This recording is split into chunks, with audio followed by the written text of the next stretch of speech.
Hello again, I am Jim Bob and welcome back to F1 Manager 24, Create Team Career with Cadillac here on the PC.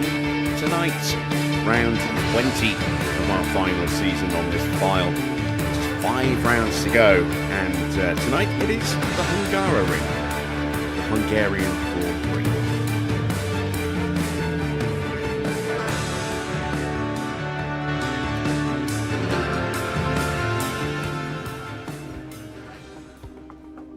Hello again, here I am. Welcome back to F1 Manager 24. We are heading to Budapest tonight for a Grand Prix that is going to be very, very wet. If we take a quick look at the weather forecast there, you can see we have got very heavy rain for Friday for practice, very heavy rain for race day, and then medium rain on the day in between on Saturday for final practice and qualifying. So yeah, a very, very wet weekend ahead of us. So this could be an interesting race. This is a circuit where there aren't many overtake opportunities apart from the main straight. So with the rainfall, this could become a little processional. But I'd like to hope that we'll be able to cut through if we have a bad quali. I'd also like to hope that we can play our cards quite well during quali, maybe take advantage of some fluctuating weather and actually get a really good qualifying. We shall see how that goes once we get to qualifying. The car itself is not looking quite so good at the moment. As you can see, our medium and high-speed downforce really is suffering a little bit here compared to everybody else.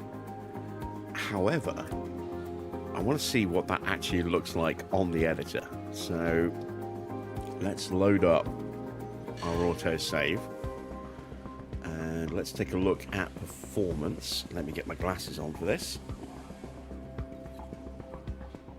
There we go. So, where are we? We are 4th overall in terms of current active development. We want to see what's fitted, and we're 7th and 8th.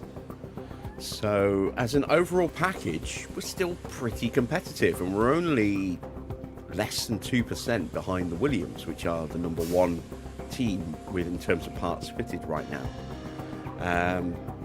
Let's take a bit more of a detailed breakdown.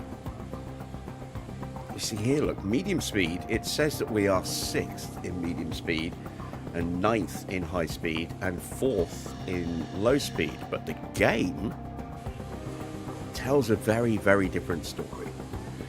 So I'm very, very curious as to why we have such a big discrepancy here between what we're seeing on the editor and what we're seeing on these sliders.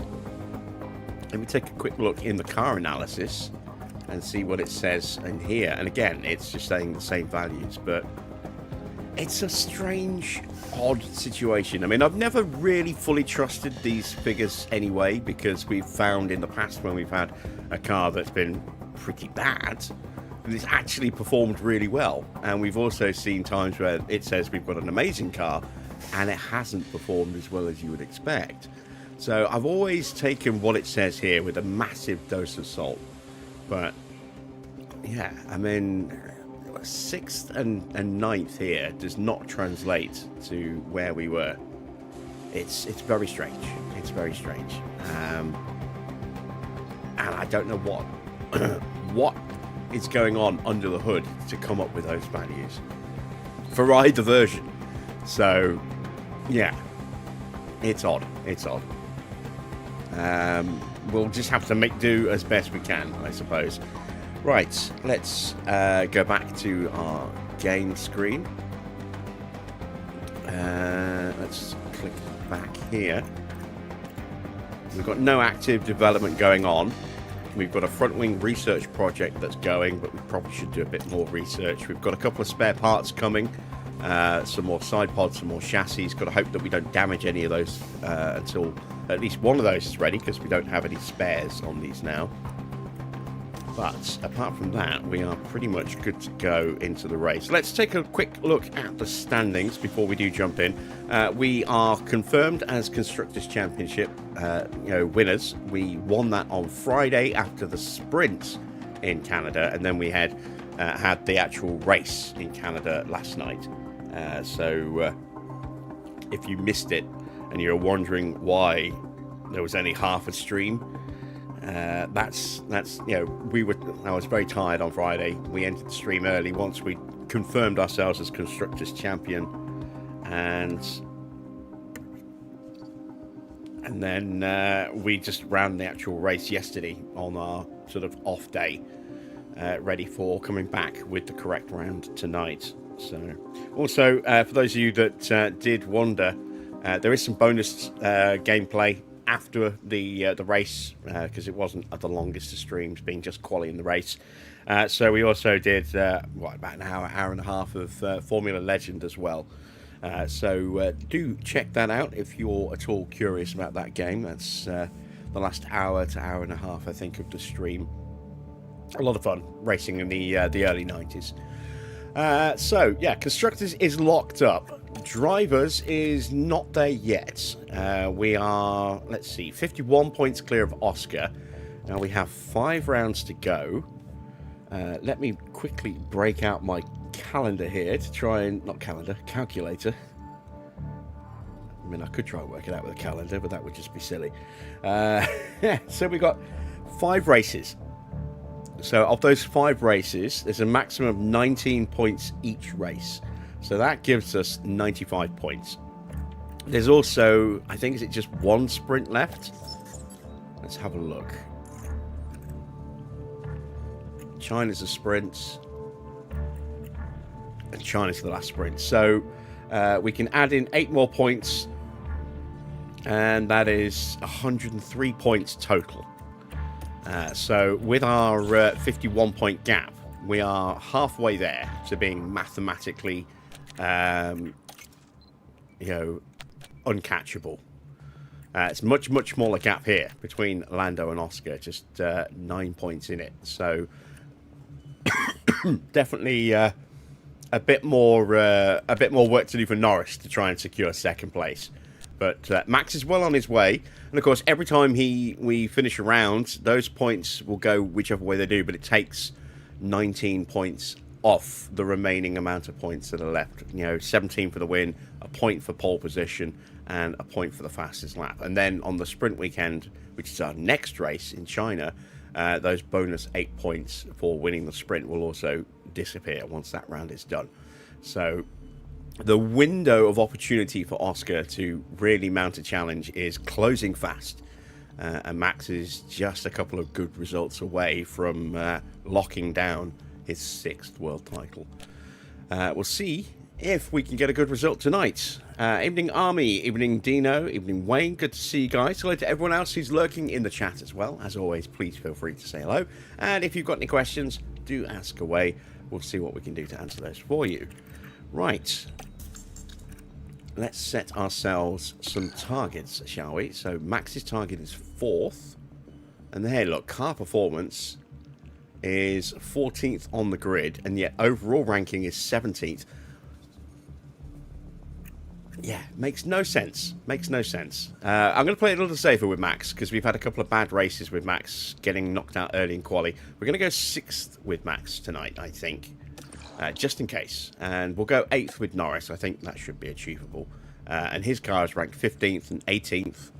So, again, don't know where those numbers are coming from, but it is what it is. Let's make our way to Hungary.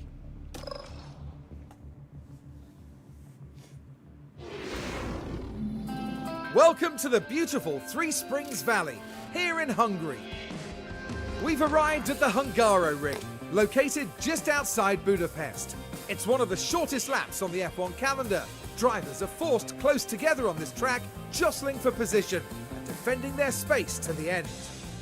Last round was a dream weekend for race winner Oscar Piastri, the Australian showing his mettle against the best of the best. Stay with us then for what should be an exciting weekend.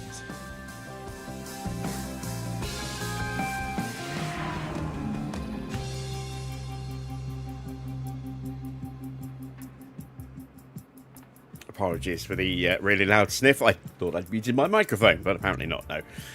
So, whoops. All right, let's zoom the camera in just a little bit, because it was quite a wide shot there. So, let's take a quick gander at our engine situation. We're going to use the 44% engine. We might use the 52 for the Grand Prix, given the nature of this particular circuit and the fact that it's going to be wet. We will stick with the 56 ERS. It's one of those parts that keeps swapping over.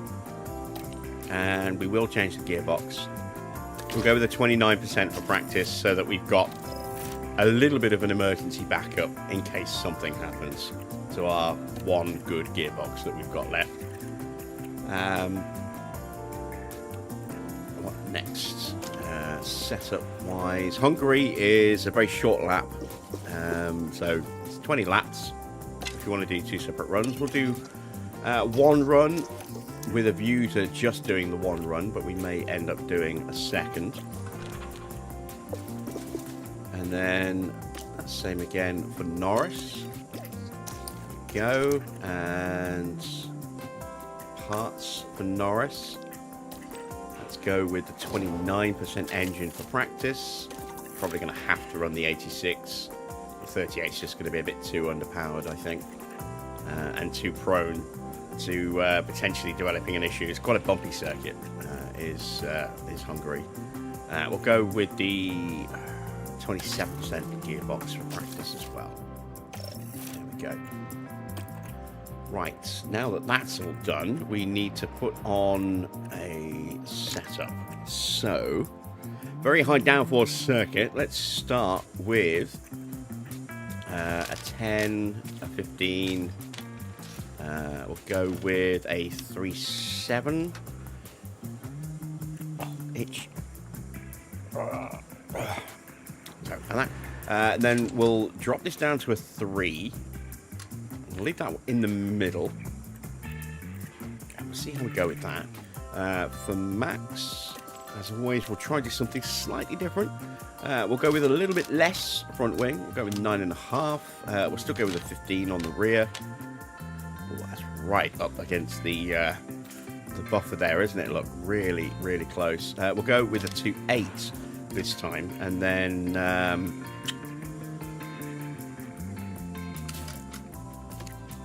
again we'll go with that. In fact, I might change Norris a little bit. Yeah, I'm going to bring this down a bit more. There we go. Starting on hard tyres. Don't know what to expect weather-wise, but it would be quite nice to have an extra set of wets, I think. Sorry, an extra set of hards, potentially. So we'll give back a set of softs. We'll start our running on softs. And then, let's see when the rain comes. Green light. It doesn't look like it's going to be a huge amount of rain. Well, let's say that's going to be about half an hour of wet weather. I'm not sure how wet it's going to be. Let's get out and get these opening laps in while we can. There goes Lando. We do have quite a few rookies running. Ready, check. By the look of it. Copy, loud and clear. We've got Amato and Forrester. We've got Sharik, Ibanez.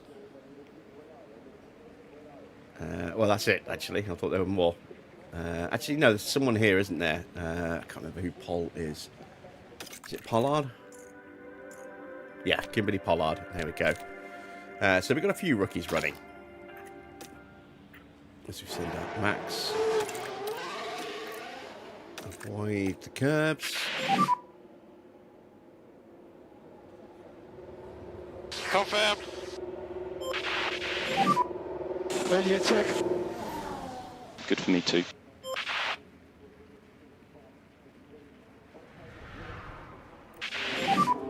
Reminder for brake temperature. Okay. Right. Let me just quickly bring the browser back Try up to again. reduce curb use and it's unsettling the car. So, while they're doing their warm-ups, Foamy's livery pack is back on overtake. It didn't stay up for very long last time before it got taken down. Still don't know why. But if you want to get the liveries, then this could be a very small window. They might disappear again. Foamy is working on updating his website, which is going to take another couple of weeks before we might start seeing mod files appear on there. But yeah, if you wanted to get the 2026 liveries on the 2024 car models, this is the pack to get. It'll give you all of the liveries. And also, there is a sneak peek of some of the bits and bobs that he's been working on for me. So if we go to updates, we've got the West McLaren, the Camel Lotus, which these are all still very much early work in progress. Colour and stuff still needs to be added into quite a few areas and shading and stuff. We've got the Williams from '93. We've got the 7-Up Jordan,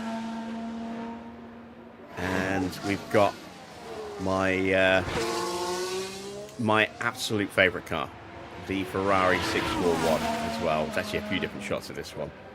It is absolutely gorgeous. It's such a clean livery as well. So little, sponsors over, on the car in a way that doesn't dominate it. It makes the ones that are on there stand out more, I think. And of course, it's a very different era. But yeah, this is the car. And one little interesting little note here, which isn't going to be on the mod, I would imagine, but because I don't know how it would be. But in reality, on this Marlboro sign here, the driver's name would appear in the red top section. So back in 1989 and 1990, when it was Prost and Mansell, one car would have Prost written up there, the other one would have Mansell.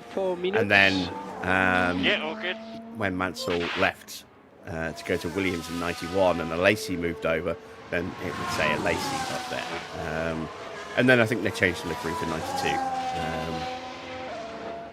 to something else. But yeah, I can't wait to get my hands on that. There is actually a teaser video from Foamy And try on to his work on your YouTube front channel tires. as well.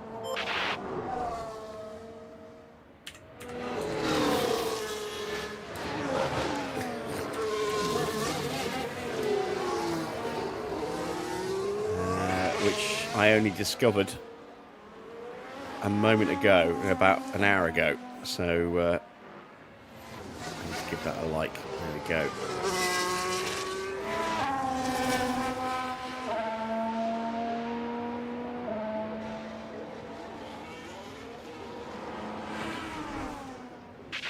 And as he was saying as well, he's giving us Dunlop tyres as well.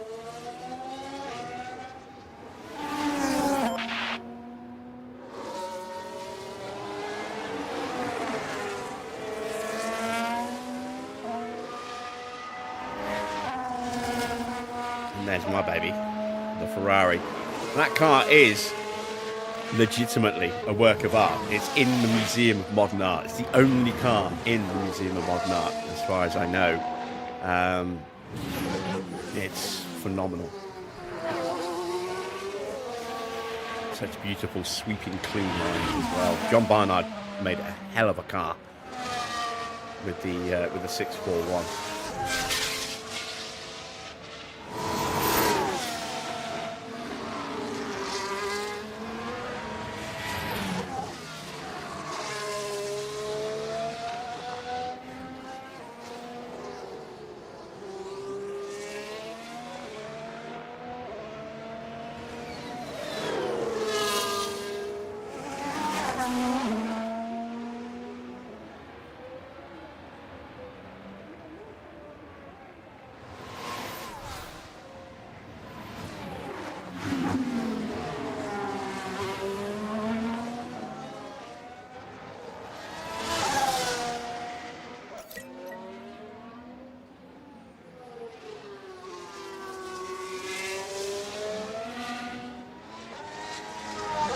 So there we go. So yeah, head over to his channel, give him a like. These will be added to Overtake in the future. So yeah, keep your eye open for those. We do also have a new FN26 livery that's dropped today as well, which is the McLaren Livery Alpine livery on the new chassis model. So there is that as well. And nothing else is new that you haven't already seen. Speaking of liveries, I was just about to say, yeah, the RB livery for Miami. I've only seen a couple of shots, and I'm not sure how I feel about it because it's a yellow car on a yellow block, yellow background. I want to see it on the track. In theory, I kind of like the concept, but I need to see it under normal lighting conditions without the big yellow block behind it as well to really know how nice it's going to look. We haven't had a full yellow car since Jordan. We did have a little bit of yellow and a lot of black with Renault before they changed over to Alpine. But yeah, the last proper yellow car we had was the Jordan with its Deutsche Bahn liveries. So it'd be interesting to see a yellow car back on the grid, I think.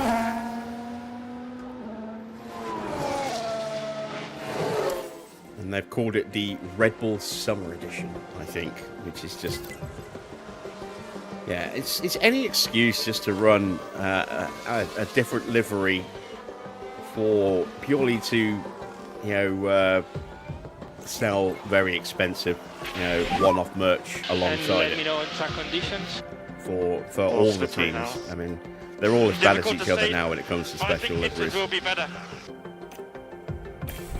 And I'm not against special liveries, but then there needs to be a purpose. There needs to be a reason other than, oh, we're going to a circuit where we can definitely get more money out of people by putting out a special livery there.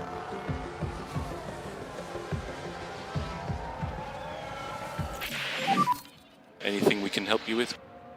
I'm not a big fan of constant drivers constantly changing their helmet designs either.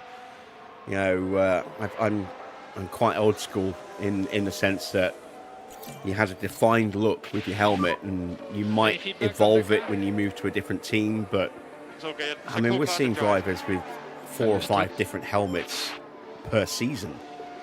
I don't like it.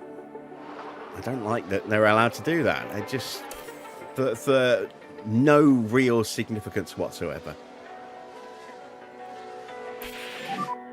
And try to keep the temperature on tires. The tires? Right, do we have full feedback on both cars? We do. Let's have a look. 94, 93. Ooh, very nice. We'll call them in now that it's definitely wet. Miss Norris.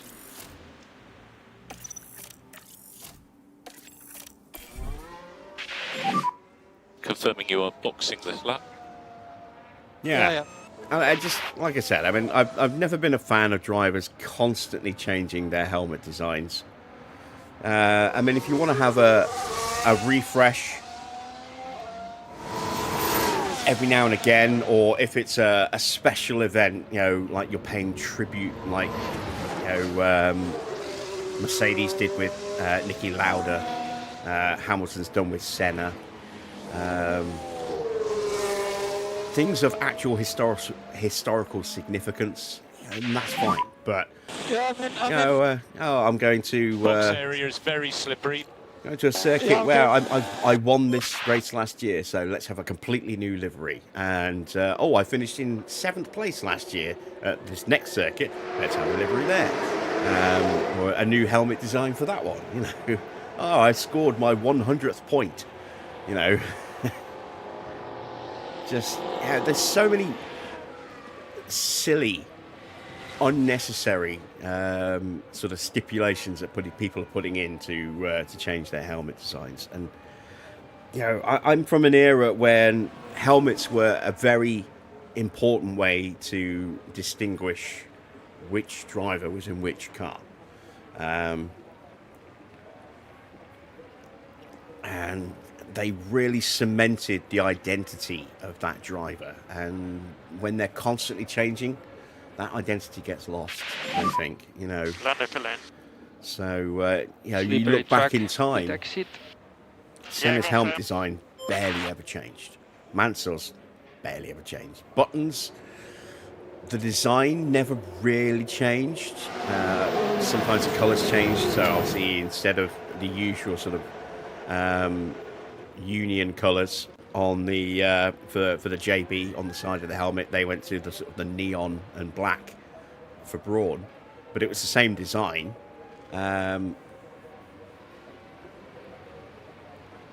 But he didn't overdo it with a design that changed constantly, and so you could easily recognise Button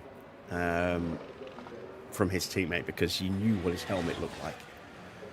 Schumacher ran a helmet with a blue top for years and years and years. It's the one with the stars kind of in top on the top of it, and then it went to red, a red helmet with a red top as well, but the stars stayed there, and it was a unique identifier for Michael Schumacher. And Mick had the stars on his helmet as well, so keeping that going. So you have those sort of iconic characteristics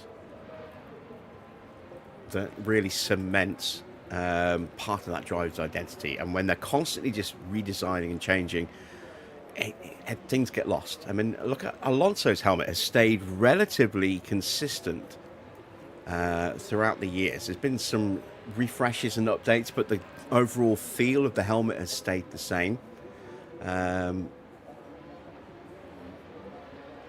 But you look at other drivers, some of them don't even have an identity. You know, it's just a nondescript, helmet that is basically a team helmet with team sponsors plastered all over it. Maybe a few individual driver sponsors. And there's no identity to it at all. I'm looking at Stroll in particular.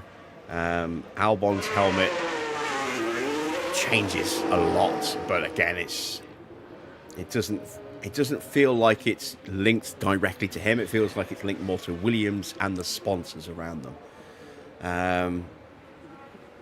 I don't like to see it, but I mean, it is what it is, I suppose. In a world where merchandising is king, you're always going to get, any excuse to try and squeeze more money out of the fans.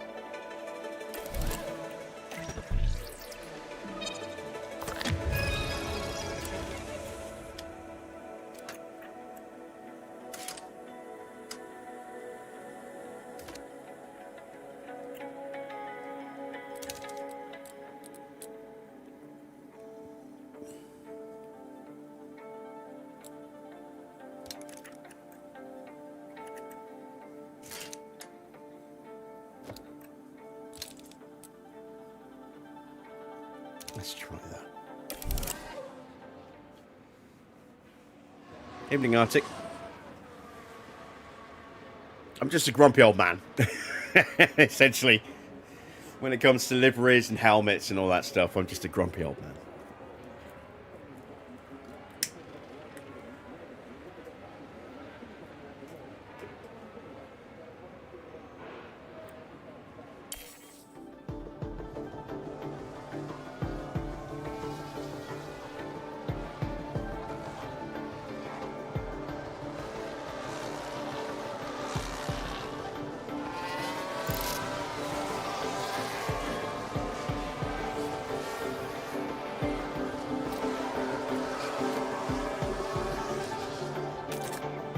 Dries quickly because, they're out on slicks in 2 mil of water.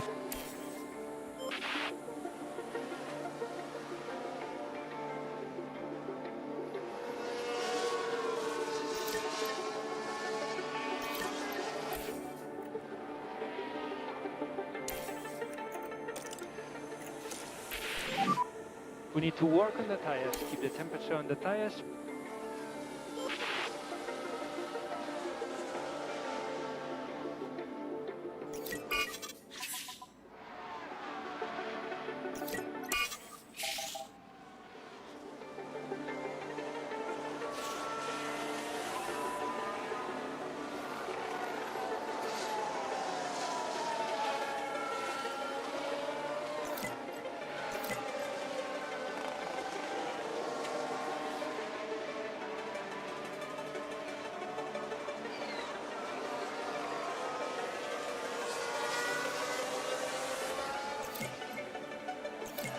Four out of 5. Very close to getting our feedback. Have we got it right with Norris? I think we probably got it wrong with Max. I'm waiting to see how much that one drops. Yeah, 89. What about Norris? Did I get Norris right? And try to work on your front tires.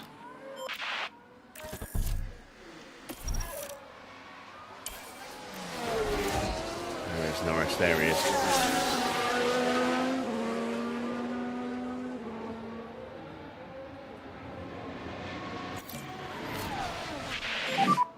Update It's not optimal. when you can. It's 96, so we found a small improvement. So Understood. something improved by 3%. Something also went down slightly to count. Well, something improved. Something went down to counteract some of that, and then we gained 3% overall. We'll call him in. Let's get Max back to the garage as well. Make some final adjustments before we head into FP2. Yeah, the weather could be a lot worse, maybe.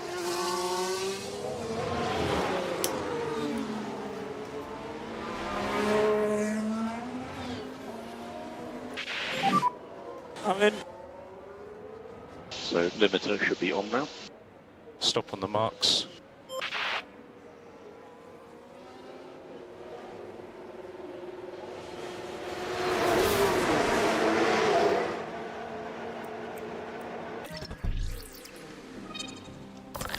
So this is what I was kind of hoping to see, was that by making an adjustment, just a small adjustment, it would push something into a good category so that we know clearly which way we need to go to correct it. And that means that needs to be somewhere up here. And then we can bring that back up to counteract that. And that might now be exactly what we need. We'll find out in the next session. No time left to run in this one. There's only 8 minutes left. It'll take more than half of that to make those changes. And let's take a gander at Norris. See what went right, what went wrong. Yeah, land it in. Speed limiter on, please. Stop on the marks.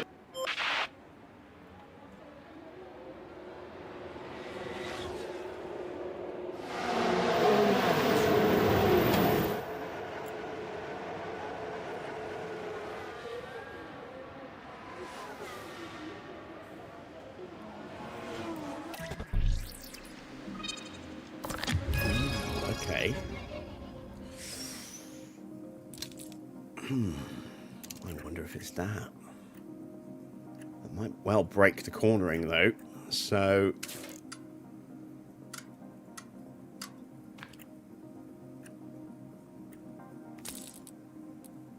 go like that, bring that up a bit to counteract.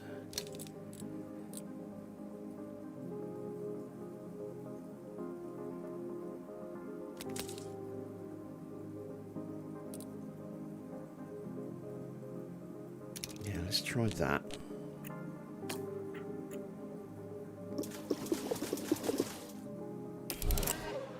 And we'll confirm those changes.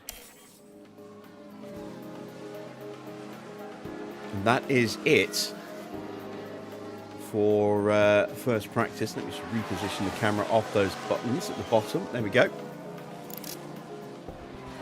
So we're done with first practice. Not bad. We got our cars pretty close. Well, pretty close with Norris. We went the wrong way with our changes with Max, but we've corrected that, and hopefully that should now be pretty much where it needs to be. Hopefully even bang on. And we'll see if those changes for Norris work as well. All in all, a pretty successful first practice session, I think. Let's get ready for practice 2.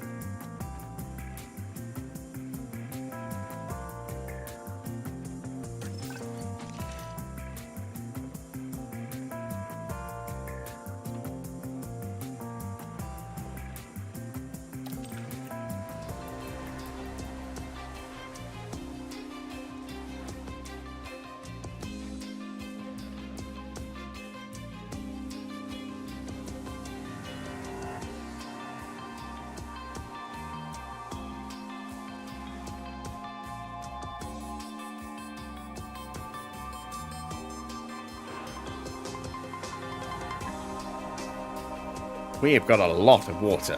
4.76 mil. That is... yeah, that's an awful lot.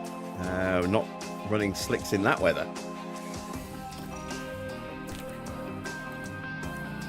Don't know if I want to use the wets. Might want to try and save those for the Grand Prix.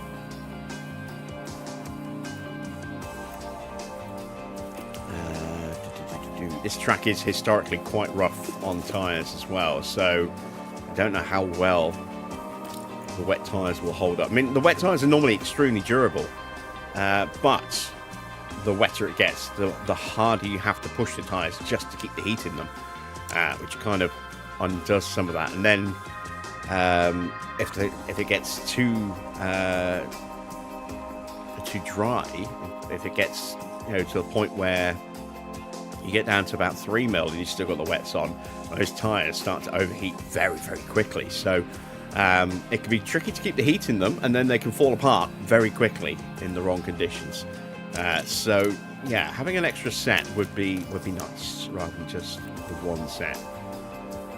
We will do our settings like that, and over here as well. We'll go with again 20 laps. I'm not going to send them straight out because I want to see if it is going to maybe go to inters.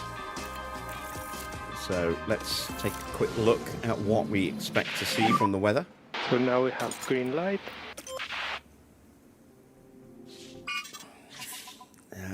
We are going to get inter weather.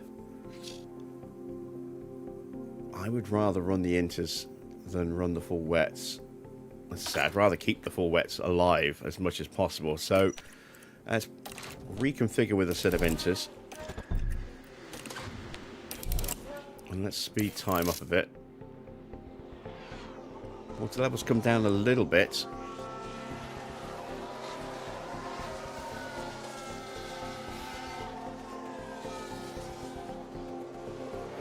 Now rockets up.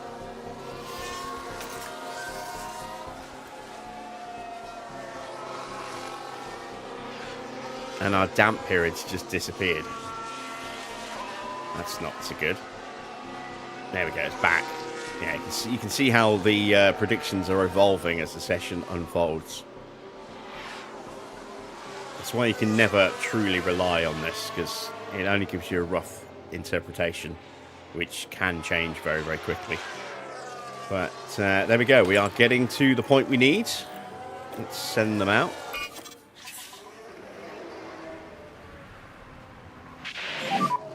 Let's get plenty of brake temperature, if you can, please. Okay.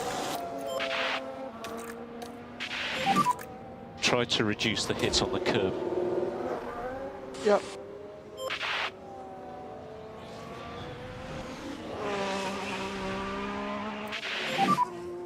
And watch for Piastri right behind you. Oh, that's a pretty severe ghosting. You can go to mode warm-up. Let me see. Yeah, confirm. Is DLSS on? It shouldn't be.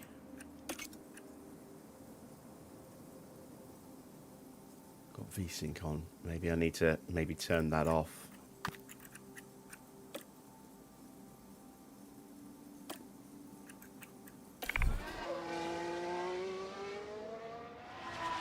Yep, confirm.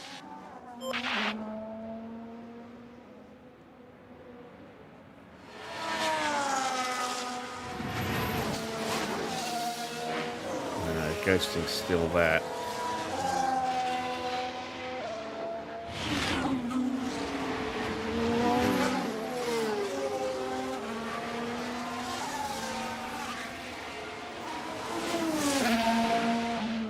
It's weird, I'm running like 80 frames per second at the moment, but it's fluctuating a lot. I keep going from like 65 to 89 and then down to 74, and it's jumping all over the place. The frame rate's improved, but it's not stable. Ghosting hasn't gone away. And we're getting some weird flickering in the background. Evening, Johnny. Let's see how bad the ghosting is into turn 1, because it was pretty bad on that first lap.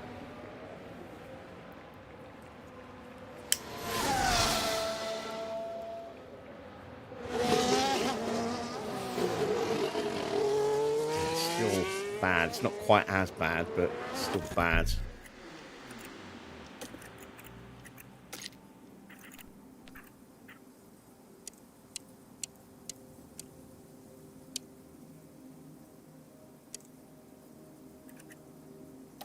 I don't think, even though it's switched off, I don't know if it will actually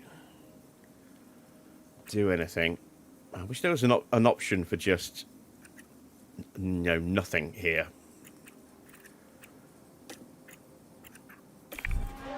Ooh, that looked bad.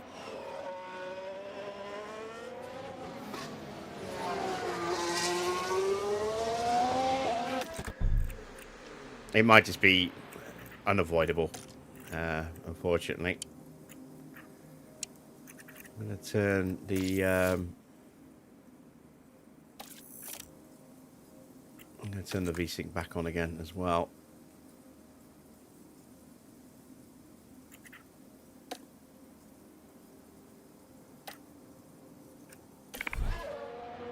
Oh yeah, that immediately feels smoother. It's now locking the frame rate to 60.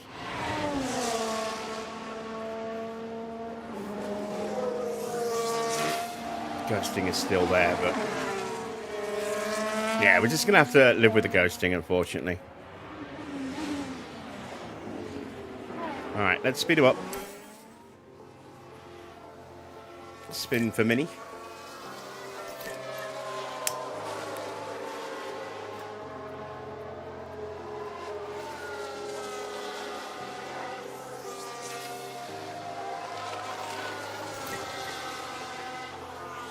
Amazed no one else is on the inters yet. There we go. Now the ones coming out the pits are coming out on inters.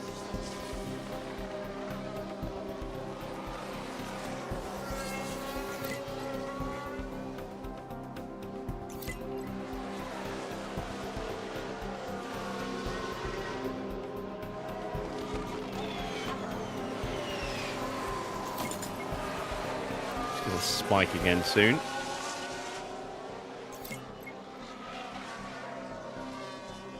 Yeah, health is decent. You know, I mean, I'm never 100% healthy. But, yeah, feeling fine.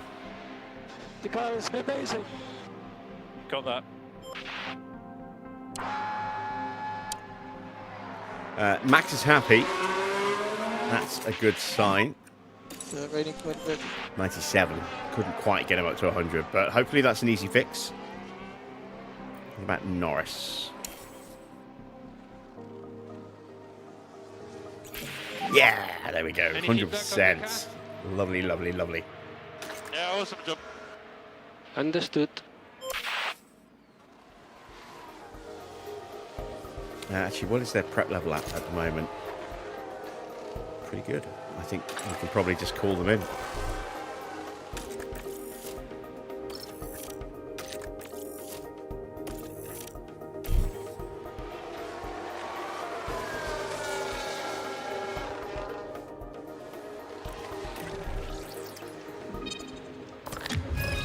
Just a little bit too much on the camber. So if we take that down,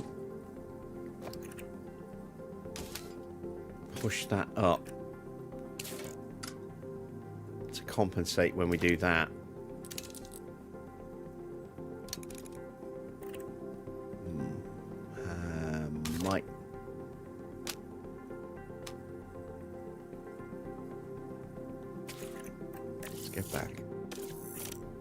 So that's where we are. So that does need to come down. Let's just do that and hope that that stays where it needs to. And then we'll just correct with a couple of clicks there. There we go. And Norris is sorted. Excellent stuff. So we're done with practice. Just about. Not going to send Max back out in this session. Trying to fight off a sneeze again.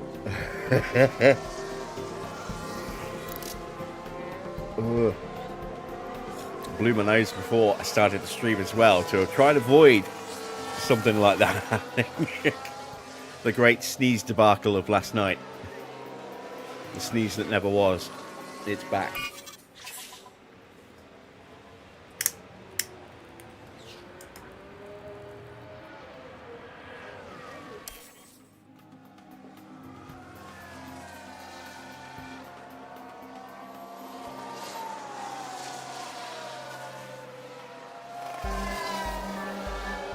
Alright. We are done with this session. It's not really clear as to who is going to be the quickest. It doesn't really matter. Conditions are changing so much that we could get the slowest car pop up at the top of the leaderboard at the very end of the session here. All depends who's out at what time.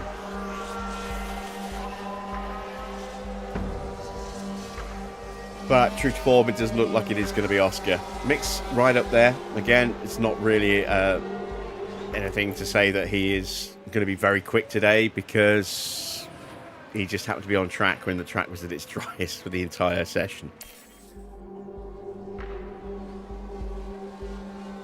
He's only a couple of tenths away though, so there is some promise in that. Right, day 2, Saturday, and with that comes the promise of better weather, or slightly better weather. Going to start dry, no water on the track. So let's use a set of mediums. Try and keep the hards, maybe, just in case we get one of those strange dry, wet, dry runs in the race. And we'll go out and just do a very short run with Max, just to make sure that we get the feedback to see if that setup change has worked. And with Norris, we'll just go out, do one lap and come back in again.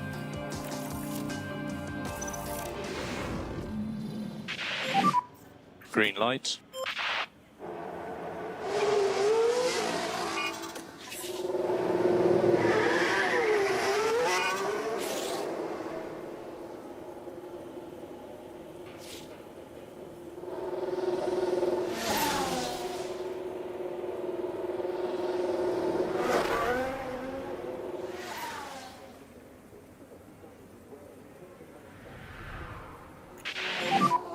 Brake warming reminder. Okay.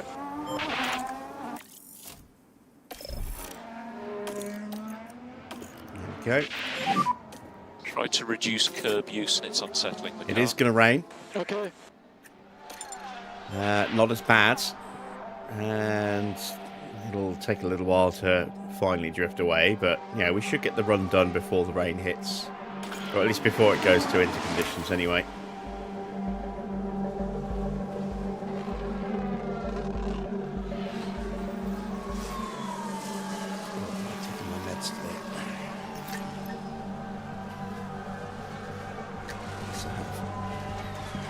Really getting really bad at remembering to take my pills.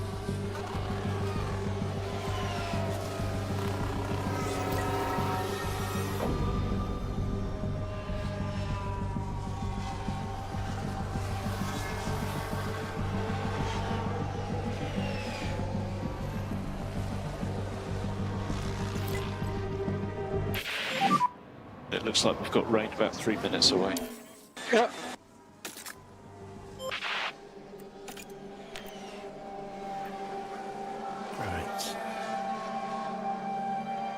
Please be 100%. Please be 100%. It's starting to come down here a bit. 8 firm. Very light rain expected shortly. Yeah.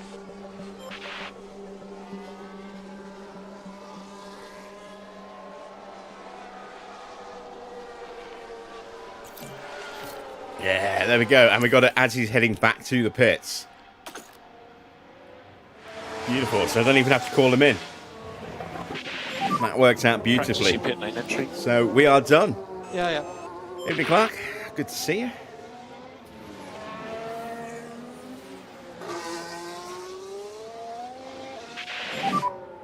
Yeah, I'm in. Make sure your limiter is on.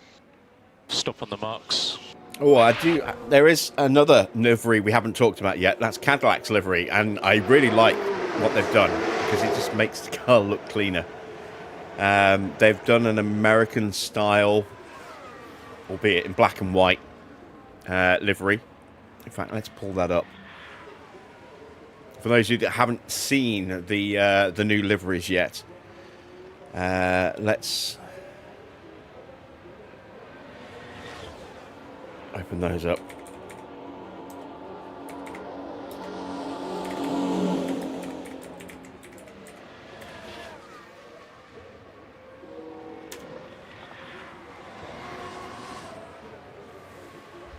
So,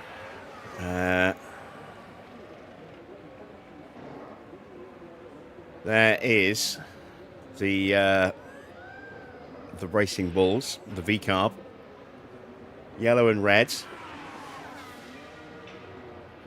It looks like there is white in there as well. Again, it's hard to tell because of the way that they lit the car, but it does look like there's quite a lot of white still on the car.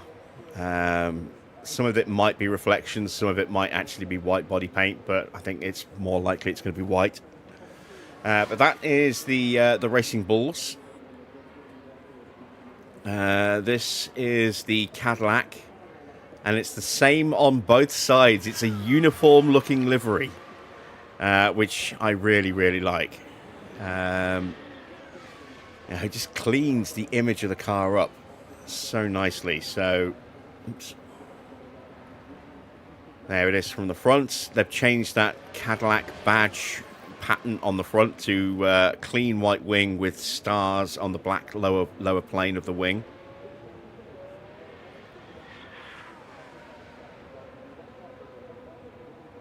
They've got a lovely sort of star pattern on the side of the car. You got red and blue stars on the rear wing.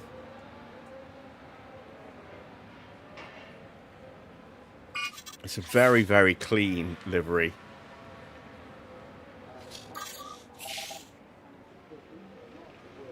And I like it. I wish that was their actual proper livery because it's so much nicer than the god-awful half and half shit that they've got right now. That is so much nicer. That should have been their real livery. I really hope they keep it, but they won't. Do we have any others? Ferrari have a new livery. I've not seen this one yet. Oh god, I hate these websites that do not give you. Ah, there we go. Here's one. They normally don't give you a reject all. Ooh, yeah, I'm not overly fond of that cap. Is it just merch and no actual livery? Oh, yeah, it's just, could they run a livery? Clues emerge. So we've seen the Cadillac, we've seen that one.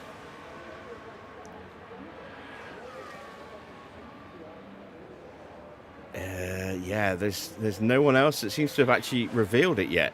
Let's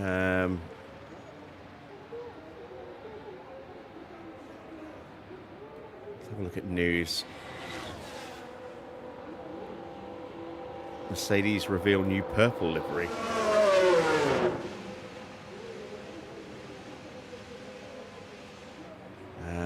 Well,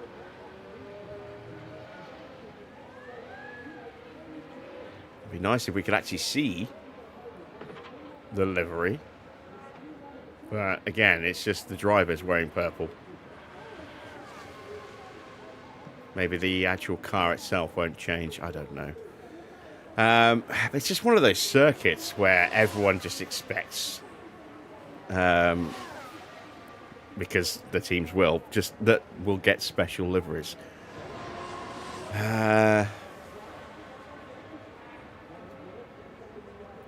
For no particular reason. The race might get cancelled due to storms. Really? I didn't know the weather was that bad in Miami right now. Not seeing anything, any headlines suggesting that it might get cancelled.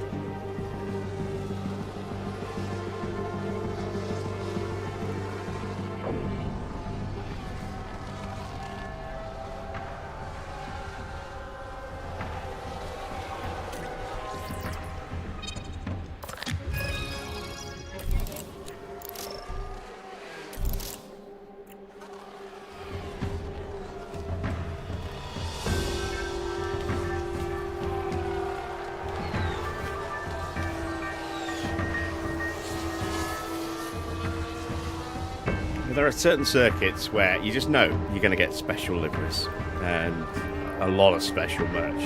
Suzuka, always. Every team always does something for Suzuka, and I don't get why every team has to do something for Suzuka. They're just trying to capitalise on the passion of the Japanese fans, rather than there being any legitimate reason. Same with Miami. Miami, I can understand it maybe when it was a brand new shiny season, but for me, I think it would have been smarter to actually run the cars. It's their first time at Miami. Run them as they would normally look, so you don't confuse the people who are turning up to watch a race for the first time and wonder why the cars look different. Vegas, we get special liveries at Vegas every year. We get some at Brazil, because they might have a South American sponsor. Like Williams do that. Alpine are going to start doing that a lot now with McLaren Livery. That's one of their sponsors this season.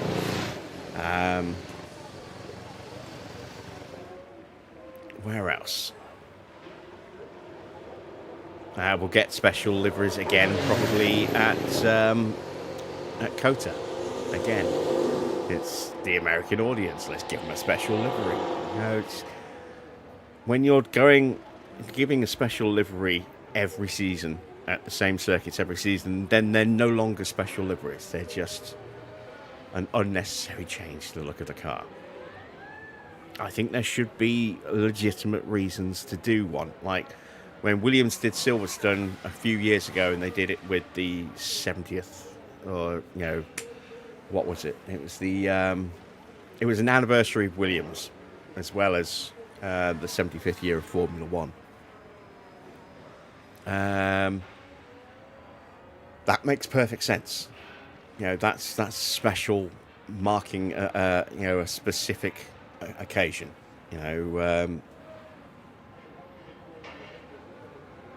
McLaren paying tribute to Senna in Brazil with what was, in my eyes, actually quite an ugly looking livery, but paying tribute to Senna with a Brazilian themed livery in Brazil makes sense, because there's such a strong tie between Senna and McLaren. But and it was the 30th anniversary of his death, so I think it would have been nice if they'd run an actual livery that he'd run in his career, rather than the monstrosity that they cooked up. But they could have gone red and white, but without the Marlboro branding on it.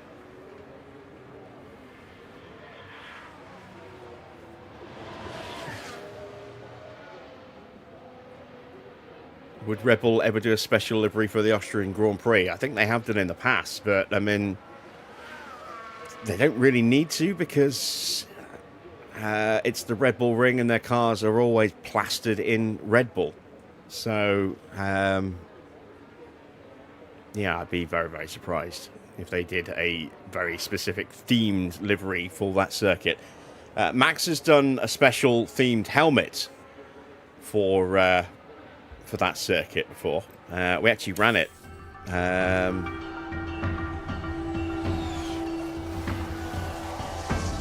When he was still at Ford.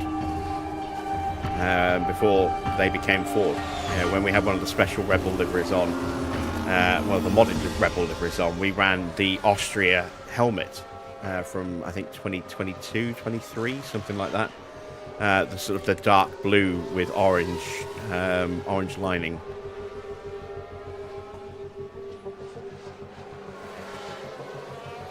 But Austria is not important enough for circuit.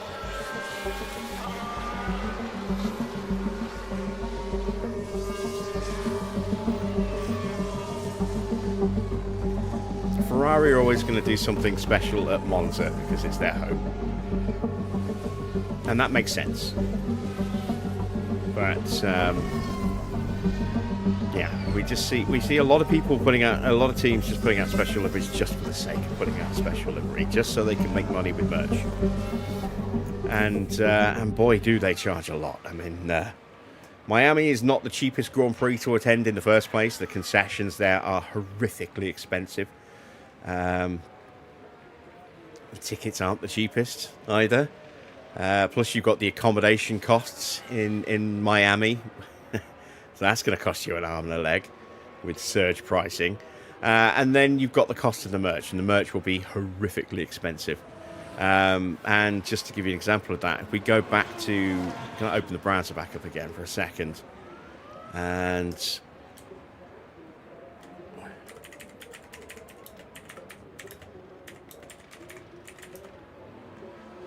the Mercedes Wolf t-shirt that they were selling in Japan.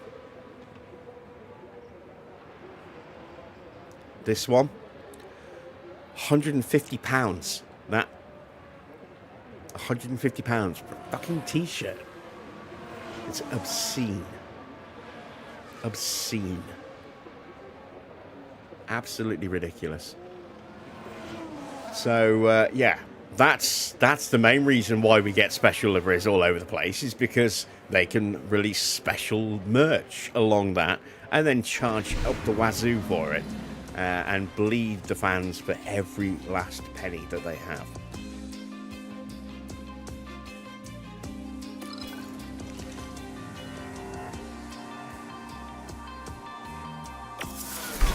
Right, ranting over. As is practice. Next up, qualifying.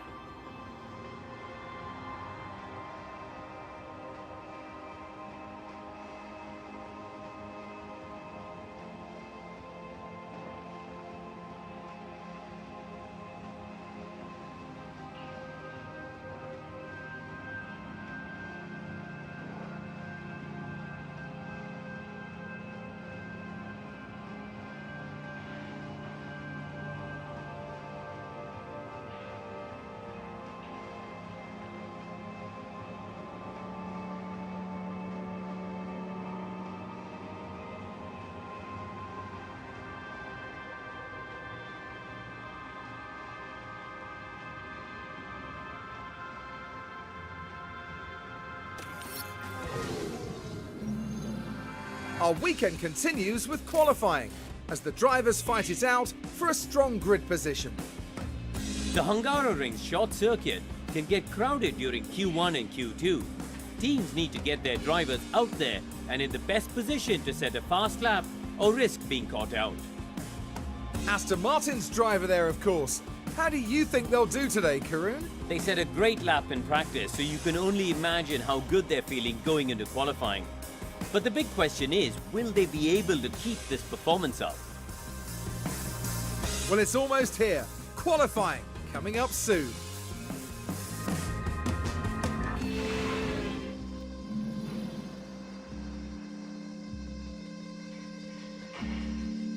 Once again, Karun getting the team completely wrong there with Aston Martin's driver. Or was it Crofty? I don't know. They just blur into each other these days with their inane in-game commentary. Right. How wet is it going to be to start quali? 2.54 mil, so inters. Let's swap out the powertrains. We'll go with the 52 for max. Keep the 84 for the dry races. We'll go with the 49. No, we'll go with the 83 gearbox. And keep the 49 as a backup emergency reserve. And we'll keep that ERS in. Norris. It's got to be the 86, really, hasn't it? 38's a bit too low, really. We've got to go 54. It's going to be a struggle getting that ERS through to the end of the season. And we've got to go with that gearbox. Otherwise, we're going to be very slow. There we go. Parts are chosen. Let's hit the track and see what the weather's going to do. So now we have green light. It's going to dip.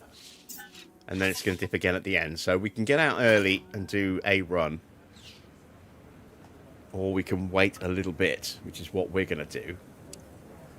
And then we'll have time to get back and do another run at the end when the track is dipped again. So we'll be fine waiting a little while. Assuming that the radar's correct, of course. We can never truly trust the radar.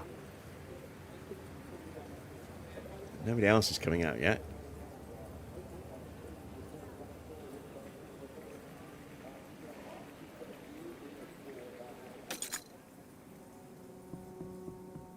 So we probably want to be leaving the garage with about 13 minutes on the clock, so that we're doing our lap. Maybe 12 minutes on the clock, so that we're doing our lap about here. Assuming, again, that this is accurate. It might be, it might not be. No one's come out yet. Still. Maybe they're all doing the same thing. They're waiting for the track to start to improve.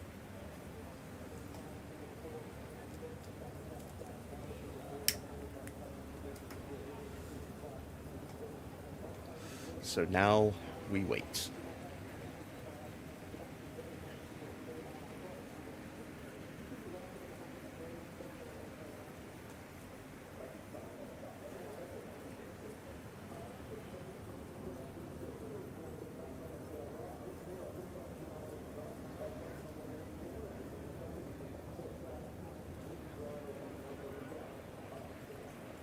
Wow, they really are waiting, aren't they?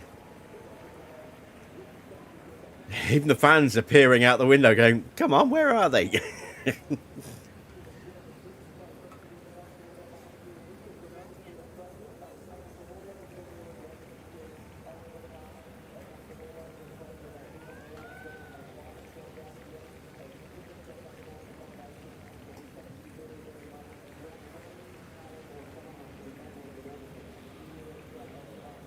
Someone trying to get the attention of the hot dog seller in the stands on the other side of the track. Over here. I want a hot dog.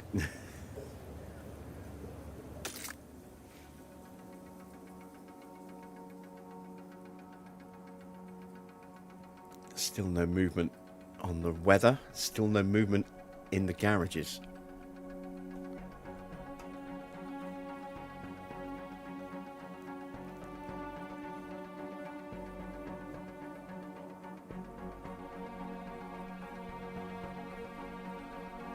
Oh, a little change. A little change there. It blipped slightly.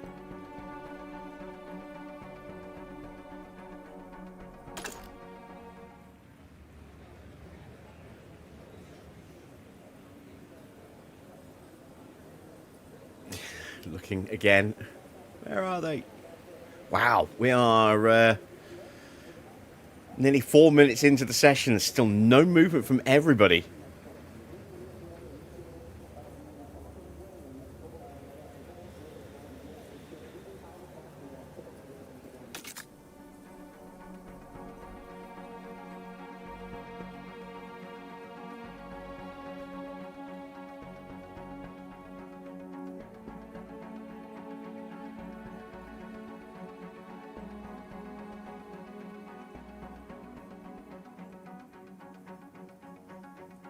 This is kind of like the perfect waiting music, isn't it?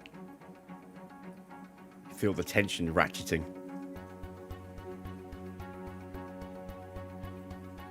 All we need now is the countdown clock. Do-do-do-do-do-do-do.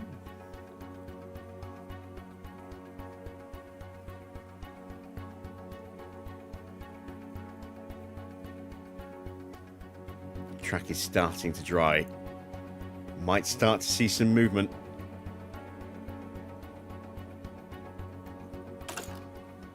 Yeah, Fornaroli's gone. There we go. We got someone on track. Oh, wow, he's halfway round already.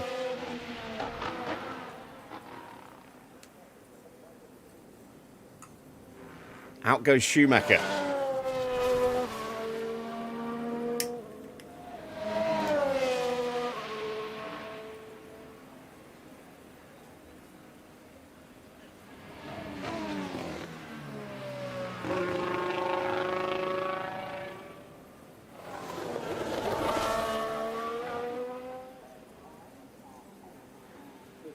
Antonelli now going out, as well as Charles Leclerc.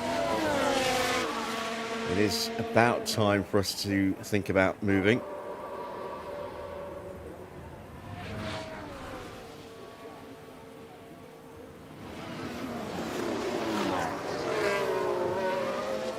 Oh, Fornaroli gets blocked. See, that's why I've been wary about going out straight now. And it looks like it's stabilised, so we are going to go now. Oh, I say that and it starts to drop again. But we're going to go now anyway, because otherwise it may start to get worse again before we're finished on the lap. Try to work on the front tires. Go fair. So it's a 33-0, but that was a bad first sector for Fornaroli. Let's see what Schumacher does. So you're in a good In position. his start of the lap.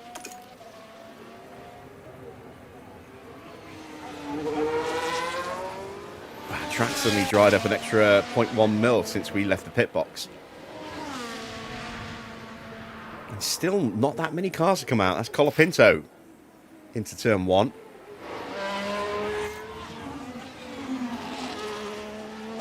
And this has completely invalidated Fornaroli's lap because the track is now so much drier for Schumacher than it was for Fornaroli. Plus, Fornaroli had that really bad first sector, so Fornaroli's going to be way down the order.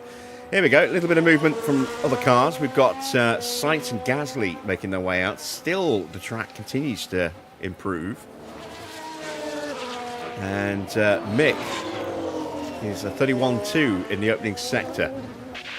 Norris is about to start his lap as we get a McLaren of Russell now leaving the pit lane. There will be mode push for last corner, mode push. Gap is currently good. Go, go, go, go, go. Track now at 2 mil. Can we beat Porsche into turn 1? Yes, we can. Good. No hold up there. There's a whole flurry of cars coming through for Max. Ah, we're going to get blocked. Get out of the way, Audi. Copy that. Speaking of Audi, they have appointed Alan McNish as their new race director, which essentially is team principal light, I think. As far as I can tell, he will still be reporting to Mattia Binotto as opposed to sort of being kind of alongside Binotto, like Wheatley was. And McNish has had a long partnership with Audi. He's a natural fit for that role, and I'm kind of surprised that he didn't get it when Wheatley was given that role.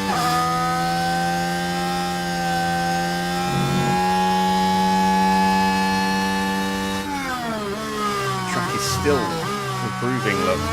Maybe we did go a little early.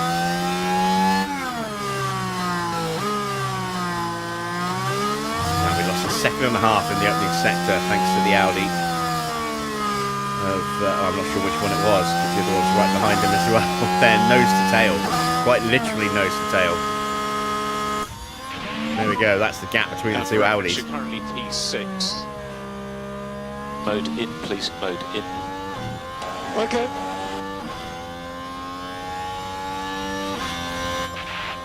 It's going back up again. We did wait, but we probably didn't wait quite long enough.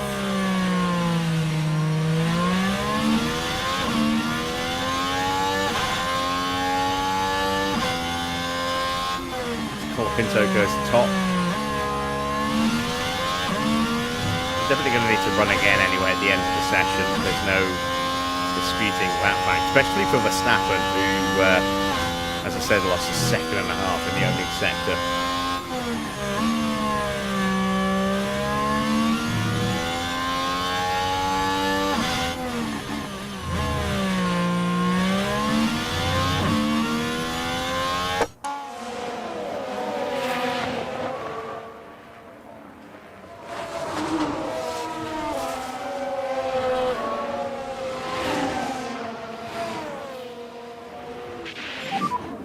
Land the lane. Slippery pit lane, be careful. Confirm. You can see for on the Raleigh, 2.6 seconds off the pace. And as other cars come through and go quicker than Colapinto, that gap's only going to get bigger and bigger. Doing P7, Portoletto held up in traffic. Piastri only P8. Box area is very slippery. Okay. Max now sitting just above the drop zone, and we've still got 5 cars to go. Here comes Isaac Hadjar. He goes to P9, so Max into the drop zone. Lawson will be the next one as Albon goes to P2. And then we've got Bearman. Lawson only P18. There's Bearman. Bearman P17, Lindblad's. Oh, nobody's gone quicker, have they? So those that could have gone quicker didn't necessarily get the right lap in. Some cars did wait too long. Others went too soon. We were kind of not bad with our timing. Could maybe waited an extra 20 seconds, 30 seconds or so. And of course we got unlucky with traffic for Max. But Norris is still way up there, which is nice.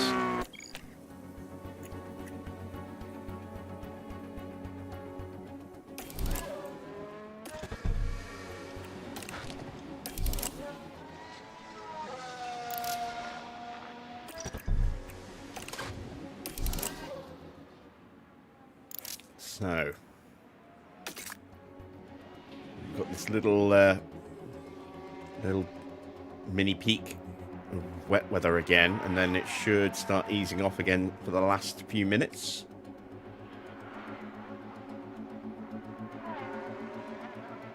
We hope.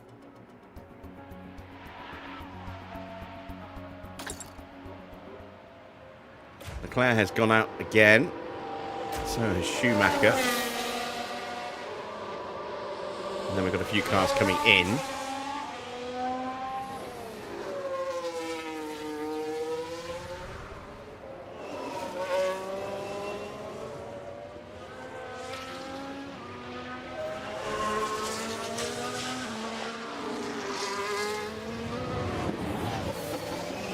Yeah, they can see that really bad ghosting. Nothing we can do about it, unfortunately. We'll just have to live with it.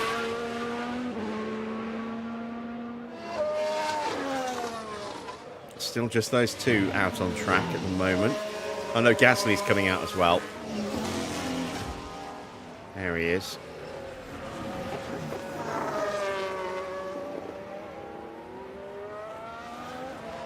And now Tsunoda's coming out as well. Got plenty of time.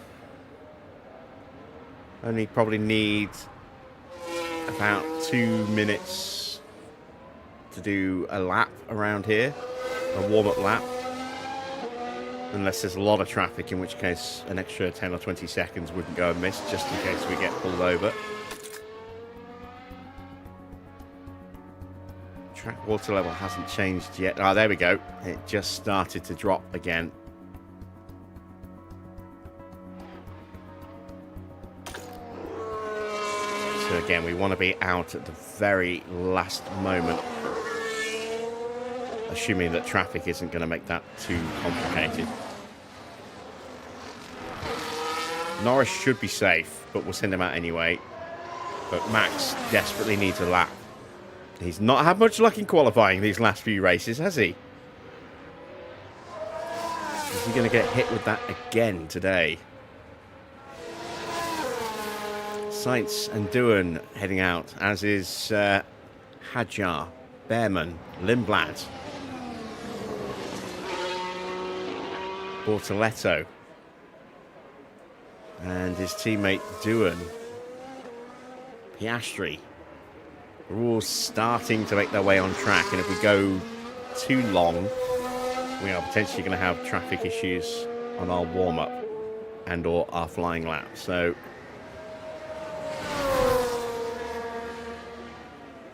yeah, here comes the rest of them, look.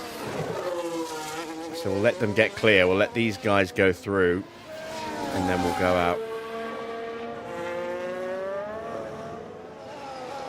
Schumacher is improving. So he went early. He's in the final turn now.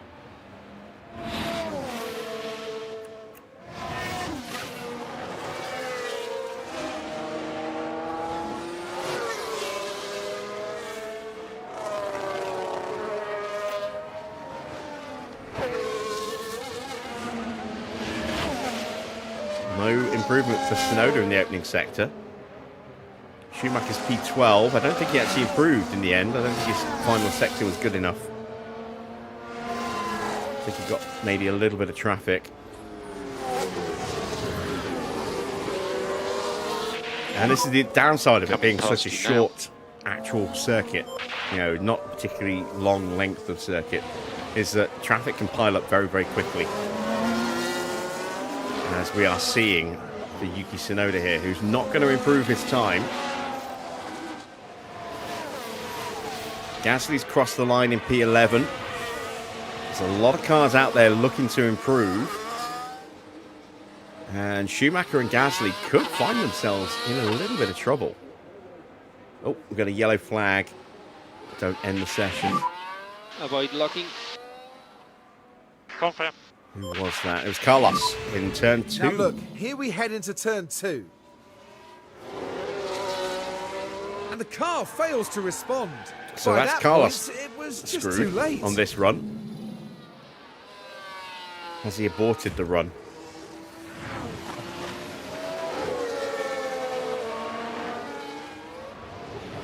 Gasly behind him. And in front we have a train It of is. cars. So that is an aborted lap now for Start the Sainz. lap. Oh, we've got plenty of time before we cross the line. Should have Look, no we're going to have traffic issues. so Good much to go. time in hand. We're also going to have the track in the best possible condition compared to anyone else. It's stabilized at 1.81 as we start the lap. Here comes Max. We'll ride with Verstappen because he's the one that needs the lap. Norris should be safe. Albon has gone top by quite a margin. He was a little bit behind his teammates, now over 4/10 clear.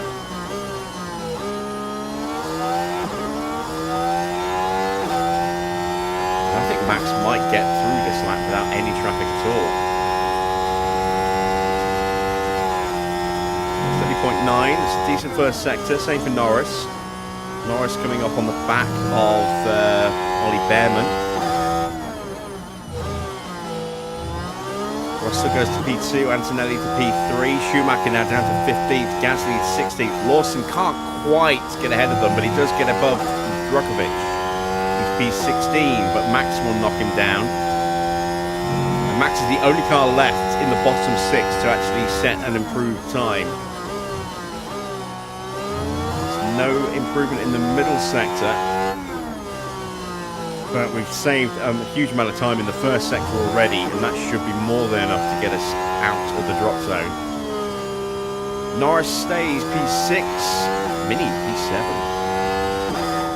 And Max goes to P5, and we are comfortably through. Schumacher survives by 0.02 of a second. Tiny margin, very small margin. Lawson and Drugovich in the end eliminated, along with Bearman and Lindblad, so both Toyotas, both HiTechs, also losing an Audi of Bortoletto and a Minardi of Fornaroli. But what a good lap for Mini, 8th at the end of Q1.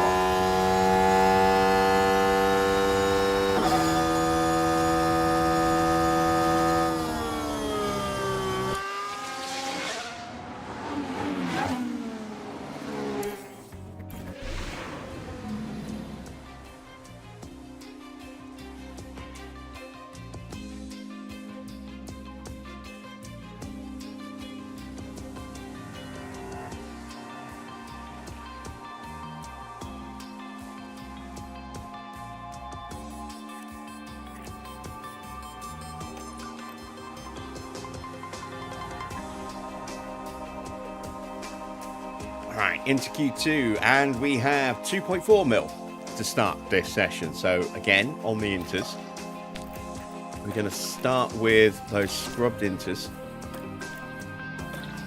I want to see if we can just get through qualifying with just these two sets and save 3 for the Grand Prix. Probably won't need 3, but always nice to have options, isn't it? Let's see what the weather's going to do. We may change the tyres if the weather's going to dramatically get worse. It looks like it's going to get slightly worse. We better get out early. Gasly's the first one on track, which is usually an indicator that we want to get out quickly when the big guns go out quickly. Not always, but we'll run. Arctic says unlucky Lawson. You could say unlucky Lawson. You could say lucky Michael, or sorry, lucky Mick. Getting mixed up name-wise again. When you're running 2 different Schumachers on 2 different save files, Just work on your tyres. Mistakes will be made. And here comes everybody else. Look, they're all pouring out. Piastri's the next car on track behind us.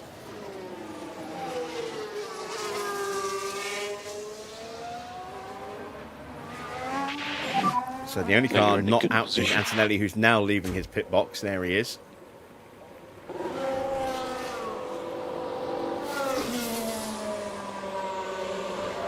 So shouldn't be any traffic issues. I don't think we'll catch Antonelli before we finish our lap.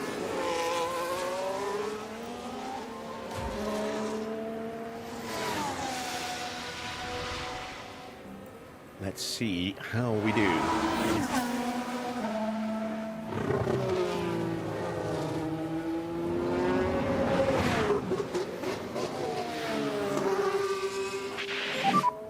And you are doing a good job on tires. Keep it like this. And track is clear, track clear. Mode push for last corner. Mode push. Tyre temps are good. Track should be clear. Good to go. Right, so we're on tyres that are not at their absolute best, but they shouldn't really be that much down, if anything, on performance. They should still effectively be just as good as a new tyre, I think. Maybe slightly worse.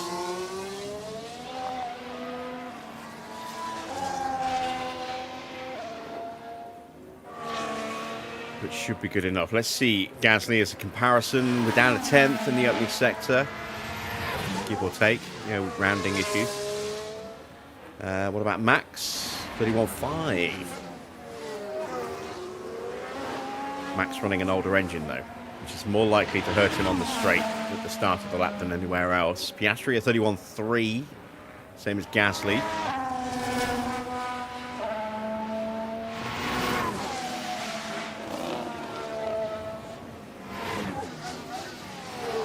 Russell and Albon both with a 31.3 as well. We know that Williams have got very, very good cars here this weekend.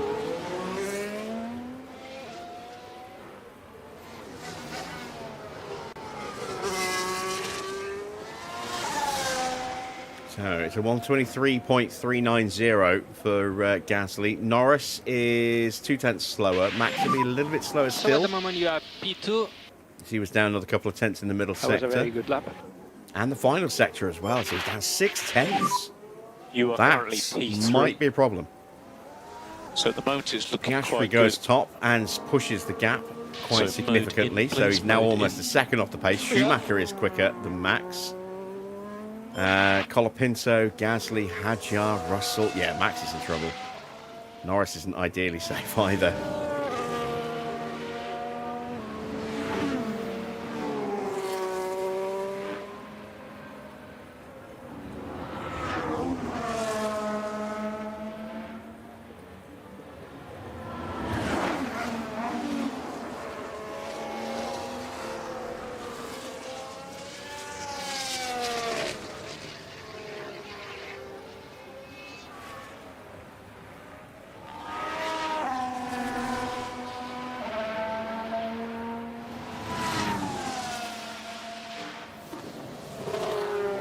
Green everywhere. That means absolutely nothing.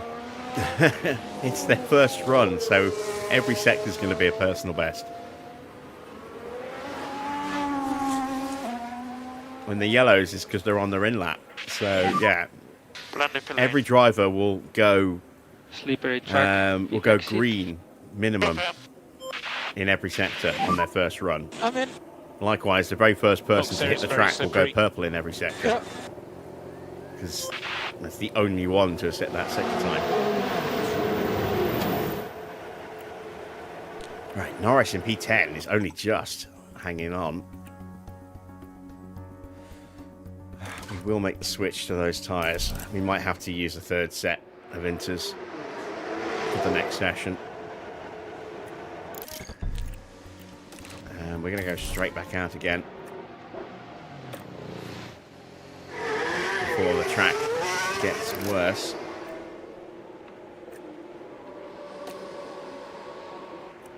I just hope we don't get caught out with traffic.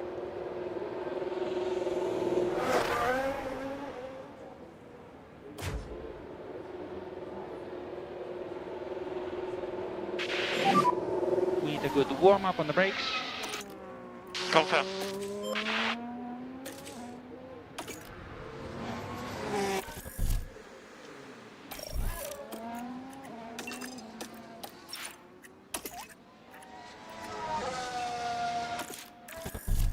I want to make sure the tyres are absolutely No switched lift off on. needed.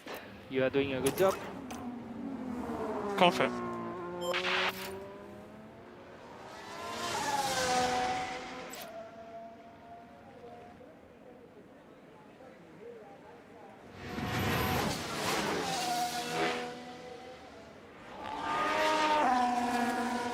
Both of the Fords back out again. Gasly, now Piastri.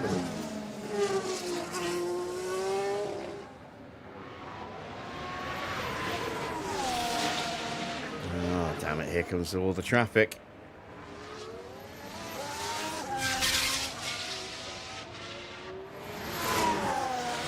There we go. Tyres are in the window.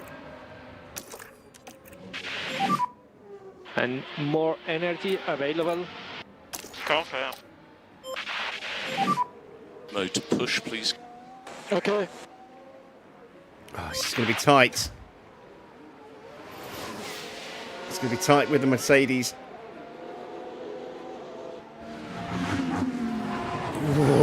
Oh, just. Max is going to get held up with the Williams, isn't he? God damn it, again. Oh, you're kidding me. Should we have set Max earlier than Lando? We were still changing Max's tyres when Lando was exiting the pits.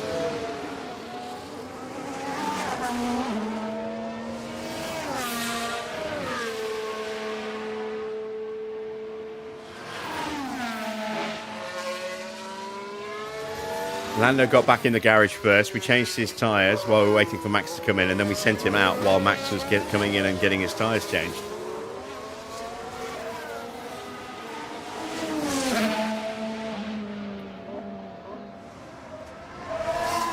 This is a bust lap. We're going to abort the lap and try again. Oh, he's locked up. On. Okay. He's kept it at the barrier, though. Good lad. I don't know what Scared for a second Right then. then, we can take a look now. Now we're watching Max Verstappen here. Look how close he All gets good to the at this barrier. point.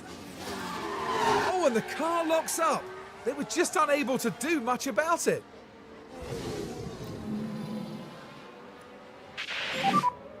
Yeah, I'm in. Box Right, area so is Norris very has slippery. improved to P8. Yeah, okay. And take care of the tires in high speed. Okay. Just, if I'm really quick, on. just got time to send Max right back out again.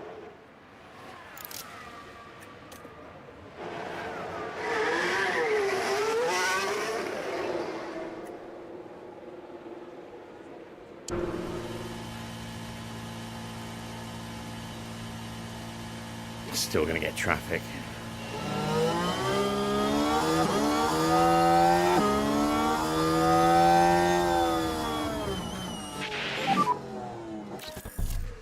So watch out for the next car.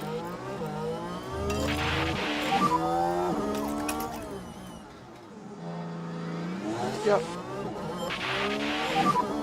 We don't think we need any lift and coast. Okay.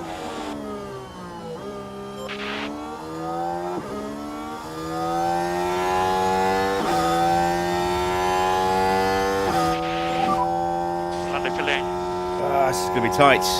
Evening, Joe. Be careful, slippery pit wall. There, confirm.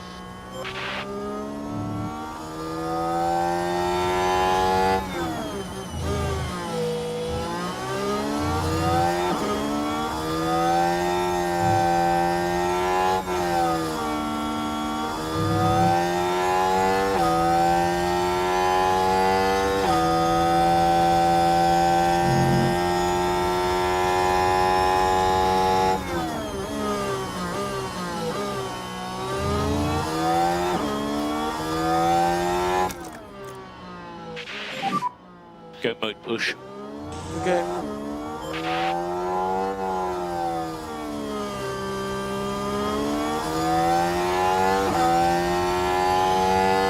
Oh no, don't do this to me.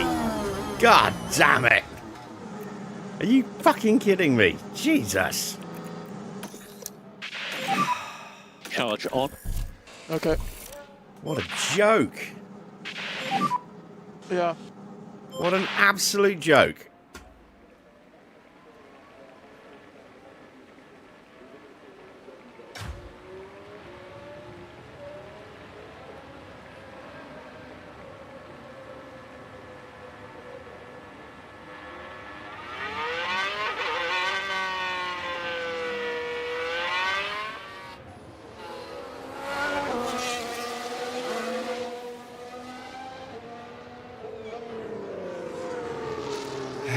I can tell you exactly what happened.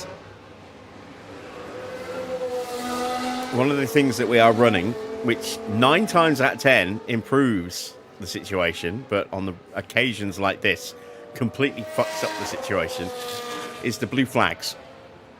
We're running the increased blue flag awareness module of realistic racing. And most of the time it works brilliantly. But sometimes you get a lot of cars in close proximity ending a lap and they all sort of go off the racing line. They all start tripping over each other trying to work out who needs to be let through and going through, and yeah, you end up with something like that. It's a pain in the ass, but you know, it is what it is. Track is now slowly starting to get slightly worse as well.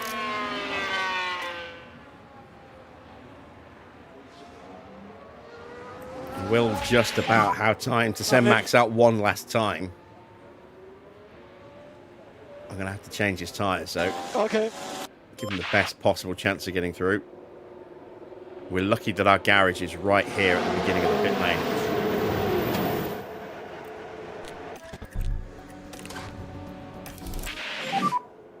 And we need to try and sync all the gears.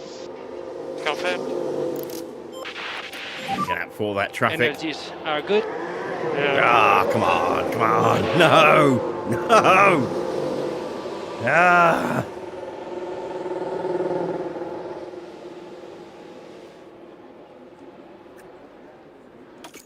This game is determined to not let Max make it into Q3 at the moment.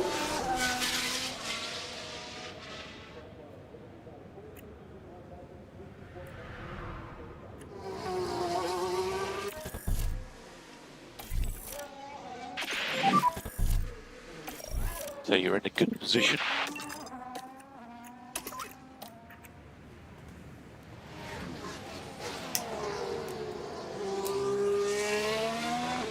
I will make it with Max. I will get the lap in.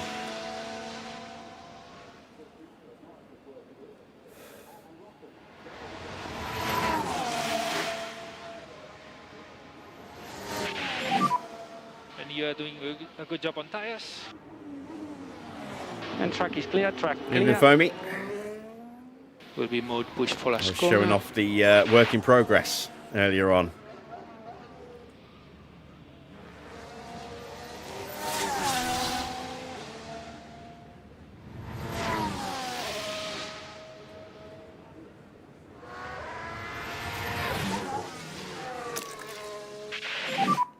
So mode push.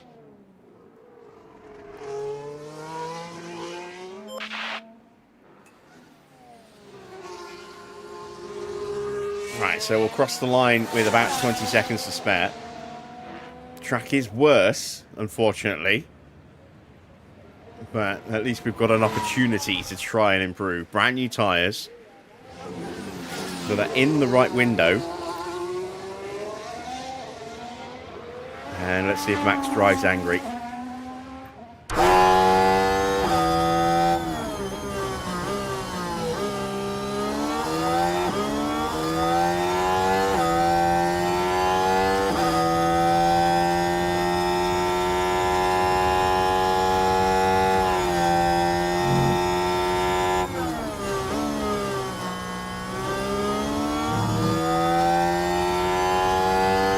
Norris is improving everywhere.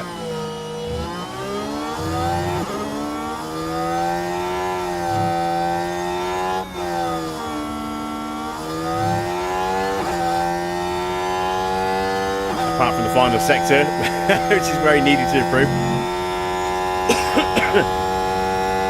So we are P9, which means Norris is safe. Can Max do enough to get past Schumacher?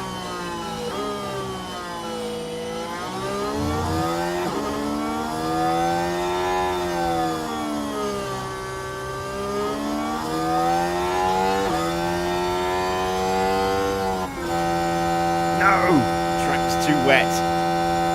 Damn it. Missed the opportunity. Too many false starts. Damn it, damn it, damn it.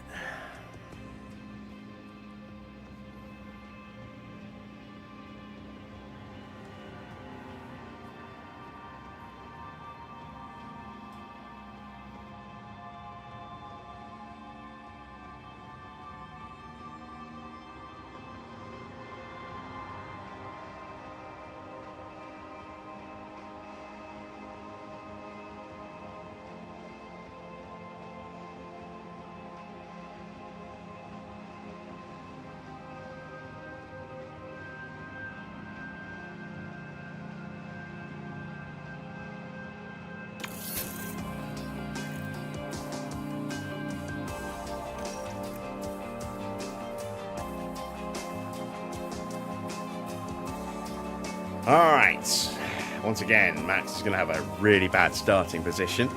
We've got a chance to do something with Norris. The car just isn't working well around this circuit because of our medium and low speed deficiencies. Medium high speed deficiencies, as I should say. And we've got 3.82 mil on the track right now, so not quite full wet tyre weather. This is very much into territory. We will start with this set of tyres. And let's see if the weather's going to get worse or improve. And we'll pause because it's a short window, this session. And we might need to get out immediately. Oh, it is going to improve around the 7-minute mark. Yeah, okay. So we'll get straight out. So now we have And then we'll probably put a new set of tyres on, ready to go. As soon as we've done this lap.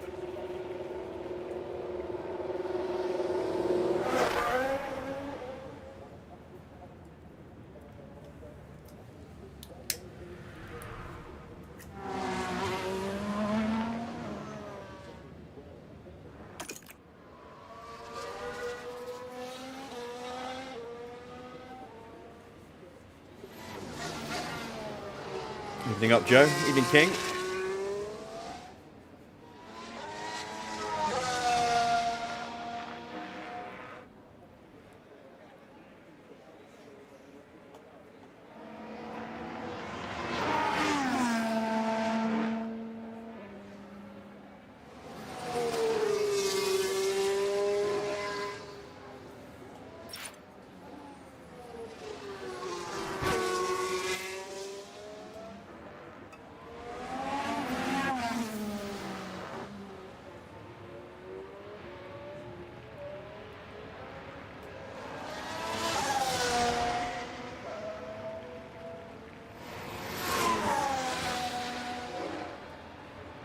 Come on, Lando. Give me a really good lap here, please.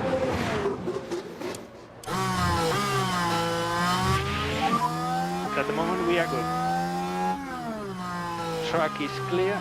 Track We is may clear. have an issue with Piastri, That's but no one else will be in the way. for last corner. And Piastri might actually be far enough ahead that we won't catch him as well.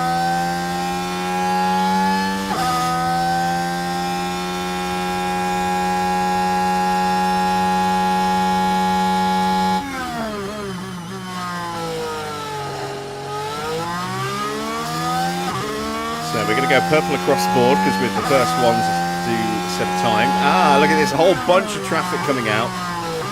This could maybe screw up everybody else. I hope it does. I hope they suffer just a tiny fraction of the frustration that I've had to put up with so far in qualifying today.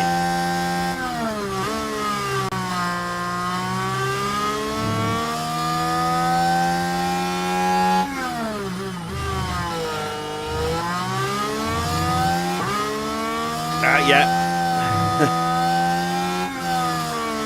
Sonoda.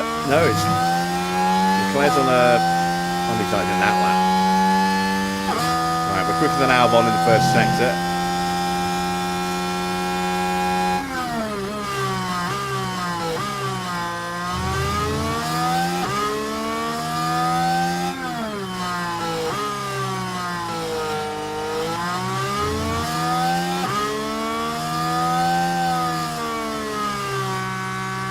No, I don't like to do that. I consider that cheating. You know, deliberately, stopping the session and making the weather get worse. There we go. Not bad.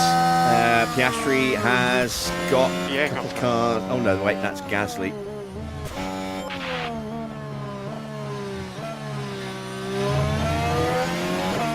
We might actually end up getting a slipstream here from the back of George Russell. Piastri's not going to get held up at all. Never stopped Schumacher, yeah, but it did send him to the back of the grid.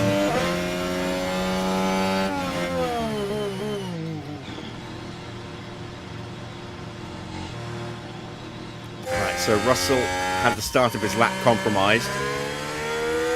And And yeah, look, we might have the blue flag shenanigans kicking off again.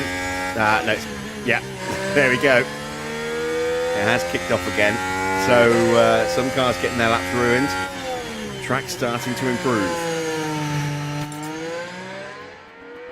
And then it will theoretically get a little bit worse again.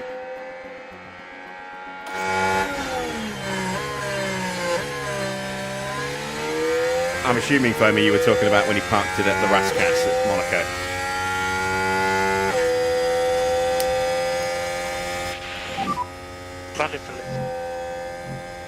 Slippery pit lane, be careful. Confirm.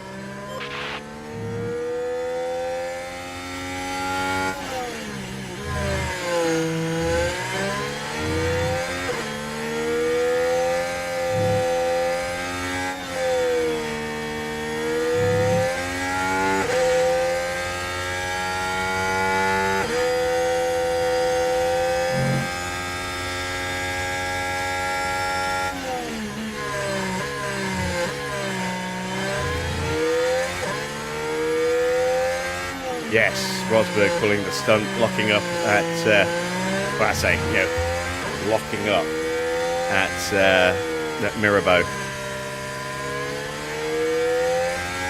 Throwing a yellow flag.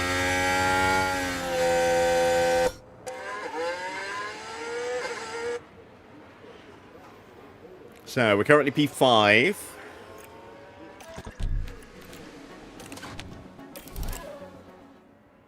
Track's still improving. There's only 3 minutes until it starts to get worse again.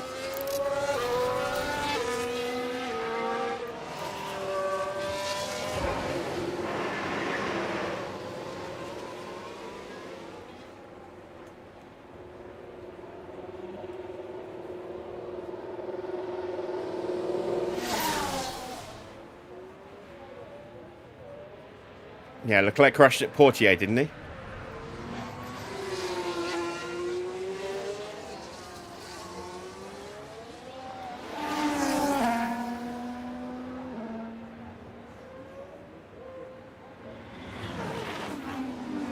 Was that Sainz?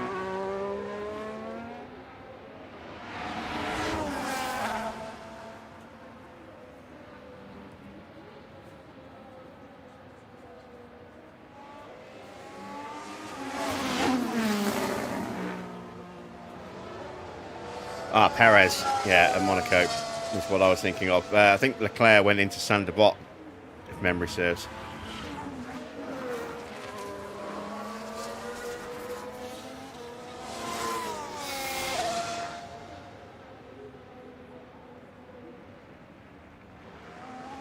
Track's still improving. Piastri's going back out. Everyone else is coming back in. Hopefully we've timed this about right.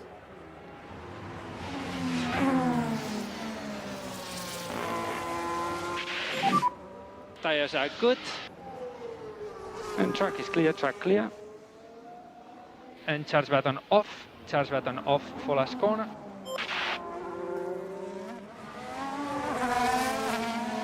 Right, can we beat Antonelli into turn one? We should be able to.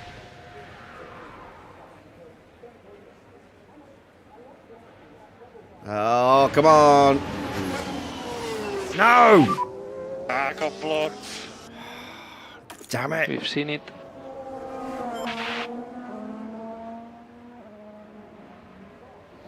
I'm going to continue the lap and then call him in right at the very end. Just so that we continue doing a hot lap.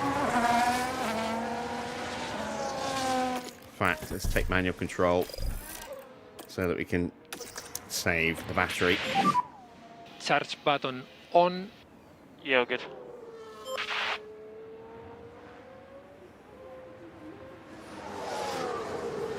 There's a whole load of traffic coming out in front of Oscar.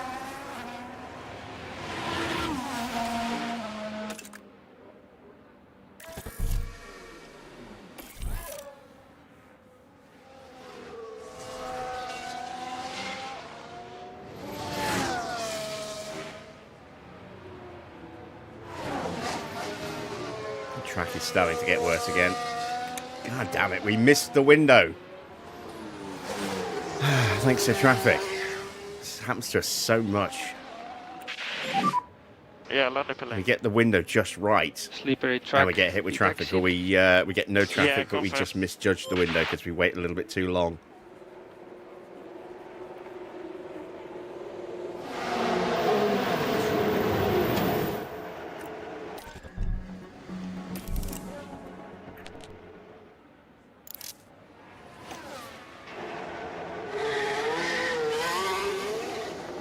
We're going to take manual control again, just to make sure that we don't end up badly positioned with these guys.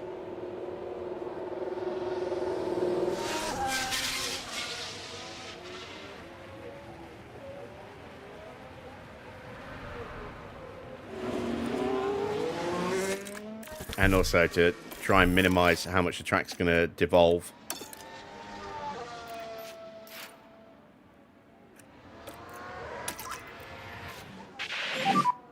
No lift off needed. You are doing a good job. Confirm. Oh yeah, I mean, Formula One is unfortunately rife with incidents of cheating. Schumacher taking out Hill in '94 at Adelaide, trying to take out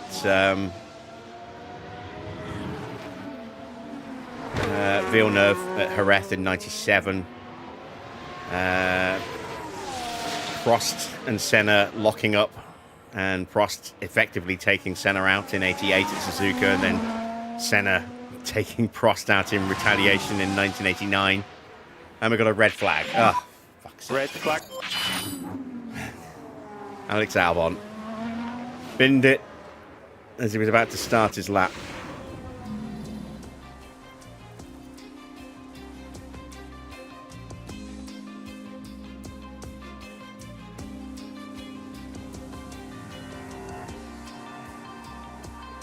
And that's it. Qualifying was actually called off. They never restarted it. So we qualified P6.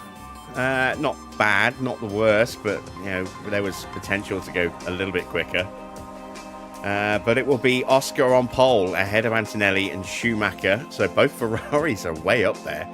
Colapinto and Albon, although with Albon having wrecked his car, that may need a pit lane start. And then it's Norris from Gasly, Russell, Hadjar, and Charles Leclerc. Max currently all the way down in P15. Let's see. There's a fantastic atmosphere here at the What the Hungaroring amended grid today looks like. as we prepare for 70 laps of thrilling F1 action. The heart may be in Budapest, but the racing soul is right here. Decades of F1 history saturate every turn of the Hungaroring, including the 1989 Grand Prix, where Nigel Mansell bullied his way from a P12 start to an ultimate victory. What on paper could be a low-speed circuit is turned flat out by modern Formula One cars. The Hungaroring's short lap means track position is essential in qualifying, and drivers will need to be careful of track limits throughout the race. The time has come to fight it out. It's race day.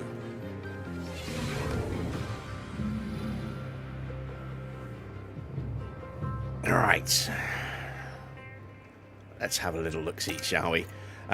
Is there any change to the grid? No, Albon is starting in P5, not starting in the pit lane. No penalties for anybody else. We are going to very quickly close down the game because I'm going to update the livery for Williams. So, OBS Studio disconnecting and reconnecting. It's been a while since that's happened.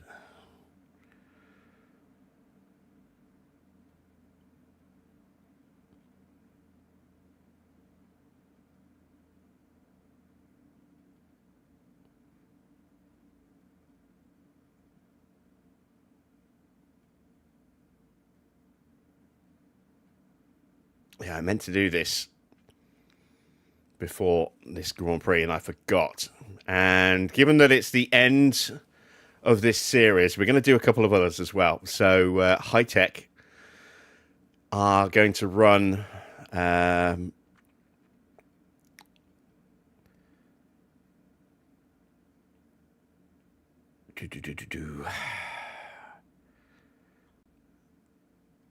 The 2006 Mild 7 Renault.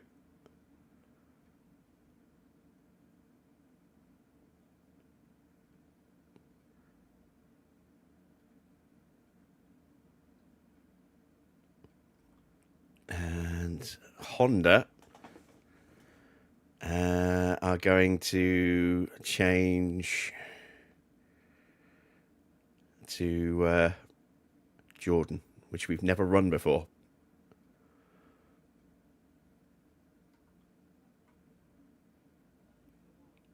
I don't need to worry about a batch install. I quite like going through team by team and doing it like this.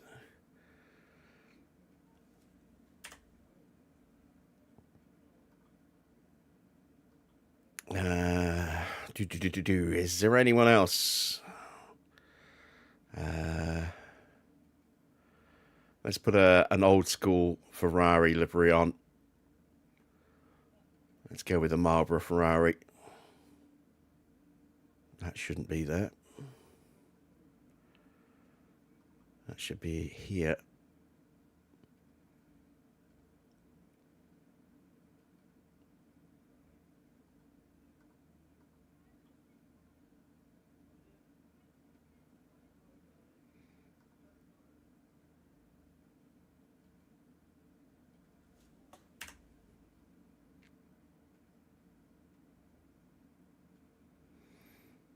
There we go.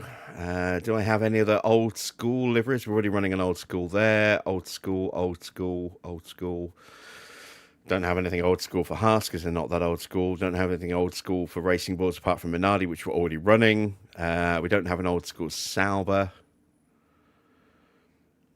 We've only got Audis.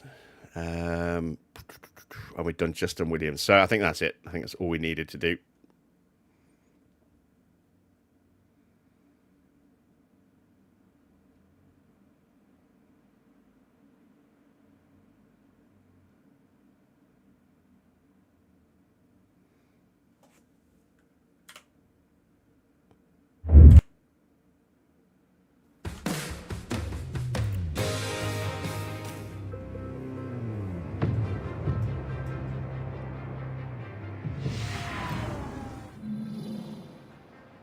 All right, there we go. So we are starting with 2.42 mil of water. Oh, it is going to change look. So Norris thinks he can just go wet, wet, wet. That's, oh God, I just remember that's the pop group, isn't it? Wet, wet, wet. I forgot about them. Sweet little mystery. And Max thinks it's going to fluctuate inters to wets to inters to wets. Let's take a look at the track graph. Oh yeah, it is going to fluctuate, isn't it? I think Max's strategy is probably the right one to go with. Potentially, we might be able to eliminate that stint there and just go wet, wet. Surprised he hasn't put inters in here as well.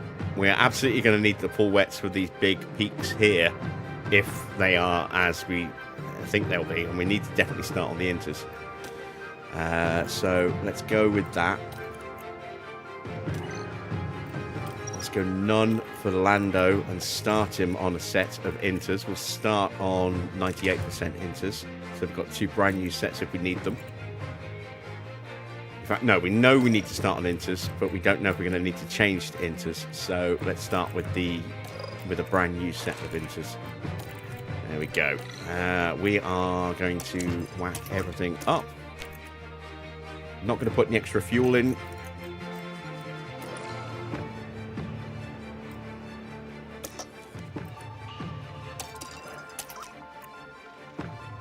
I'm trying to remember, what was the song that they did that was number one for 16 weeks in a row and was going to break the record. I can't remember what it was called. I've got a little strain of the chorus in my head, but the lead singer got sick of the song and pulled it from sale, so that it didn't stay at number 1 any longer. It just dropped out the charts almost entirely overnight. I can't remember what it was called now. It was a movie tie-in, I think.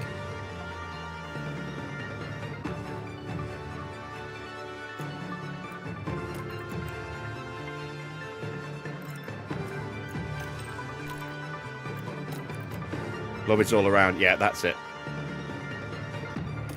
Right. We'll have a quick ad break and then we'll get the Grand Prix underway.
Welcome back, everyone. The final preparations are now being made as we head into the race. The Haas driver Ferrari with a chance doesn't to look right. impress a few people here. They sit in 17th, and let's be honest, no one wants to be at the back of the pack. But can they impress us here? The Renaults are there. But just what will happen here, your guess is as good as mine.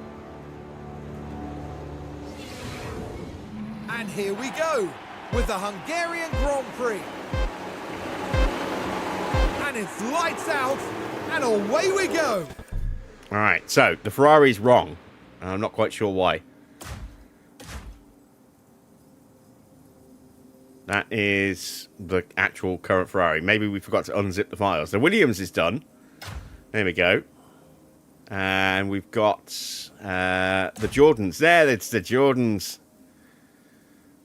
The classic Bitten and Hisses. Actually, no, that was Buzzing Hornets version. We've also got the 2006 Renaults there as well. But yeah, we don't have the right Ferrari, so we need to fix that very quickly.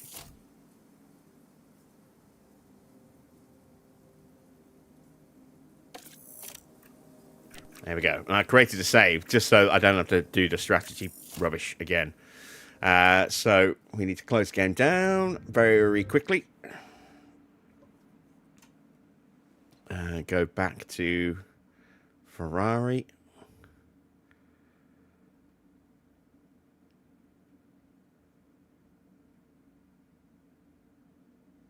Yeah.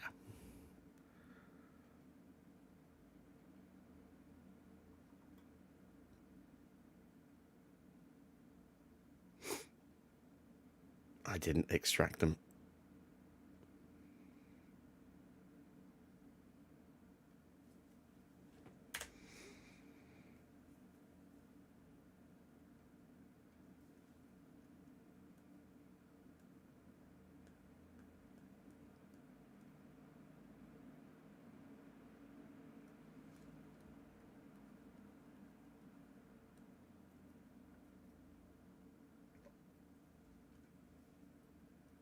Evening, find me. Nexus, sorry.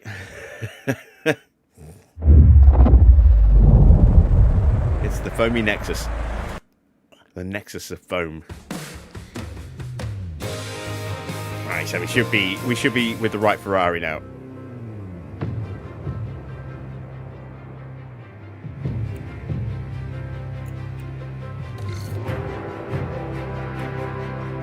Yes, that looks like it's got Marlboro plastered all over it.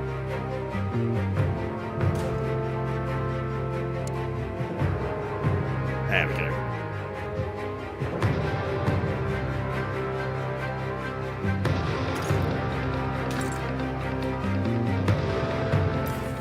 And off we go, and it's a good start there from Colapinto. Piastri's way off in the lead. Look at that start. Yeah, so it was just a bad start from Antonelli. Oh, look at Norris steaming on through. Oh wait, Antonelli's on wets. No wonder. Antonelli's starting on wet tyres.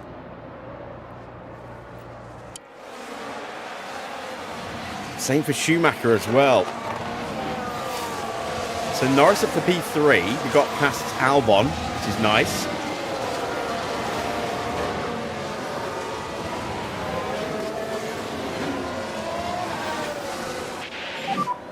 How's the track? Yeah, getting worse.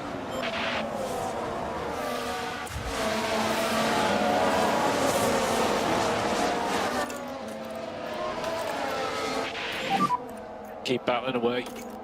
Okay.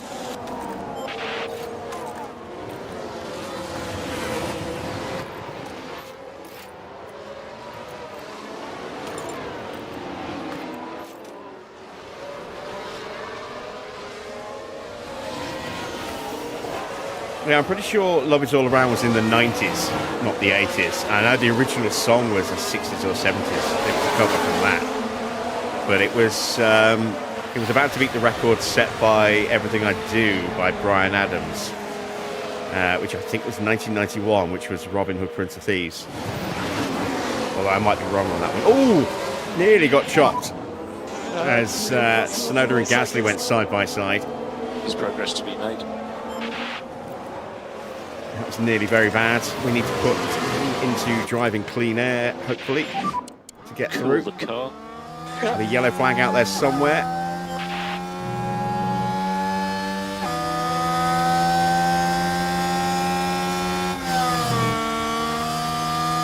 Should have better grip through the corners.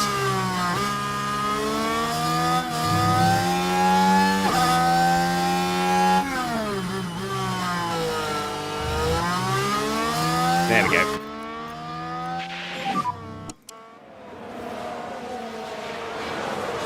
Okay.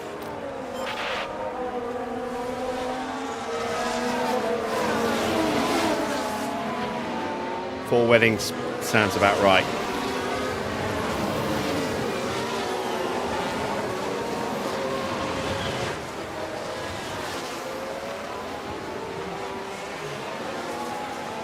Evening, Michael.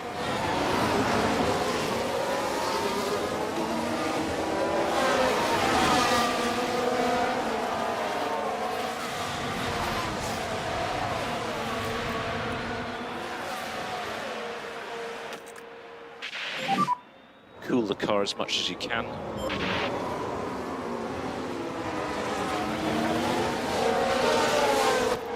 Alright, that is Yuki Tsunoda done. Next up, Schumacher on wets. He's dropped all the way down to 10th already. Antonelli down to 5th, but keeping Russell at bay.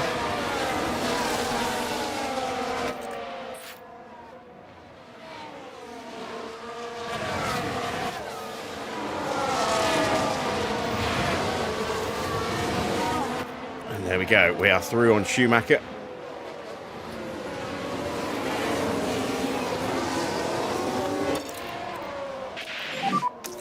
And try to cool down the tires as much as possible. Yeah, confirm. Charge button on, charge button on. Yeah, I mean, it was crazy. Australian pop stars, Charge Australian on. soap stars turned pop stars, ruled the charts for a brief period. Just cool down the tyres as much as you can. Kylie Minogue, Danny Okay. Minogue, Jason Donovan, then Holly Valance.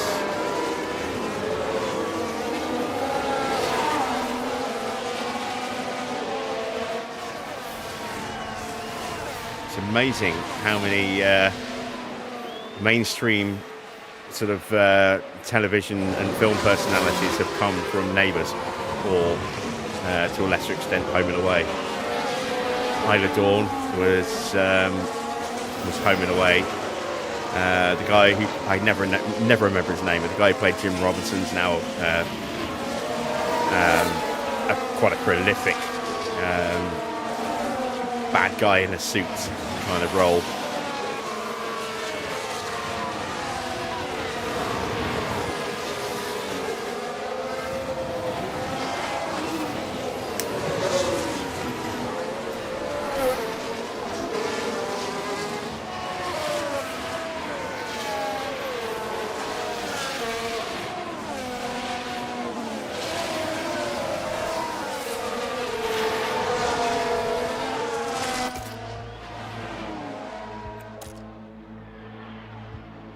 Surprised the wets haven't completely dropped off the earth. I'm amazed that Antonelli is still hanging on in P5 at the moment with the track in the condition that it's in.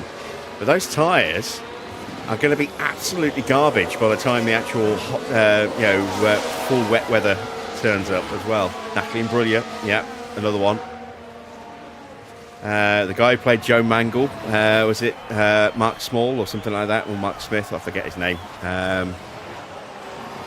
He became a big TV personality over here once he left Neighbours.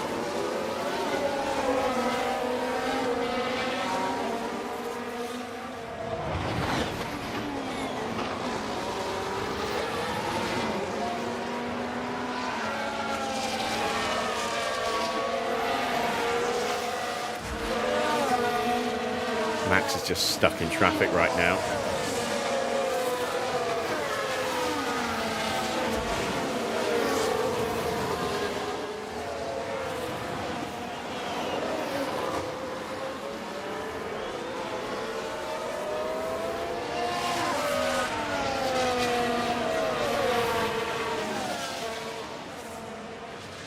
I don't think I've ever really watched Auf Wiedersehen, Pet. I'm a big fan of Reggie Perrin. The rise and fall, and then the fall and rise. Or the fall and rise, and then the rise and fall.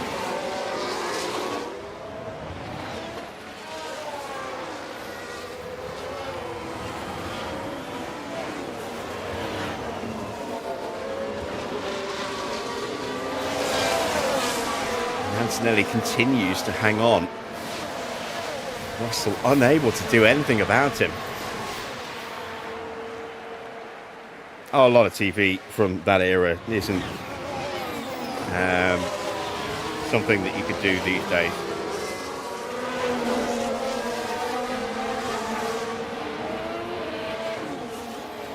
I mean, I'm a huge fan of the Goon Show, the radio show from the 60s.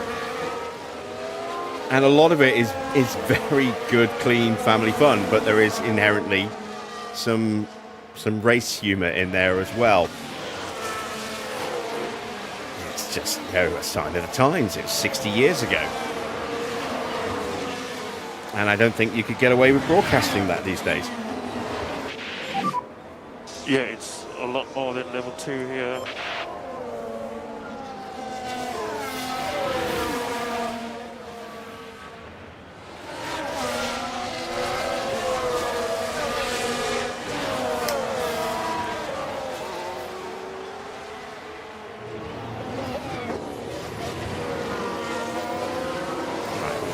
Try and push on.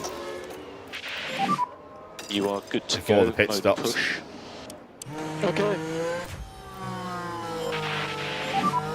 Let's get after these cars in front.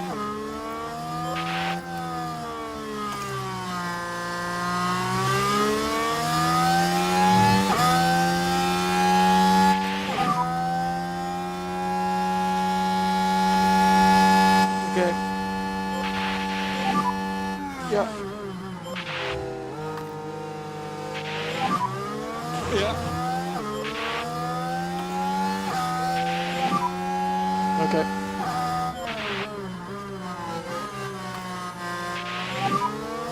Yeah, okay.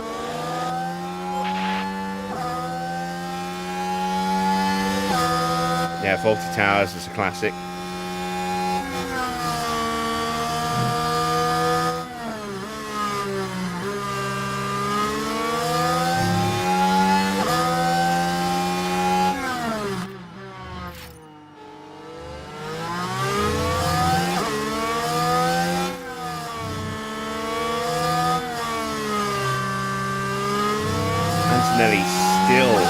up George Russell. In fact, George isn't even actually putting Antonelli under any real pressure at the moment.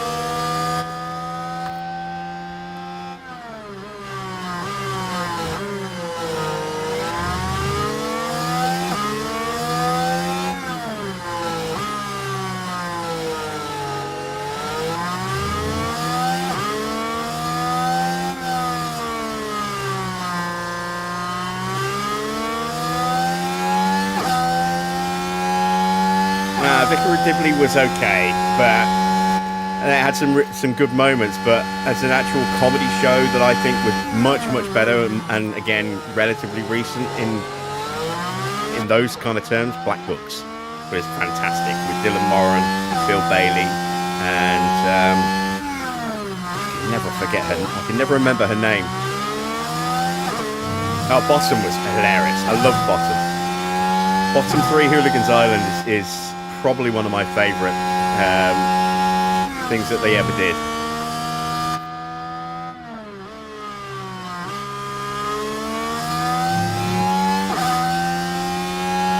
And it's weird, I love Bottom, but I've never really got into the young ones. Never really enjoyed the young ones that much.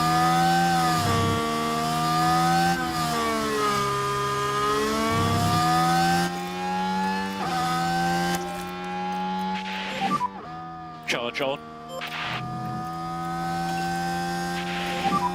You can push. Confirm. So deployed. Yeah, losing Rick was definitely a loss. Some of the stuff he did in later years was brilliant as well.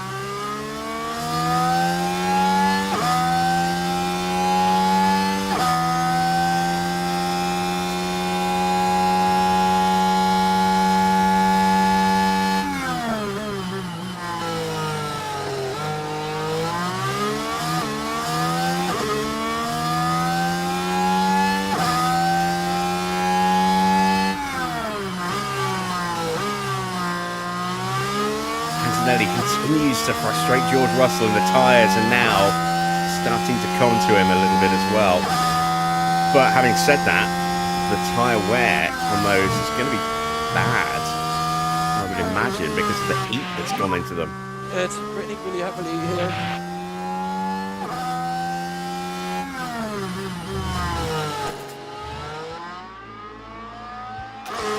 I think we can get away with another lap before we need to box.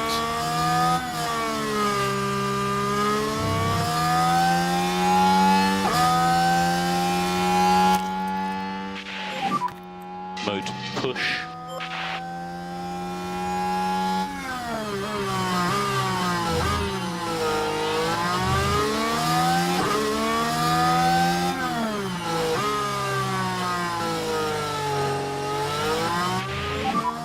Leclerc has stopped.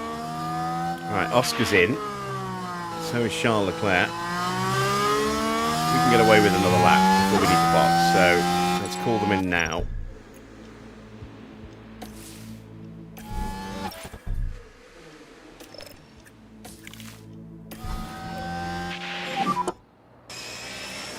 And box now, box. Right, so Oscar comes out behind us. That should be a set of full wet. Hadjar gets through as well. There we go, full wet tyres. I want to see the state of Antonelli's tyres here. Please. Look at that! Oh my god, he's basically destroyed those tyres. They're now pretty much unusable when the weather turns up for them.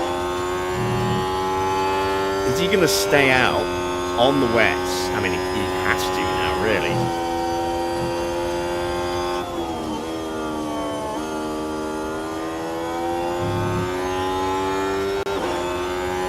Tyres are destroyed, but now he's committed. He has to stay out until it goes back to winter conditions again.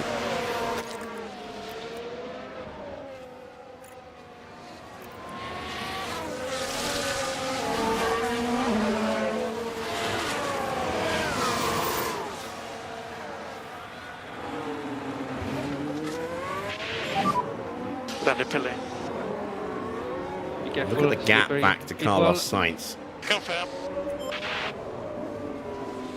who also started on full wet tyres. And look at that, it turns to full wet conditions as we're into the pits. Box area is very slippery. Okay. 2.0, not bad. Russell has stayed what's a out. white line on Hadjar has stayed out. Lee Mack, yeah. Jimmy Carr, he's a bit of a dick at times, but he's also incredibly quick-witted. At the end, P7. Next guy in front is Tsunoda. 1.0 now. Behind we have Albon. Ah, we've got a perfect stop with He will be Max. 2 And where are we going to come seconds out? Ahead of Mini, behind Charles Leclerc. For reference, you are P11.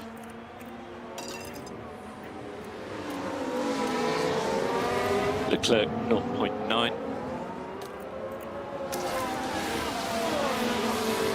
He's 0.5 behind.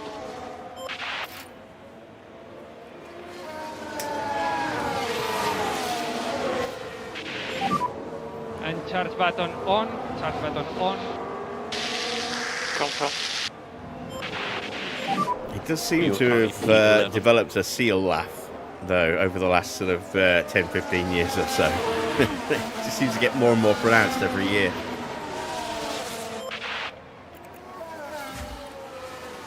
Right, Tsunoda, get out of the way. So at the moment you have P7. Right, Tsunoda's into the pits, so we Next are guy in unleashed. front will be Hadjar's Tsunoda. stayed out again. Russell's in. We'll get past Russell.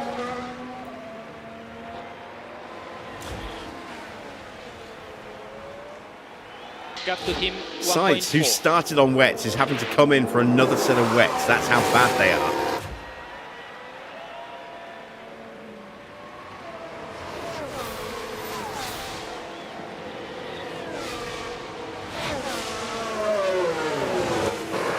Thirty 35% those tyres were.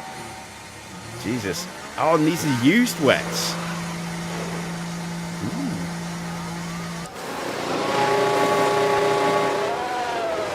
Interesting. So Hadjar's still out there on Inters. How long have we got before it dries up? A while. So if Hadjar's going to try and tough it out, he's going to really struggle. And tire temperatures are good. Yeah, confirm.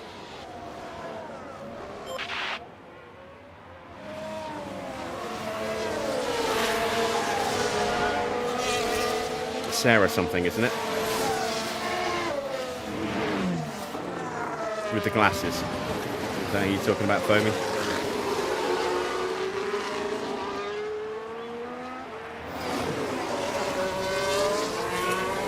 Right, Antonelli boxes. He's had to box for another set of wet tyres. Which begs the question, why even start on the wets?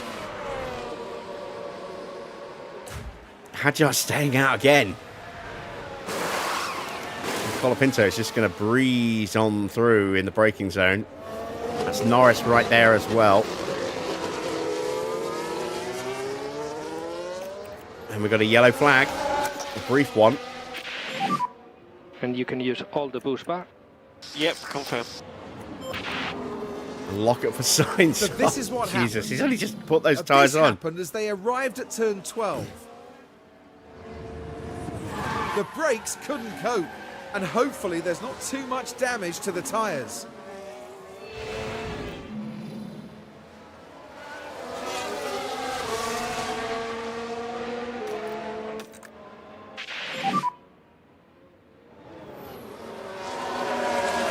Okay, confirm.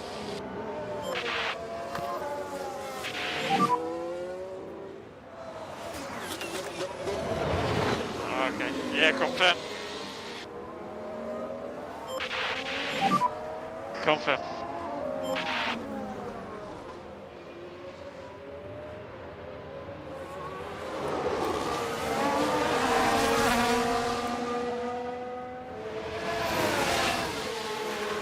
Seems the wet starters got it right.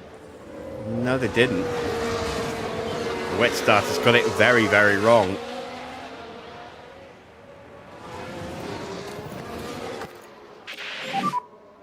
Confirm.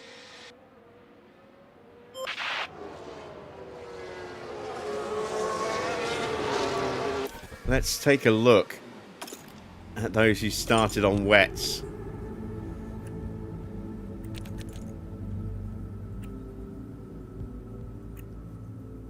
Antonelli boxed on wets. It started on wets, had to box. It's doing this weird thing here because the game looks like it's reloaded tyres when we reloaded it, because they didn't stop on lap 1. But we actually stopped the game and reloaded the game, and it looks like it's changed the tyres to some of the cars. Yeah, all starting on inters.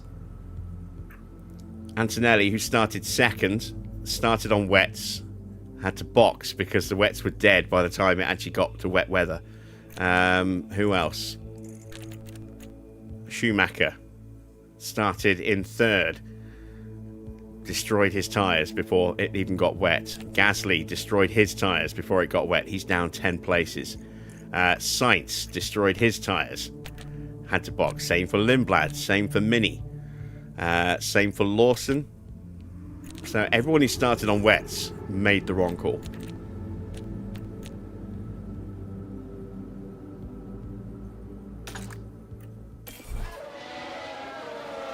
And Hadjar continues to stay out, which is a very, very odd decision. And just a reminder on DRS. Yeah, He's just going to be a sitting duck in the corners now. See how easily Albon is able to just get through and then drive away from him.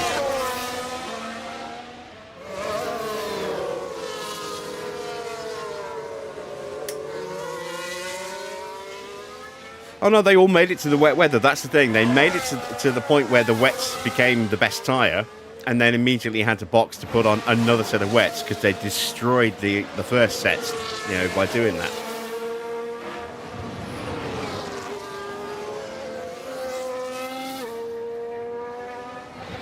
And then Norris is up into P3 from, what, P6. Max is up to P9 from P15. Because people started on wet tyres and had to box for another set of wets.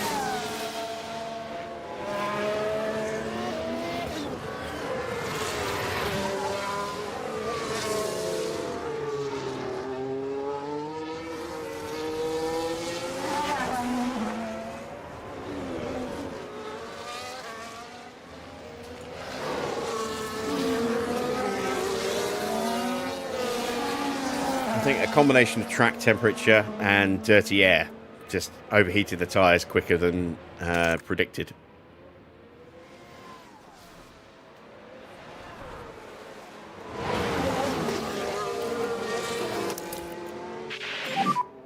Charge on.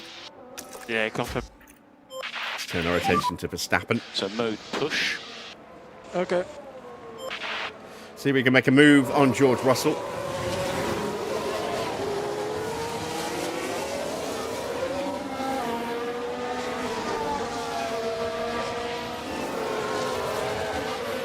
Somebody just locked up. It's Drugovich in turn 1. Watch for yellows. Yeah, okay. Oh, it's a spin, That's it. That's the spin. not a Not lockup. a mistake they'll want to make again.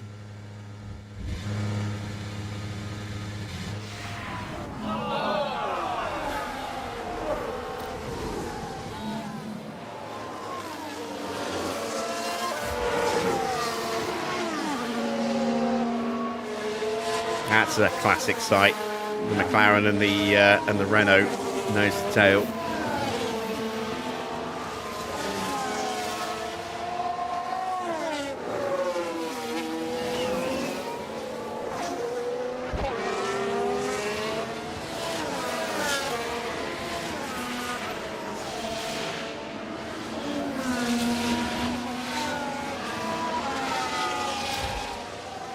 Leclerc now with a dive bomb up the inside of Hadjar, whose tyres are at the point where he's going to just start pulling over and letting people through any moment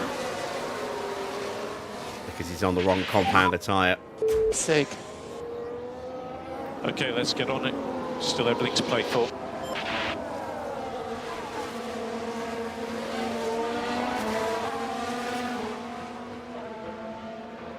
Had to get another bite of the slipstream there.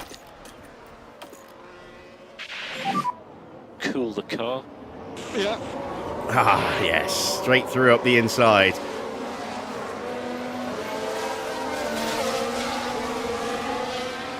Can we do it again? Ah, not quite, no. The Ferrari gets through. I was hoping we could pick off the Ferrari before it got past the McLaren.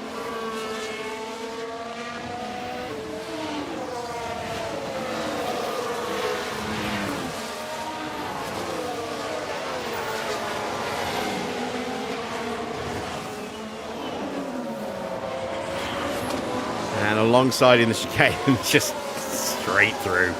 Like he wasn't even there. And Max will rock it off. And hopefully Hadjar will continue to frustrate his teammate for a while before he gets through.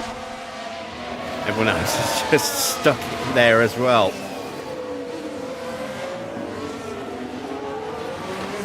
Oh no, George gets through pretty quickly and easily. See, Tsunoda was trying to make a move in the background, trying to get alongside Schumacher. All the liveries I've given you haven't been done, apart from someone's done a variation of the 90s, the early 90s Williams, but with modern day sponsors. We need to reduce K1 usage. But I haven't found any of the other ones that I've given you.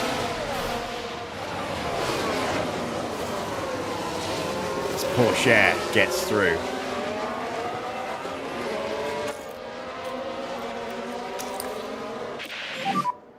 Charge on. Oh, the Lotus you were working on, I'm not sure if you're working to the right one.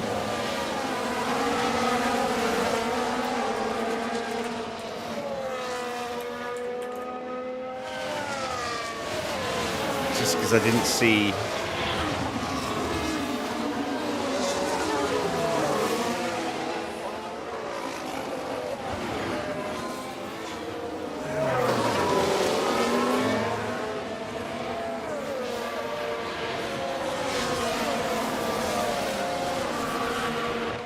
that's Benetton.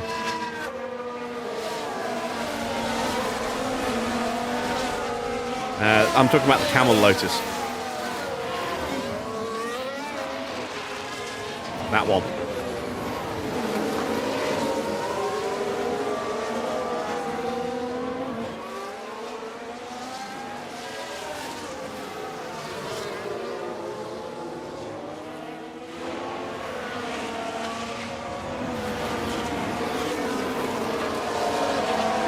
So the image that you were working on doesn't quite look right. Looks like you're working on a different variant of it.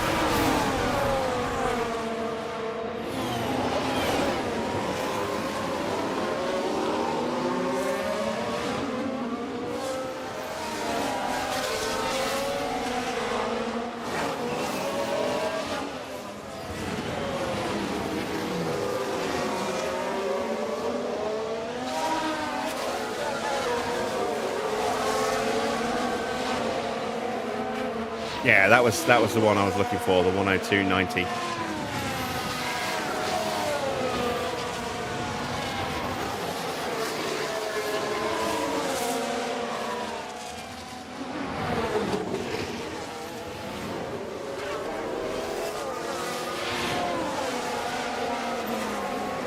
Hadjar's still out there, hasn't boxed yet. Still poogling away.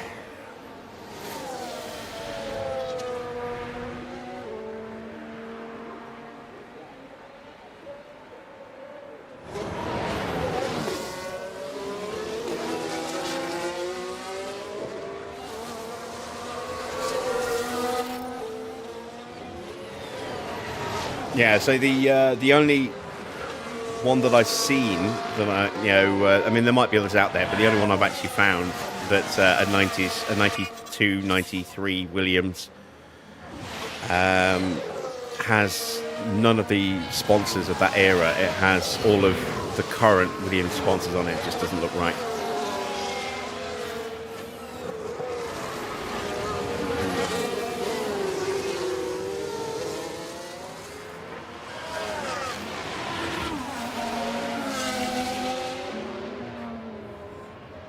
I'm actually going to try and learn how to do stuff in Blender so I can try and make the models for those cars.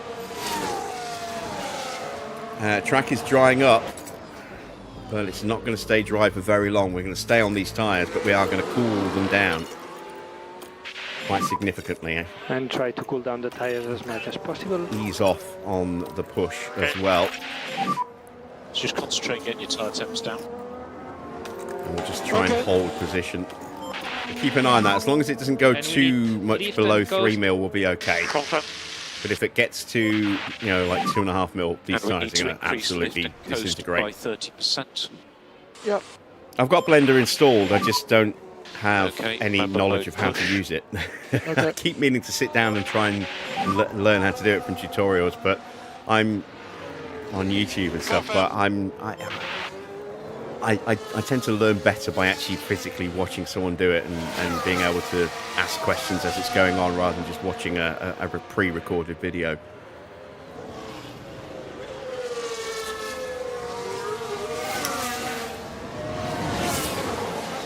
It's just the way my brain works.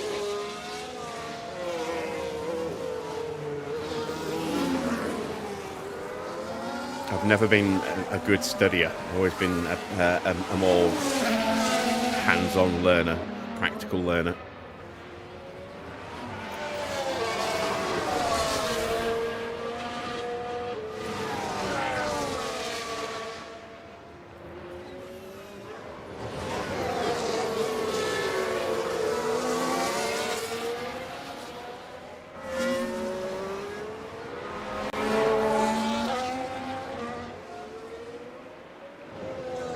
I want to learn, because I've never done any modding ever. You know, my extent with modding comes it basically is installing mods that other people have made. That's my knowledge of how to mod. It's just which folder do I need to drop this into. That's it. Well, I want to learn how to mod this game from top to bottom because I adore it, and I want to try and just keep this game going for myself more than anything, as long as I possibly can. Single yellow. Confirm. There's a yellow flag now. A spin for Mini. Whoopsie daisy.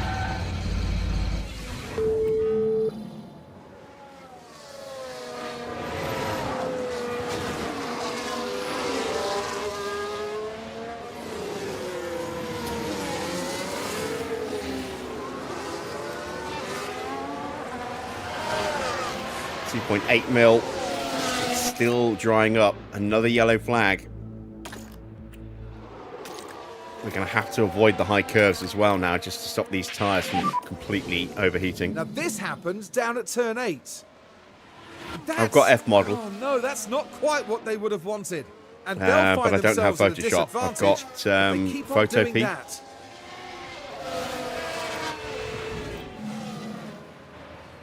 Which is a web version, a web browser version of Photoshop that's free.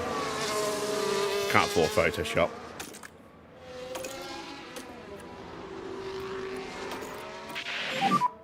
Try to reduce the hit on the curb. Okay.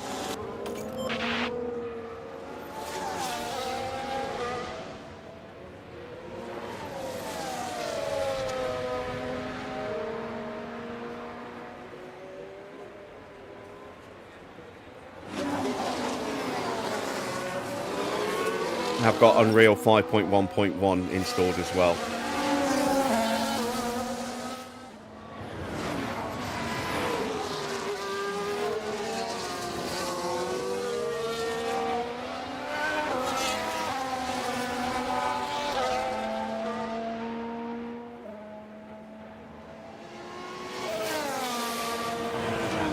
Could have maybe gone with Inters, but it's too late now because it is going to get wet again soon.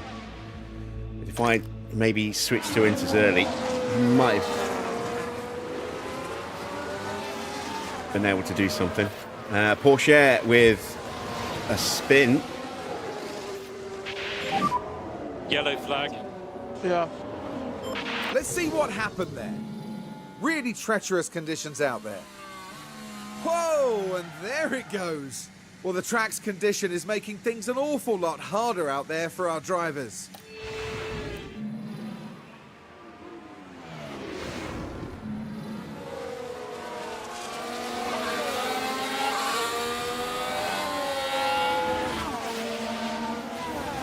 Still out there, and his tyres are coming alive again. What condition are they in?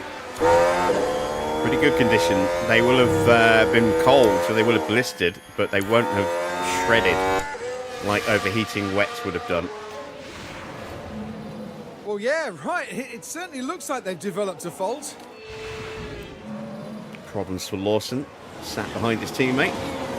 Welcome back, Nexus.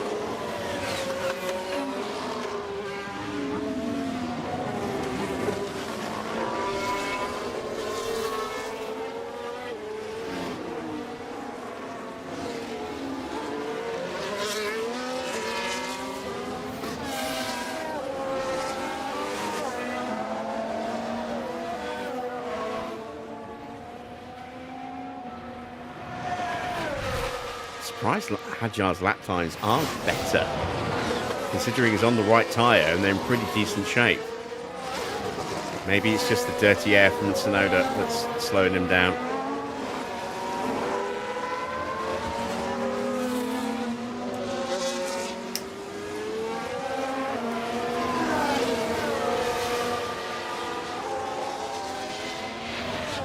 .35. Still getting drier.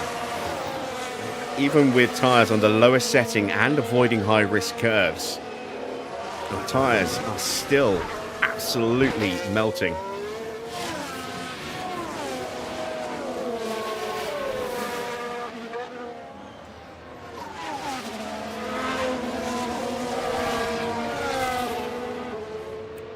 Norris has got Albon looking a little close. His tyres must be on fire in our dirty air. I am very curious. Let's have a look. We're at 104 at the start of that lap. What are Albon's tyres looking like? 116 at the start of the lap. Ooh, that's hot.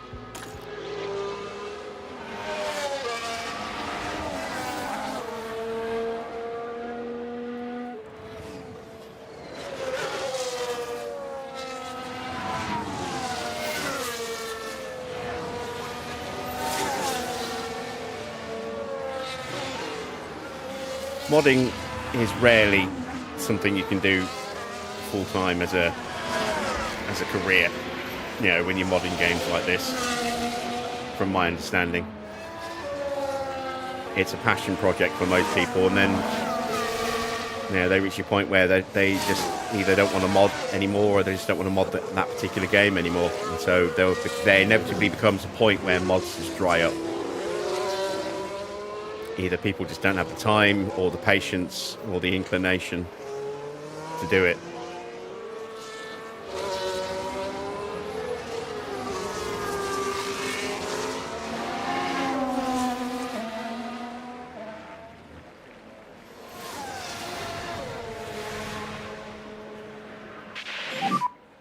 Maybe slightly heavier in intensity. That's why I want to start learning how to do this, because I foresee a time when the mods for this will just completely dry up, and I want to be able to keep the game going the way I want it to be. When you can. They're fine, I think. Alright, track is finally starting to get wetter again. Max now up to P7, target is P6.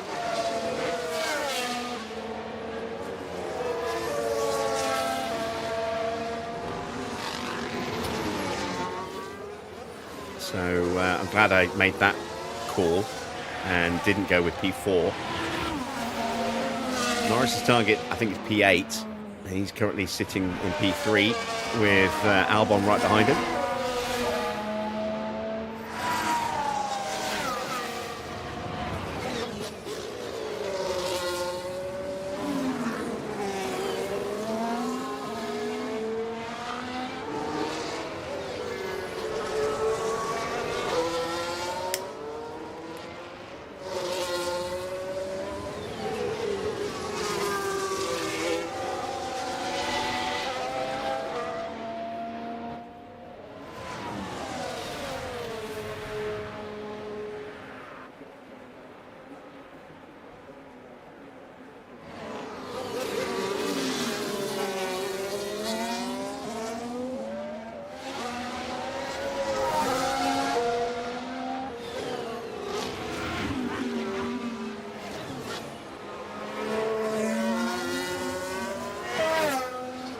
batteries are full.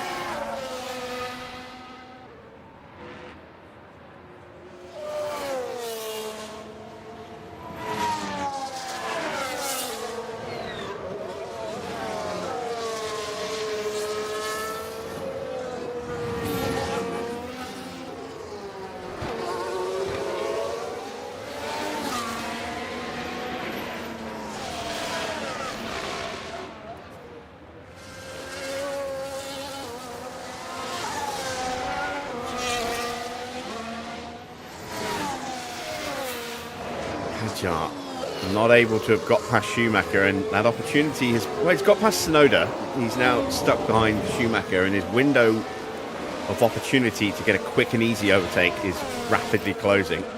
And Colapinto's in. So he's destroyed his tyres to the point where he can't carry on.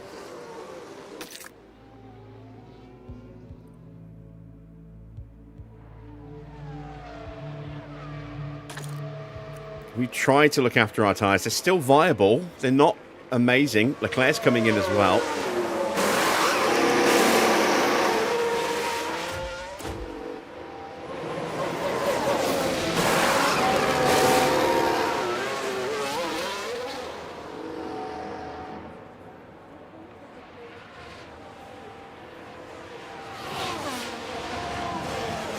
So Norris will take the lead and hold the lead if Piastri boxes, although I don't think he will because he's been running in clean air this whole time.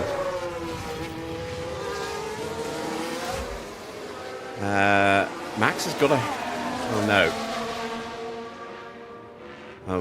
Yeah, it's because Colapinto's boxed. I got thrown for a second. It's because Albon's still behind Norris. Yeah, tyres are looking for now.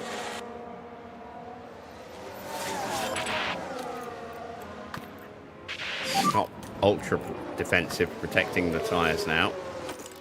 Yeah. Bortoletto comes in for a new set of wets. Okay. And Hadjar needs to get off those inters now. Yellow flag.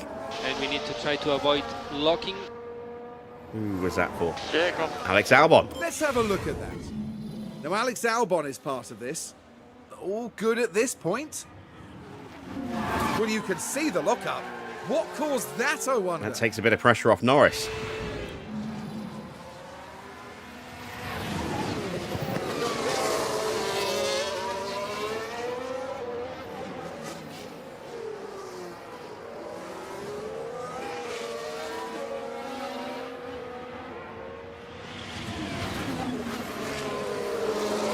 So Colapinto is going to be a problem for Max on those brand new wet tyres.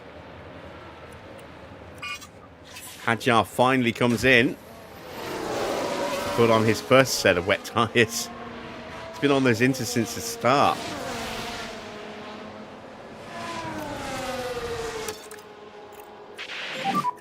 Just pick up the pace. So we need to push.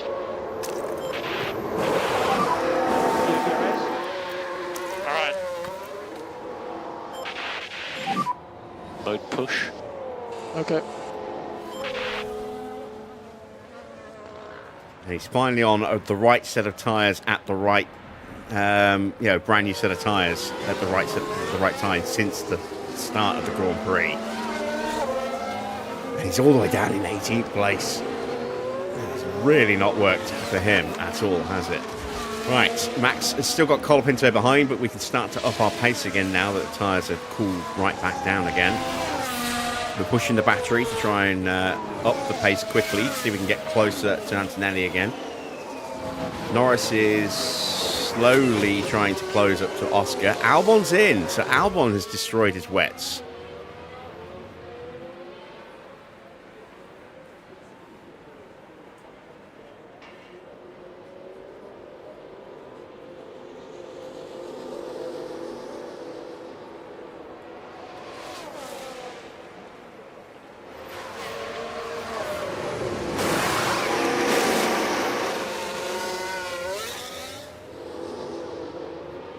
And Tsunoda coming in as well. So once again, we're getting in a Williams and a Jordan at the same time. Oh, a Mini's punctured. Wow, some of these guys really have destroyed their wets, haven't they? Bang, there goes the tyre. Luckily, he's right at the end of the lap, so he won't have to go too far to the pit lane. It's a good stop for Tsunoda.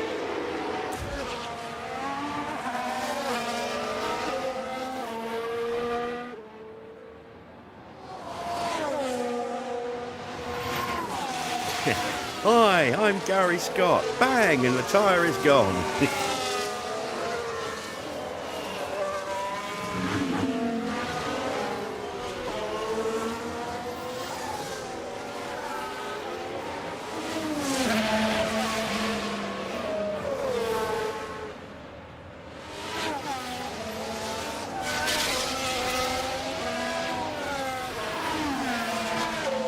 Has to be one of my all-time favourite parodies is Peter Serafinowicz when he did Derek Baum and the kitchen gun.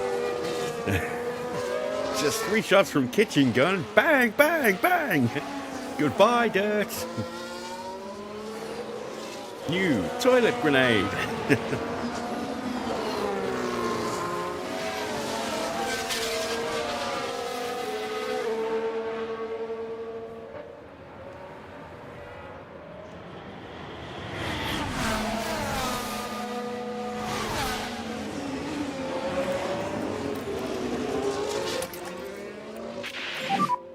Suggests that you can reduce the amount of lift and coast at turn 1.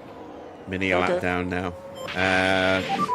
Yes. No lift off needed. Not surprising. You are doing a good job. Cool.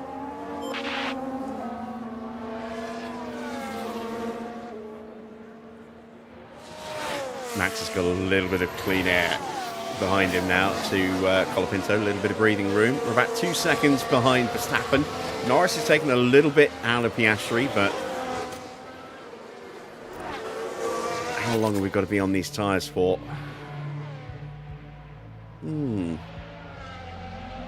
I think it might be worth switching to winters for that point there, given how low these tyres are looking.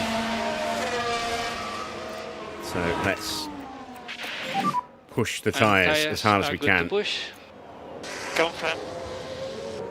It is going to be wet all the way through. Let's get It's after these just a cars in level of how much wet we're going to get. It might well go back to Inters at the very end.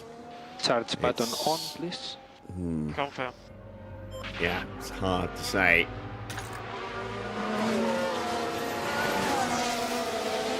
Russell's in. Charge on. Okay. Oh, Vinny's on Inters. What? Why did he put Inters on? No wonder he's so damn slow.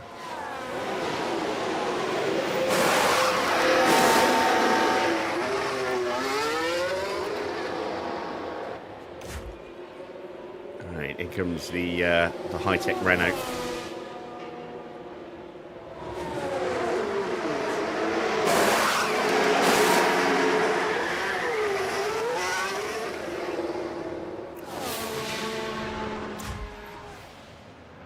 We are closing in at a second a lap on Oscar at the moment. So at the moment you are P2. Okay, next car is Piastri. As we put a lap on Mini, who is not only half a minute behind Bortoletto, but is on the wrong compound of tyres for the current water level by a long way as well. He's going to be several seconds a lap slower. Can't use this last lap as a template because he just had to pull over to let us through, but it will be multiple seconds, 6 seconds there. It will probably be in reality about 4 to 5 seconds.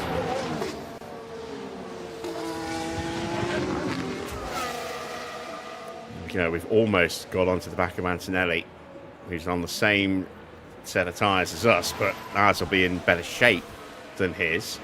Colapinto staying right glued to the back of us because he's on brand new wets. And that is Fornaroli boxing.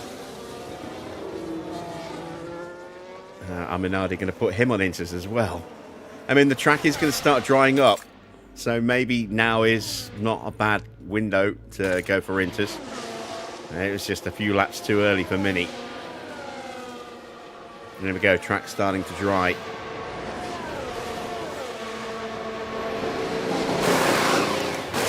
bad stop, and it's wet tyres at a point where the track's about to start going to inters. Minardi just getting it all wrong here. Oh, it looks like a pit stop issue.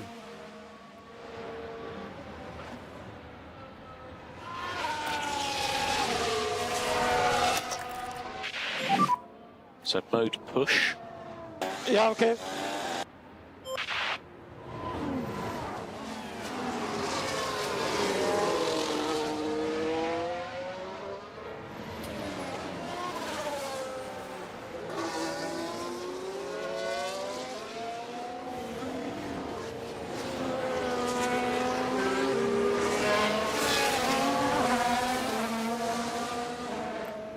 Don't know if we're going to get a good enough run into turn 1 here. Don't think we're going to be close enough.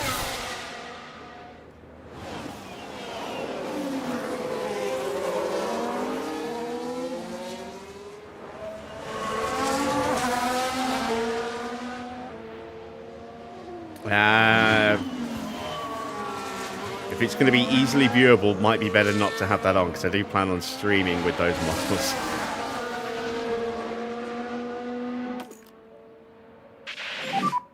Cool the car as much as you can. Yeah.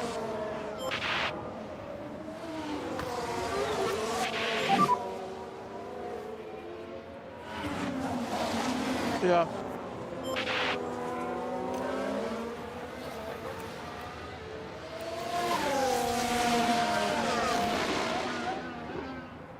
I have control over cameras, yeah, but one of the things I like to do is run like this a lot. So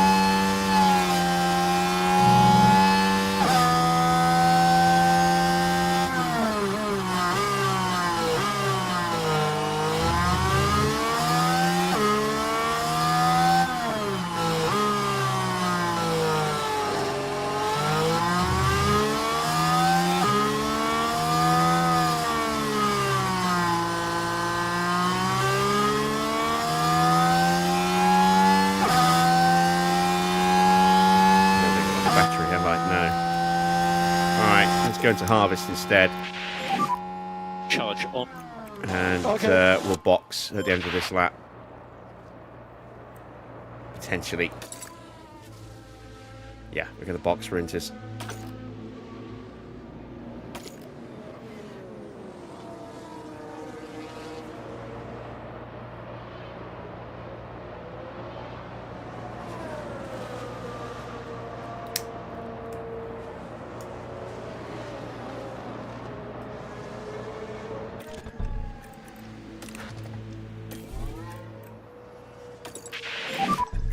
And box this lap. Confirm. Box this lap for inters.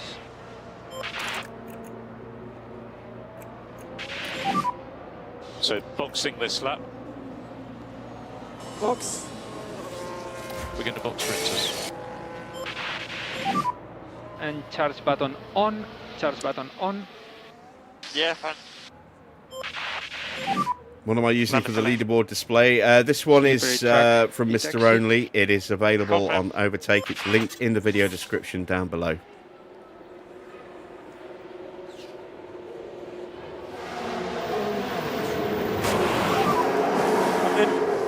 Ooh, nice stop there for Norris. We've already had a perfect stop for Max. But Norris's first stop was 2 seconds, so that's good.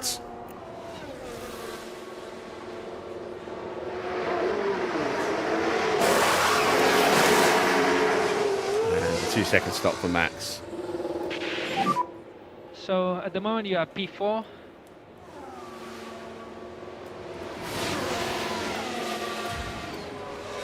We're out behind Colapinto, so we haven't really lost much. We've lost a couple of places, but no, we only lost 1 place because we were right behind Colapinto, weren't we?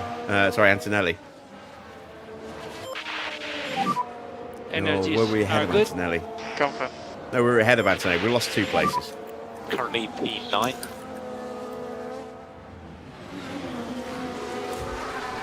He's 3 seconds in front of Max down to P9. So car ahead of George Russell.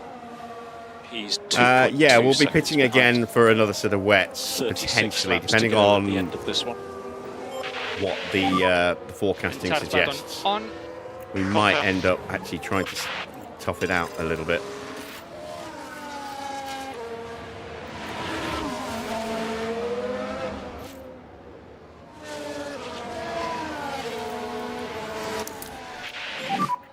Charge on.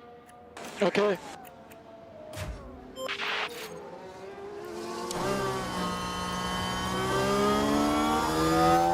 Antonelli's in, and we will easily clear him.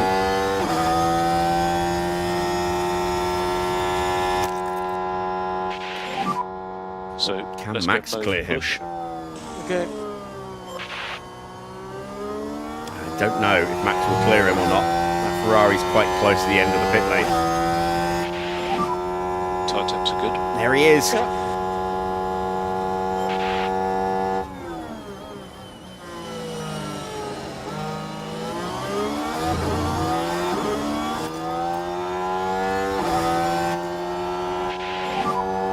Cool the car. No way through.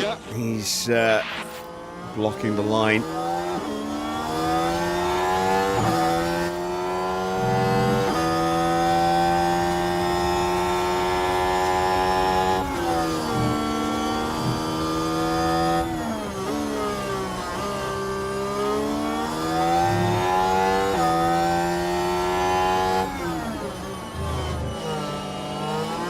I would have got everything turned up to maximum for Max. He's on cool tyres, yes, but he's also going to be pushing with everything he's got. AI always does that. I might be able to get him into turn 1, but I'm not going to get him before then. Just going to make sure I stay close enough to be able to try and do that. Let's give Norris some battery now. Use the energy. Yeah. And try to cool down the tires as much as possible. Yeah, confirm.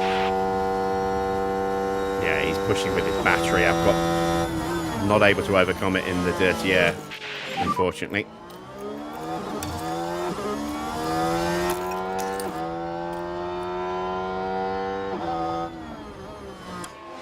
No worries, mate. We are coming up to some traffic though, so that might your present an tyres. opportunity. If he's struggling to get through, that we can try and get through that way. We've done that before. Charge on. Drogovic and Lawson and Lindblad all in.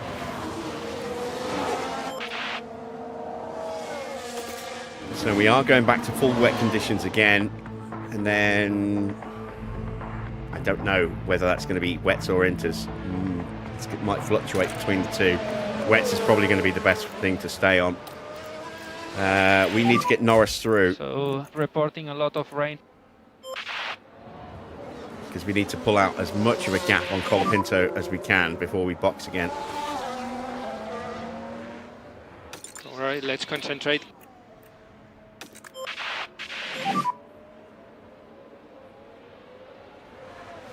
Confirm.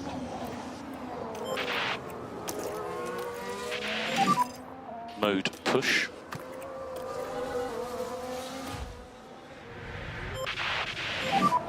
Confirm. Gasly's in.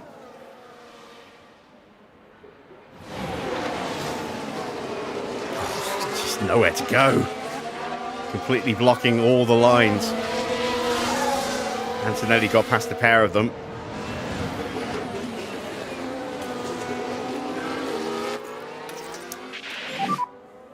Okay, remember mode push.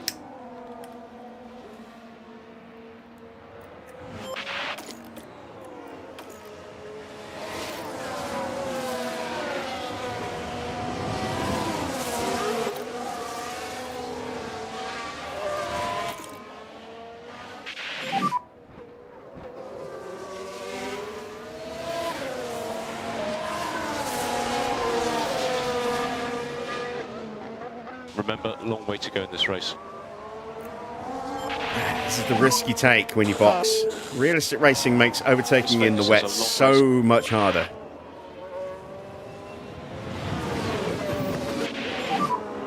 We have the fastest lap.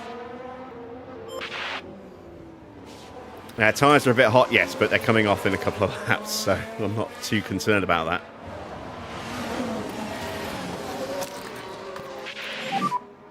Mode push.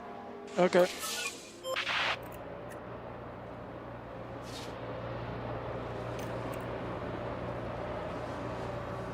Right, we got one. We should get the other in the braking zone. No, we couldn't get there.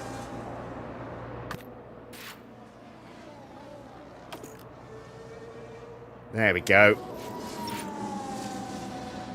Beautiful. We're through. Charge on.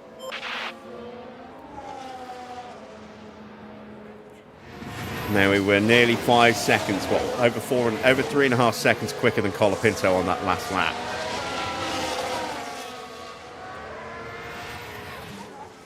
Max now will be able to unleash his pace and start doing 125s, 126s, something like that.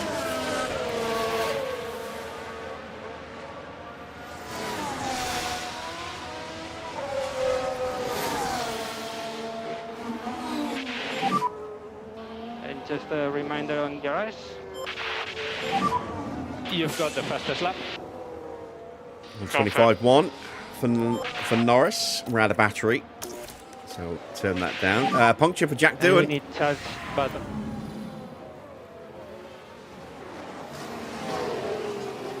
And again, quite lucky. Same place that Mini punctured. Hasn't got far to go. Just a couple of corners till the pits. Could have been a lot worse. He could have punctured on the final turn. And then do a whole lap limping. Track is getting wetter again. We don't have long. A little bit more rain. Another 3 laps maybe. To make the most of these tyres.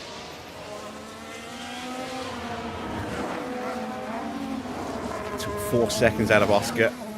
Oscar will probably need to stop again at some point. I don't think he can take his tyres all the way to the end. He's stuck in traffic now as well. Tyres are going to melt. Not in 3 laps, they're not. Oh, that's another puncture. That's Teo.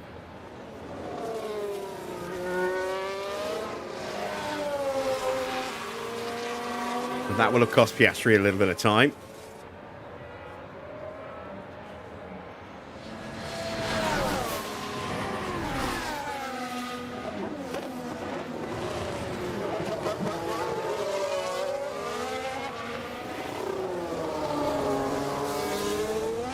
.126.5 for Norris, 126.2 for Max.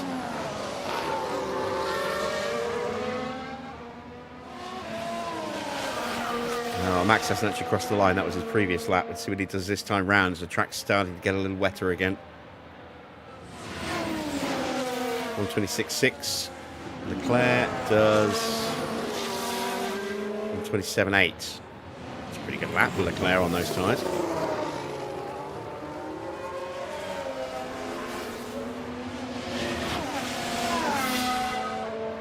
I need to get on wets before Piastri pits. Not necessarily. Depends when he pits. If he pits when the track's still at like 3 mil, 3.2 mil, we can keep going on these tyres for a couple more laps before we need to box. We just need to get off these tyres before it hits 4 mil.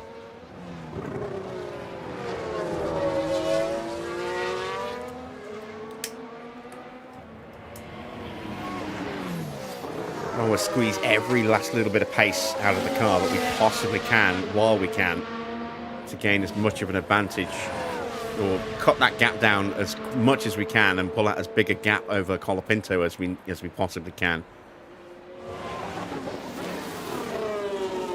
And you can see Sainz behind, putting pressure on Oscar but not able to unlap himself. Might cause Oscar to drive a bit more defensively though. We only took 3 seconds out of him now. So the track is getting a little bit worse.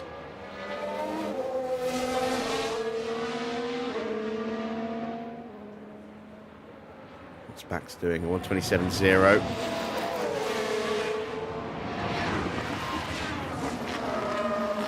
Let's just ease the Cool your tyres. pressure on those tyres a little bit. Okay.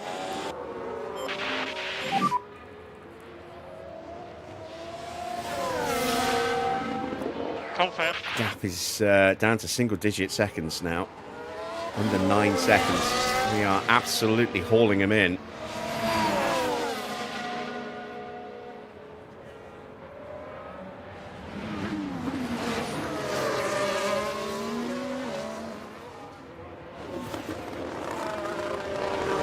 Our car is really not suited to this track, unfortunately.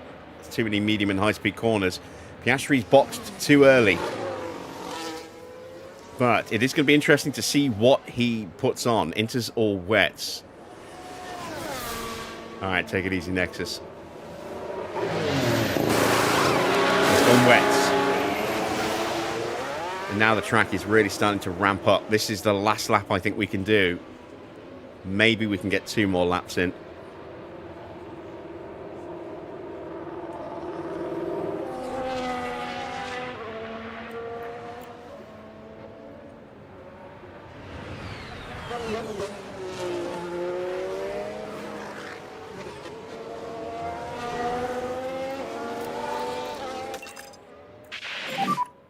You need to push as much as you can. Yeah, okay. And increase pushing status a bit more. Yeah, confirm. And more energy available. Yeah, confirm. Water level's going up pretty quick. I don't think I can squeeze another lap in.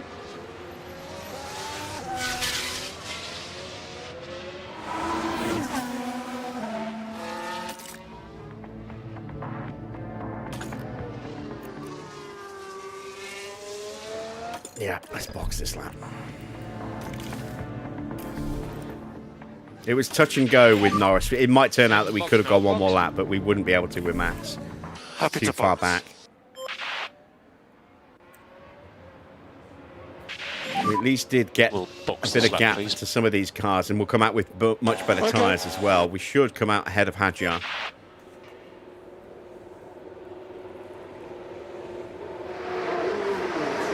And we won't be too far behind Piastri. Oh, a nice quick stop again. And watch a wide line on exit. There he goes. There. So he's going to be about Box area 6, is very 7 seconds slippery. behind us. No, ahead of us, sorry. Colapinto's gone through. But we've got slightly better tyres than Oscar. Negligible, really. But we've At got the much moment better you are tyres P3, now than P3. Colapinto. And we're ahead of Albon. Max To with another him, perfect stop. 2.2. Behind we have Albon. We are less than to him, 6.5 seconds 1.4. behind Oscar. We really shredded that gap.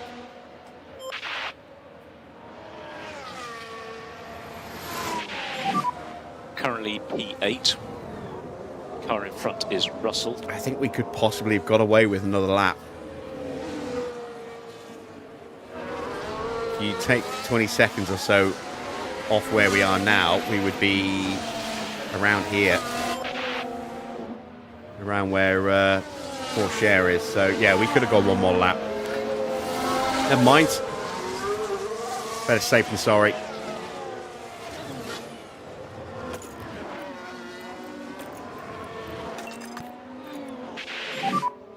Okay, mode push. Max a couple of places below where he needs to finish.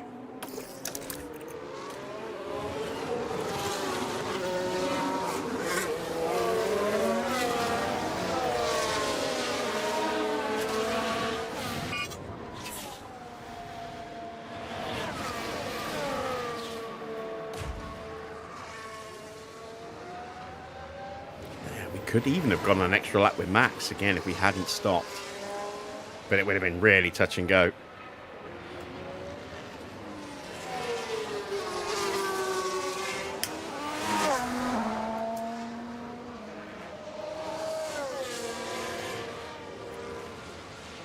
All right, we've caught the back of Franco Colapinto.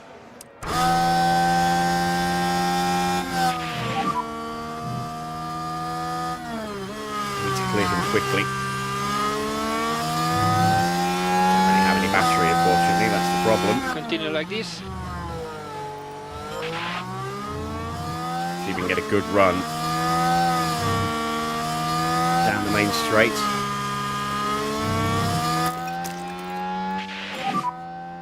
So deployed.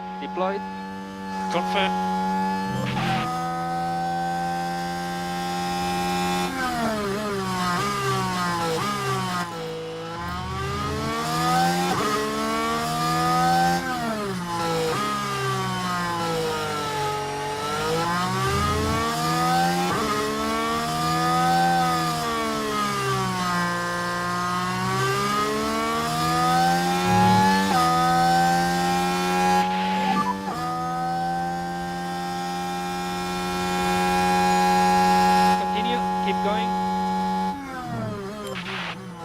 He got a good start, but he was starting on inters.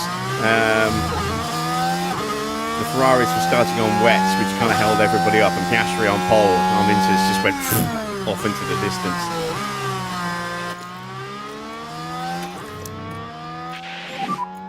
Charge button on. Yeah, confirm. Mode push. Okay.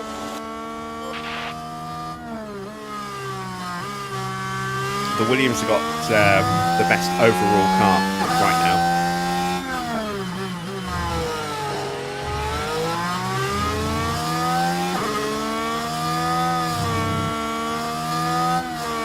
Not by much, but enough for them both to be 1 and 2 in the overall performance rankings. Race is long.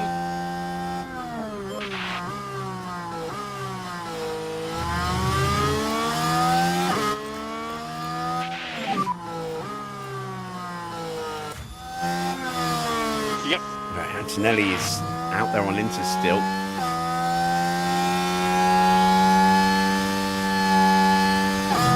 His times are going to start to, fall away quite badly Good. if he stays out too much longer. 33.7, lost 2 seconds to Albon. See what Leclerc can do.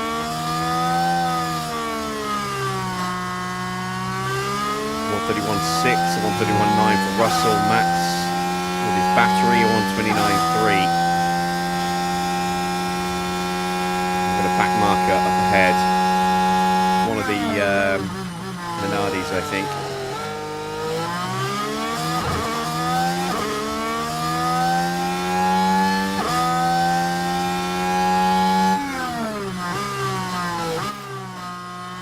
Probably the sights.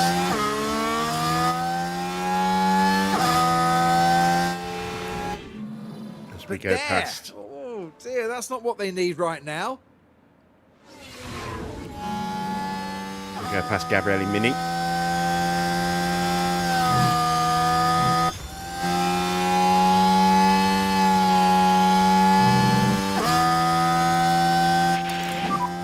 Got to him 1.4.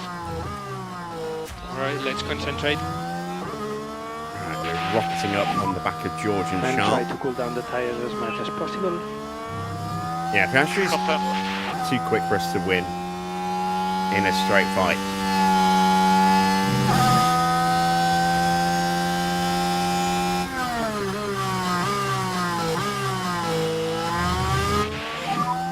Car ahead, he's Russell.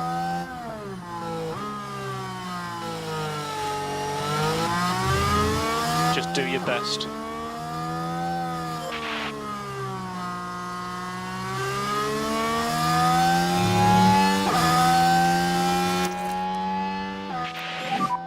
Charge on. And charge button on. Charge button on. Yeah, confirm. Which car is fastest? Depends whether you believe the game or the database editor. Database But the editor car's says it's definitely not Williams. happy. Surely some kind of fault. I'm not sure what the game thinks is the fastest car right now, but it says our car is appalling in medium and high speed. The database editor is a little bit kinder to us. But the Ford is a strong car, and Oscar's the highest rated driver in the game. So drivers make a huge difference to the performance of the car. if you had Oscar in the Williams, it would be the Williams that would be miles ahead. Colapinto's only an 80-something rated. Piastri's a 93. And that makes a huge difference.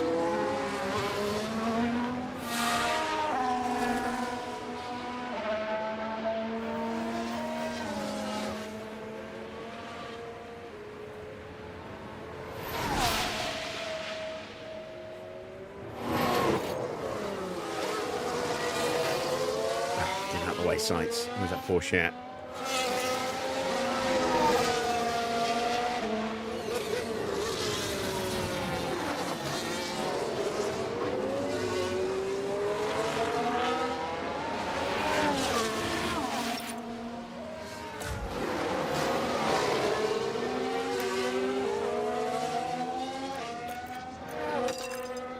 The yellow flag out there.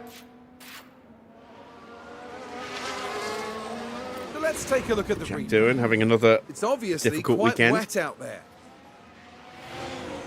in the Mercedes AMG. Very heavy on the brakes, and you can't afford to do something like that when dealing with these sort of conditions.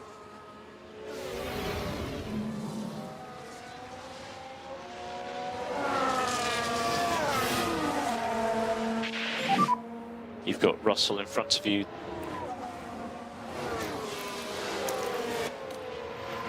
A long way to go. Go mode push. Okay.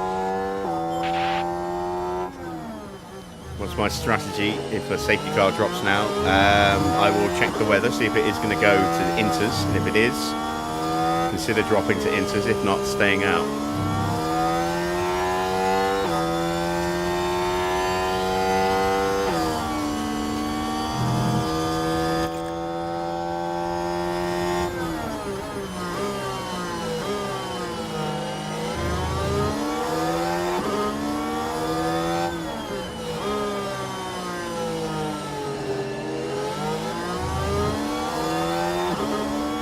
Antonelli, who's holding everyone up now.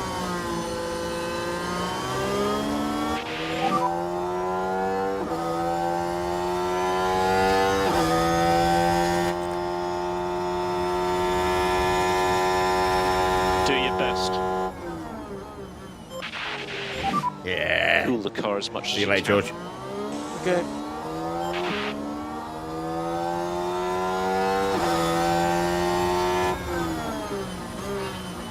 Charles able to stay ahead. See a replay of that overtake.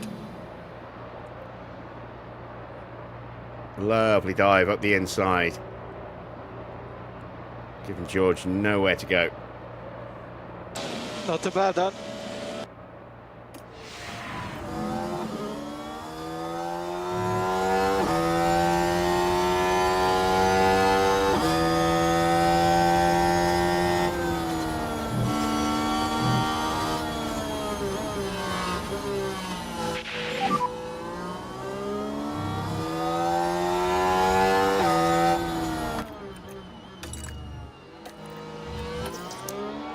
Okay, let's get on it. Still everything to play for. Charge on. Okay. And you can use all the boost bar. Yeah, confirm. Okay, remember mode push. Yeah.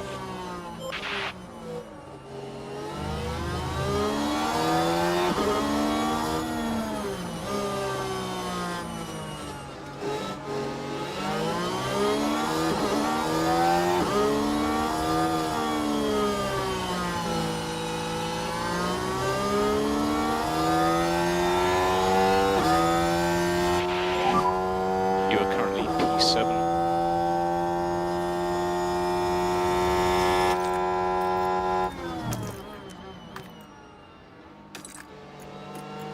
Car behind is Russell.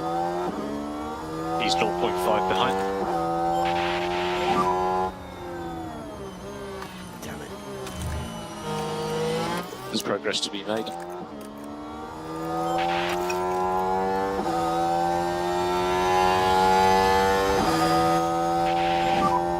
Get those tyres tyres, temperature's down. Track is getting to a borderline kind of position.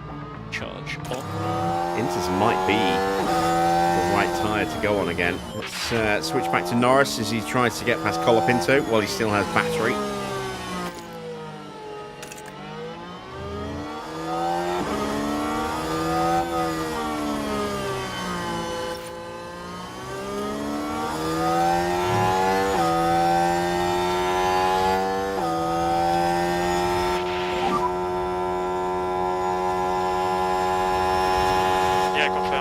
Yellow flag. Is that Leclerc making a mistake? It was. Now we should be able to take a Under look. pressure. Conditions on track really not great. And the car fails to respond. By that point, it Excellent was stuff. just too late.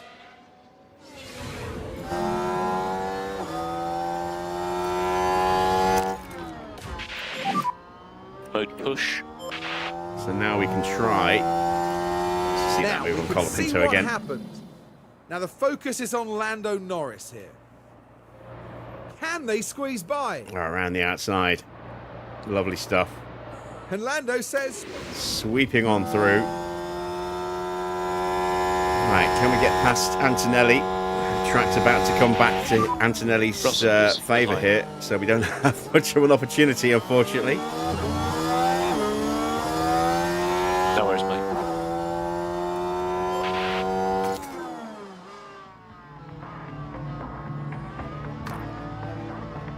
I'm going to give it a moment. I'm not going to immediately box. Just going to leave it an extra lap or two just to make sure it's definitely not going to suddenly switch back to wets again.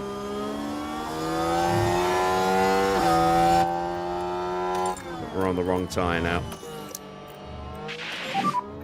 Charge on.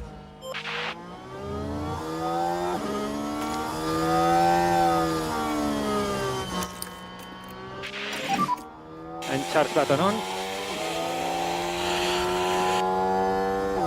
Okay.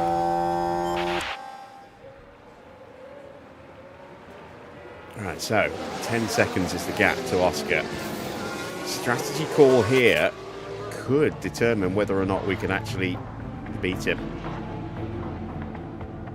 I'm very, very tempted to go to Inter, so I just need to wait another minute for that to click up one.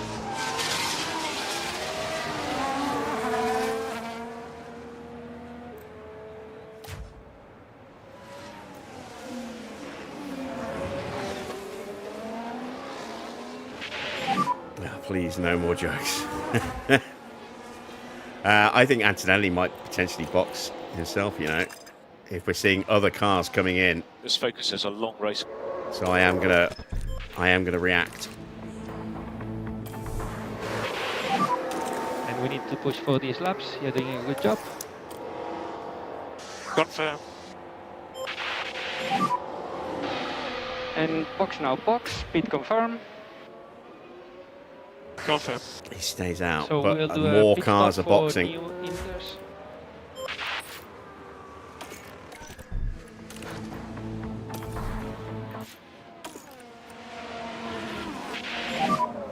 Let's box then. Okay. Who We're gonna holds box the next. trophy? Sorry, the license for F1 games now. I think EA still holds the license for the actual racing sim. Getting held on release with Colapinto coming in. And watch a wide line on exit. There goes Albon. I'm in. Box there is very slippery. Yep. Nobody holds the license for this anymore, for the management game.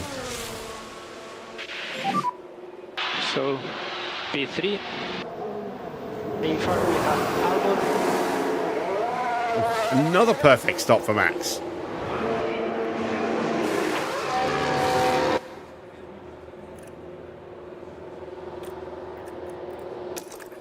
And 17 laps to go. DRS. Yep, all good. Just for reference, you're currently P6.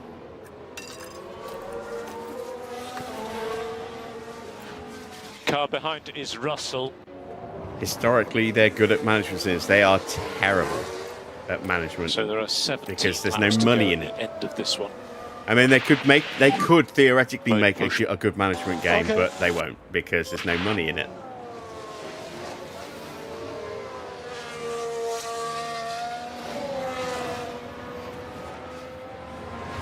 I mean, what was it? FIFA 13, FIFA 14 was the last really good management part or management aspect to a FIFA game. And since then, it's just.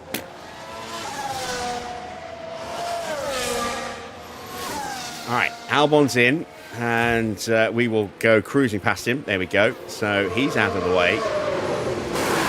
We are 28.5 seconds or so behind Oscar, but we'll be lapping quicker every lap now.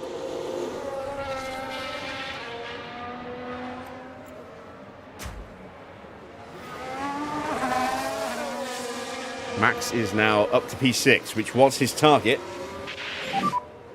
So we have managed to undercut him up into P6 from P15 and got him to the target I set with the sponsors. Norris, we've been able to get up to P2.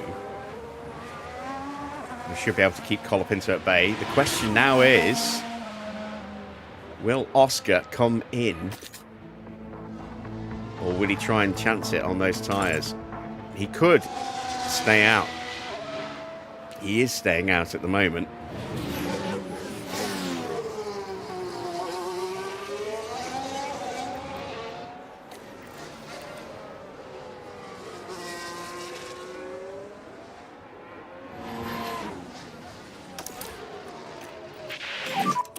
Charge on. Yeah, confirm.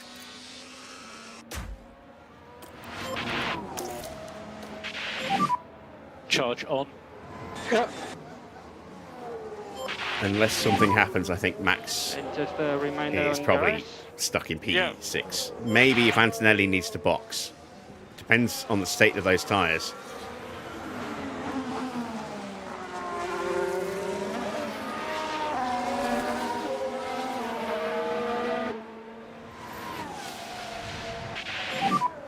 You need to keep your K1 usage down a bit, otherwise you'll just run out of battery and then you'll just be taken by everybody. Okay. Nvidia won't buy EA. If anyone's going to buy it for 10 cents. I think they already own a stake in EA. They're getting their grubby little mitts into everything.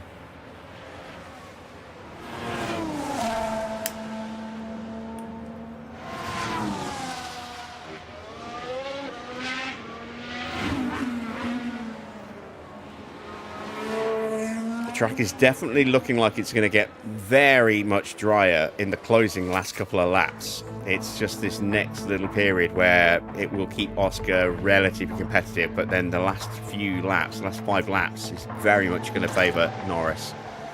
So we need to get to a point where we can be ahead of him when he boxes, because he will invariably end up boxing Get back at to doing some lifting point. coast now. We are chipping away, but not as quick as I'd like.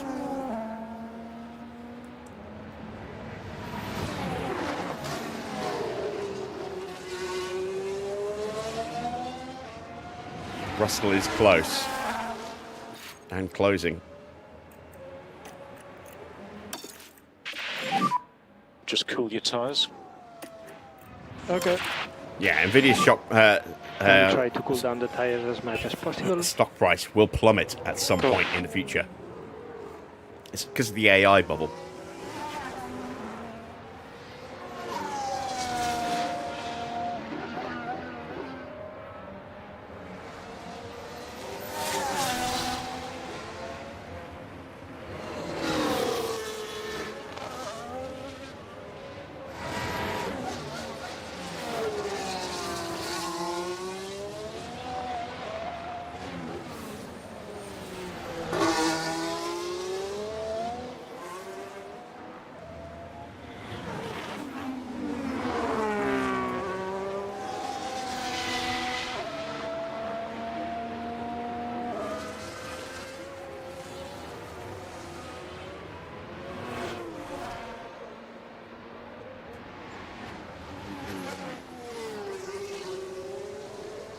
took a 10th out of Oscar on that lap.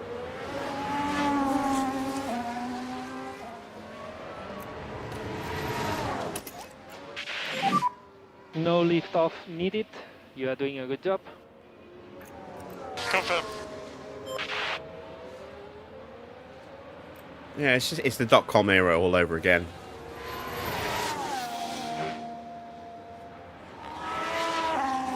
And the crypto bubble as well. There was, I forget which company it was. They just added blockchain to their name, and their stock price went up, 60% overnight.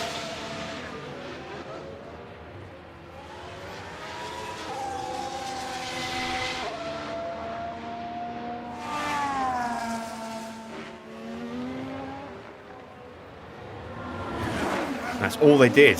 All they did was literally just add the word blockchain to the end of their name. And the price just jumped. It was a few years ago now. I forget the name of the company.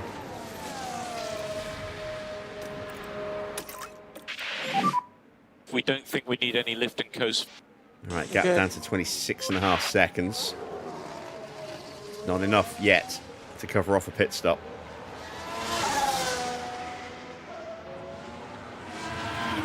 Very clever Arctic.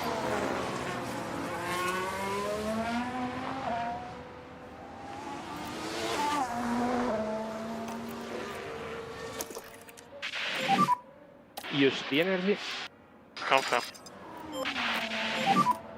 So we need to push for these laps. Yeah, confirm.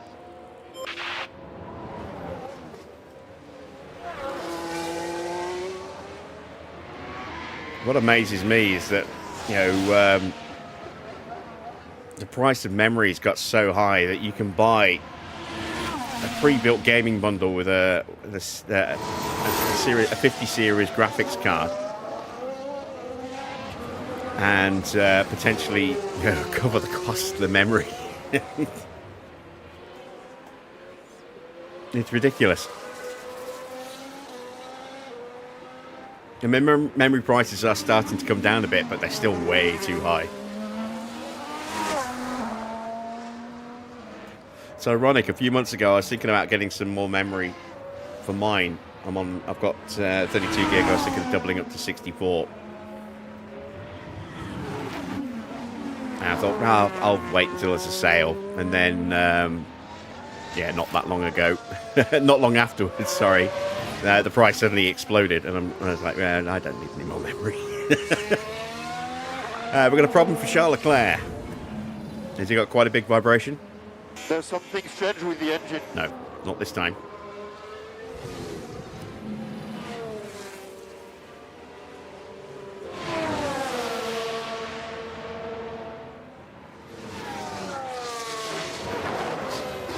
Right, gap under 25 seconds. Still need it to come down a bit more.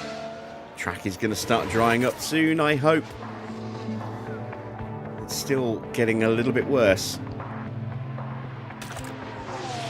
I'm just really worried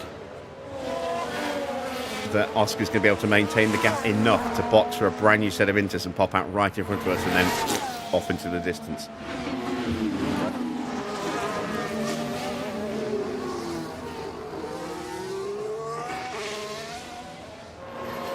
What happened to Honda and HiTech? Because the series is coming to an end in a few races, we decided to just have some fun with other And liveries. as far as we can tell, they've got a fault with the car. So HiTech are running the 2006 Renault livery. Aston Martin Honda now running the Eddie Jordan livery from the late 90s. Williams have switched to the Rothmans livery of the mid to late 90s. At the moment, P2. Okay, next car is Piastri. We were already running an early 90s, late 80s McLaren as well. And we changed Ferrari to a mid-2000s Ferrari as well. Yeah, it's getting wetter. It's not going to get fully wet. It's He's going to stay at Inters for the rest of the race now. I'm hoping that we can get the gap down enough that we can just pop out in front of Oscar if he decides he wants to box. Gap's still really high. He might just try and tough it out for the rest of the race now. We're a few minutes away from the track starting to dry up dramatically. If he boxes, we might have a chance. If he doesn't box, I think he's going to be too far ahead.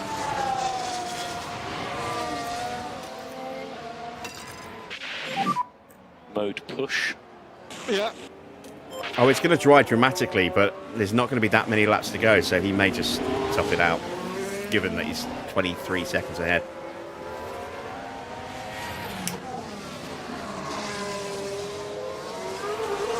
Because we are just incrementally chipping away every lap, especially with him having to get through that traffic. He's coming to lap his teammate, I think, or has just lapped. Yeah, he's just lapped his teammate. But look at the cars he's just had to get through. That's why he did a 1:28 last lap.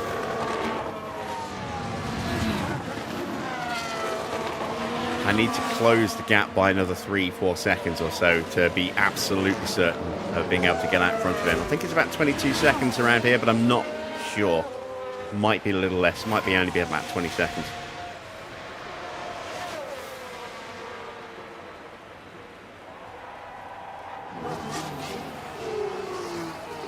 At 23 seconds, I think he'll still get out in front of us.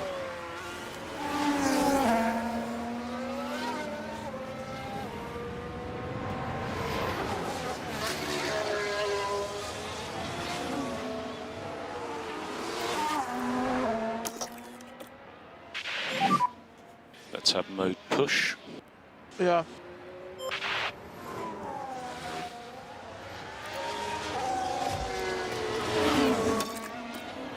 Pull the tyres down a touch.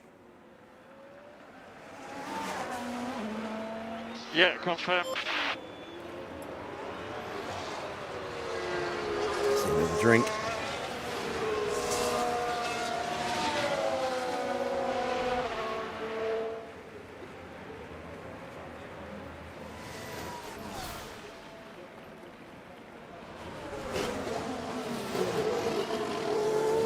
Yeah, any kind of safety car, VSC, safety car, red flag, be a disaster. The track is about to start drying even more.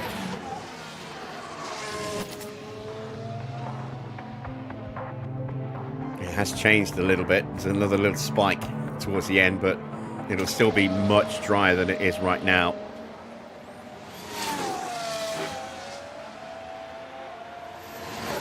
That's at 22 seconds. We took another 0.8 out of him on that lap.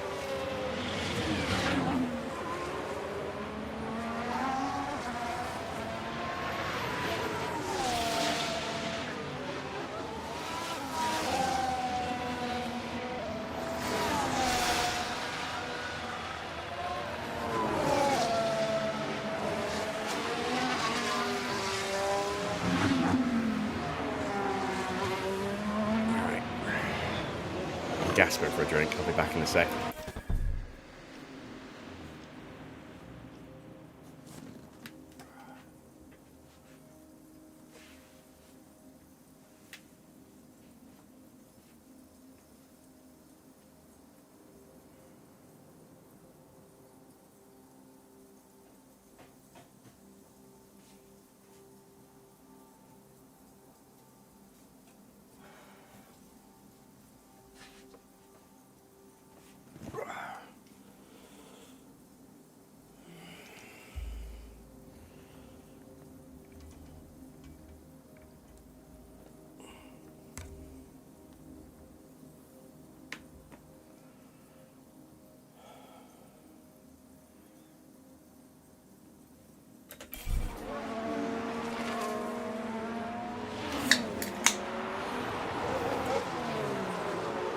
I just realised the webcam's off. There we go.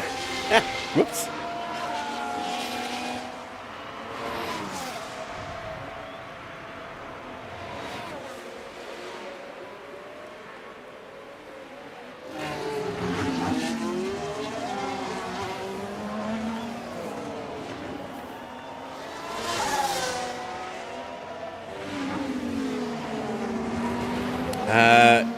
Yes, bad apple.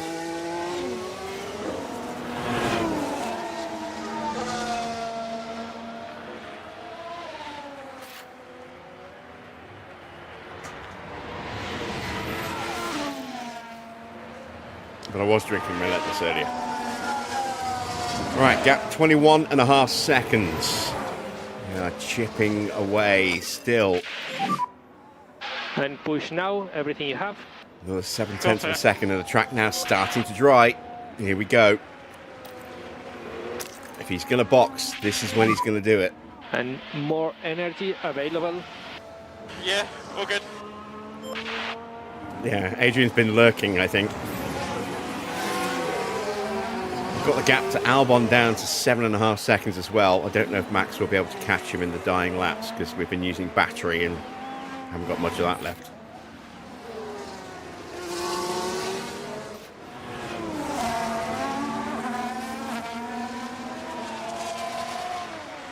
Right, we took 1.1 seconds out of Oscar. The gap now about 20 seconds, so we're at the point where we can just about cover him off if he decides to box, but there's only 6 laps to go, so he may well just stay out.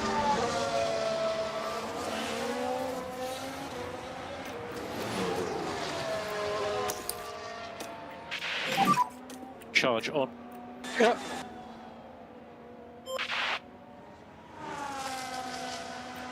Can we do this?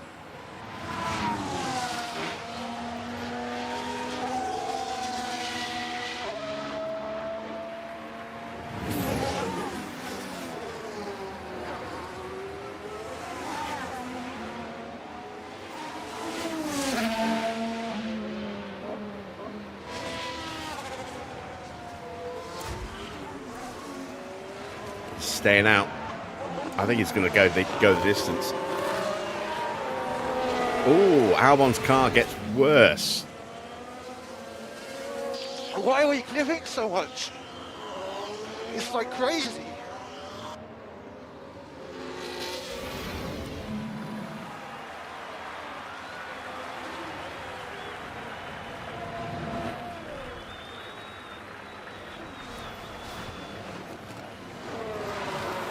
Ooh, yellow flag. Oh, no! No, no, no, no. That's not what we needed.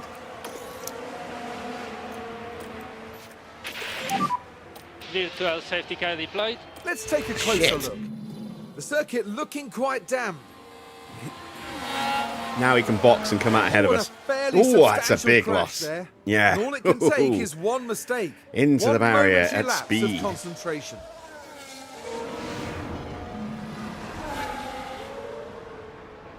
Get the chance to refill my battery and make sure I'm going to have enough fuel to be able to push to the end, but No more lifting coast. Yeah, okay.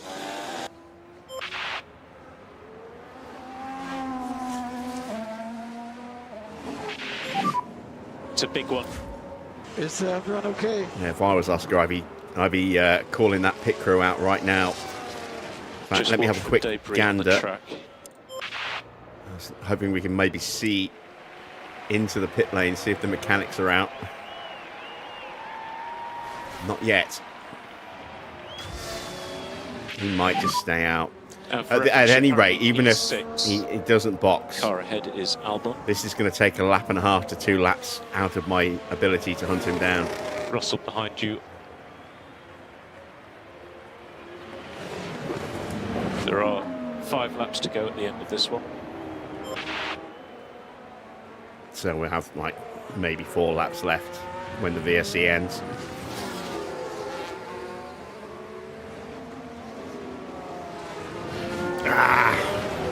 Denied once again.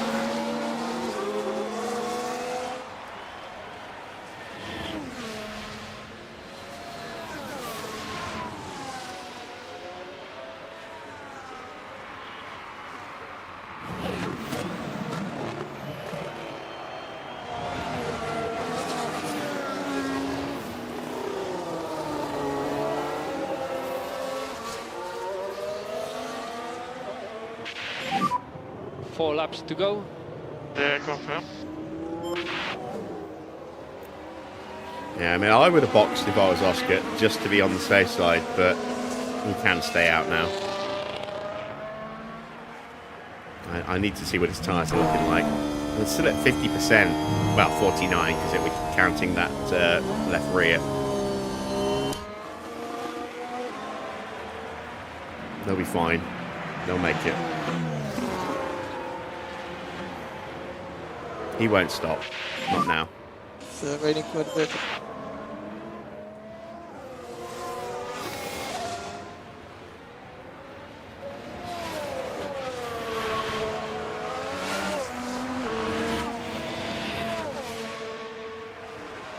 I just don't enjoy the F1 games anymore, Adrian.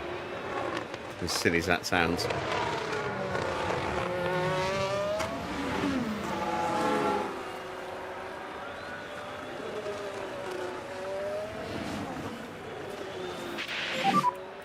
Virtual safety car ending.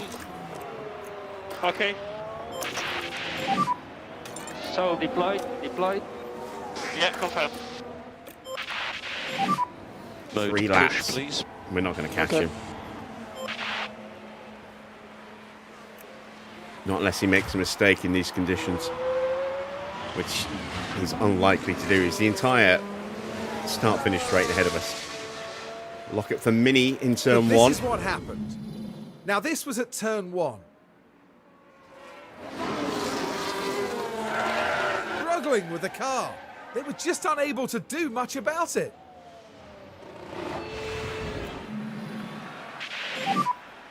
Three laps to go. Yeah, confirm.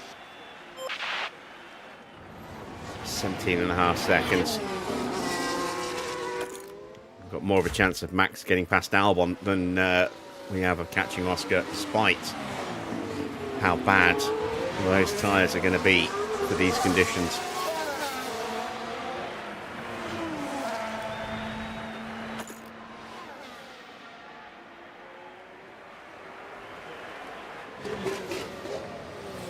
If we hadn't had the VSC, I think we might have been able to catch him.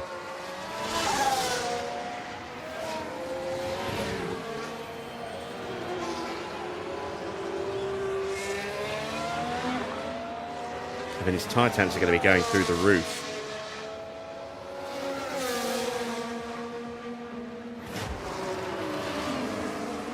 Let's see what they are as he crosses the line.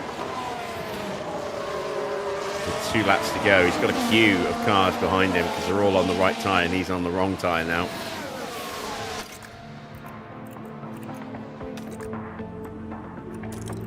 They're at 106 degrees. I'm surprised they're not hotter than that. Mind you, I haven't said that. We've been under VSC, haven't we? So, yeah, they'll be even hotter than that in a moment. 2 laps to go.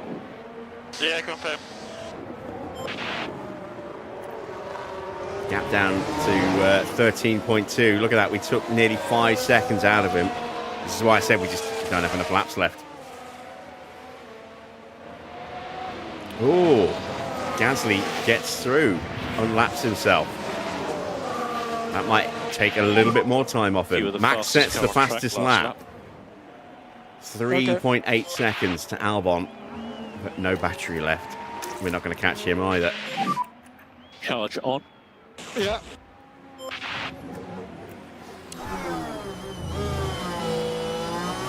And it's getting a little bit wetter again. Yeah, if we hadn't had that VSC, we would have had a chance. Maybe not a real chance, but we would have had a chance of catching Oscar. I don't know if we would have actually got him or not. But the VSC robbed us of that potential chance to attack him.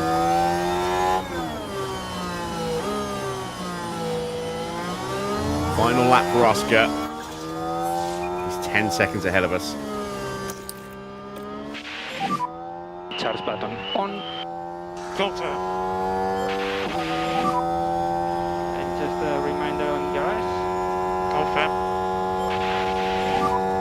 And last lap. We've got a yellow flag. It's not Oscar, unfortunately. Charles Leclerc running a little bit wide. Right, let's have a look here as we go into turn 8. Just a bit too wide at that point. Fighting with the car, just a little perhaps.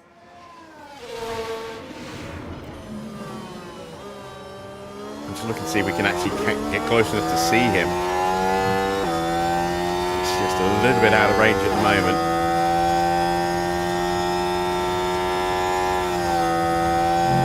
There's a whole group of cars stuck behind him trying to get through.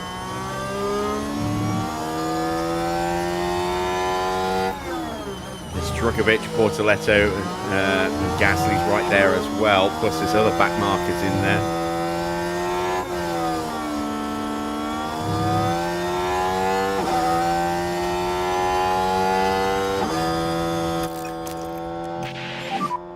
Can you go mode push now? Denied. But we got a podium. We got a podium with Norris, which is good because Oscar is continuing to rack up the wins and close in on Norris. He was only 9 points behind him. Gap's going to come down again. Max will get the fastest lap bonus point. Piastri has done it. He's got the win.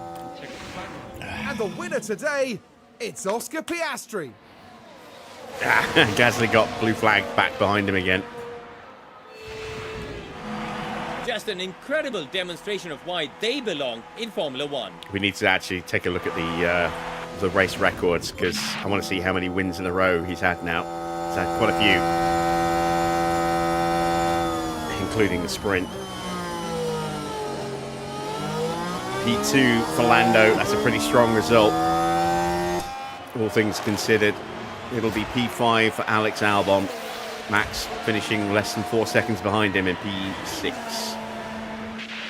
Which isn't bad considering he started in P15, and I just didn't think we would be able to get him into the top 4, so I'm glad I went with P6. Well done, mate. Yeah, it's extremely difficult. So let's say take it to everyone. Move slow. Leclerc will bring it home in 8th. It'll be 10th place for Schumacher.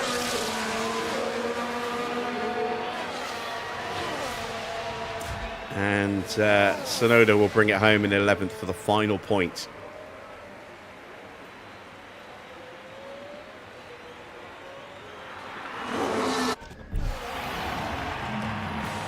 And in comes Max Verstappen, soon to be greeted by his team.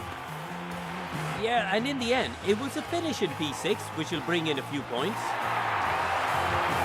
Lando Norris certainly loves a podium, heading up there now to celebrate again.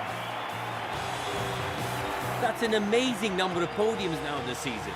They just keep coming.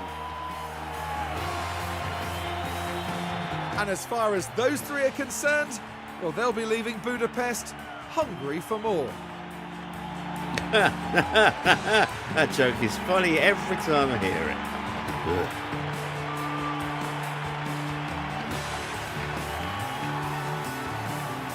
Well, Karun, how do you think they'll be feeling in the team garage at the end of that?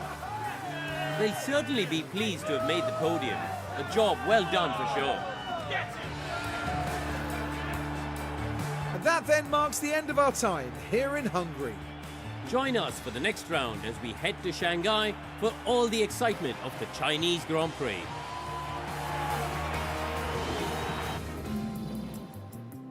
So, confirmation then of the final result. Oscar got the bonus point for sticking on pole position, so he'll get 18 points this weekend. Norris in second, 13. So the gap will come down to 4 points, I think, in the driver's standings between those two. But Norris will still be in second place. Colapinto getting a strong result in third, getting himself on the podium. Antonelli down into fourth place. Fifth place for Albon, so a strong result weekend for Williams with third and fifth. That gives them another 17 points. Max gets the bonus point for the fastest lap, so 7 points for him. And up 9 places as well. George in 7th place, and it's Leclerc in 8th. 9th for Hadjar. 10th for Schumacher, and the final point to Yuki Tsunoda. Then we have Ollie Bearman in P12, Gasly 13th, 14th for Drukovic, 15th for Bortoletto, 16th for Jack Doohan, 17th for Lindblad, 18th for Lawson, 19th for Fornaroli, 20th for Porsche and 21st for Mini. We saw some very strange strategies out there, and it certainly did not work for those who started on the full wet tyres. One retirement, and that was Carlos Sainz, who was one of those guys who started on the full wets and destroyed them to the point that as soon as the track came to full wets, he had to box for another set of wets, so he should have just started on the inters. Dear oh dear. Right, let's take a look at the drivers' standings. Max still at the top of the championship, 280 points. He leads Oscar Piastri now by 40 points. And the gap between Oscar and Norris just 4 points. There are, what do we say, 103 total points available. So there's now 84 points remaining with a 40-point gap at the top of the table.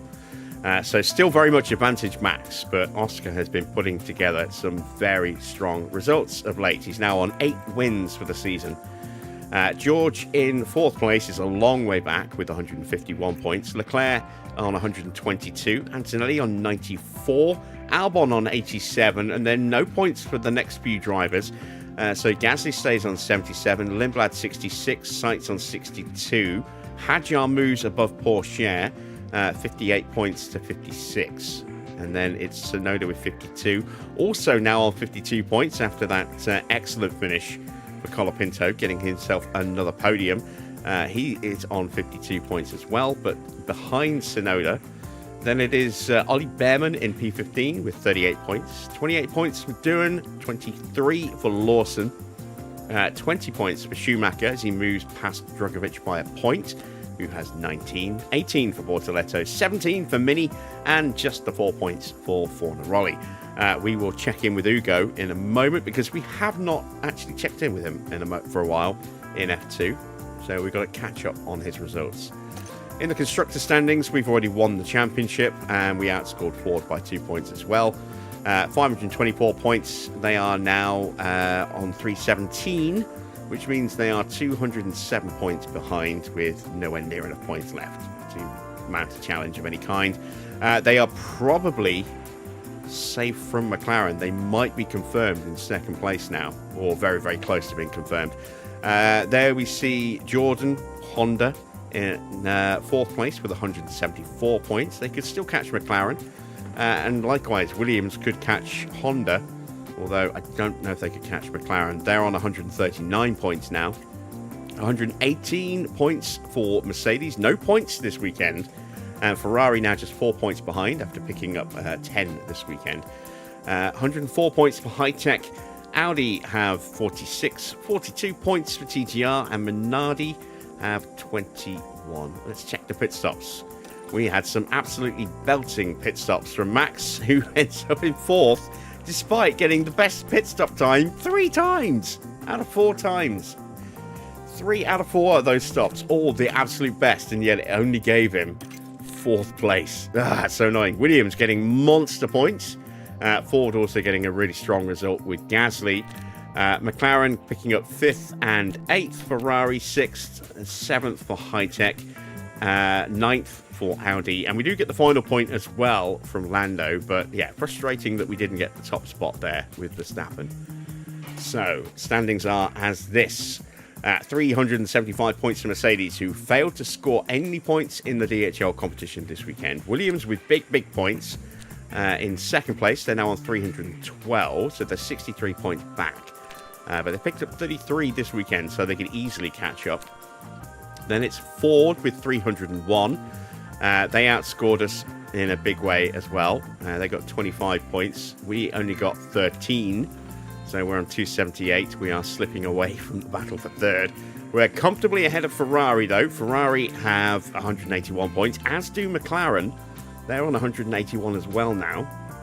Then it's TGR with 141. HiTech moving above Honda. They're on 82. Honda and Audi both on 78 points. And Minardi still bottom and will forever be bottom with 13 points. But there, again, a summary of our stops. A really good stop for Norris there, but only good enough for a point.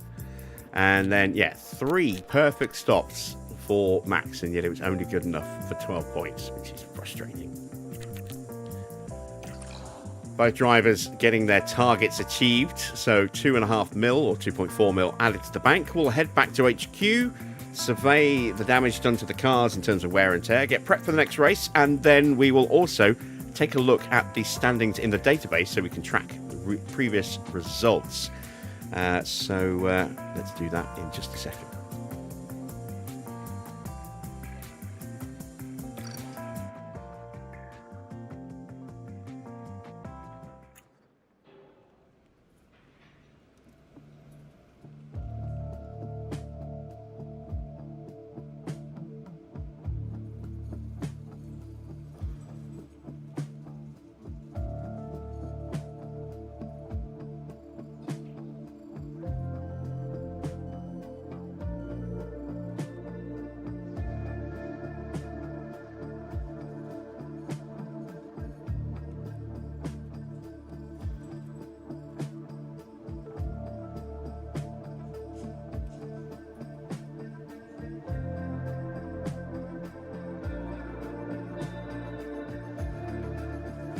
Alright, here we are, back at HQ. Chinese Grand Prix is next. That's tomorrow's race. It's just 4 days away, so we've got a very short turnaround before we hit Shanghai. And that's the final sprint race of the season as well. So not too many points left. Evening, Scuderia.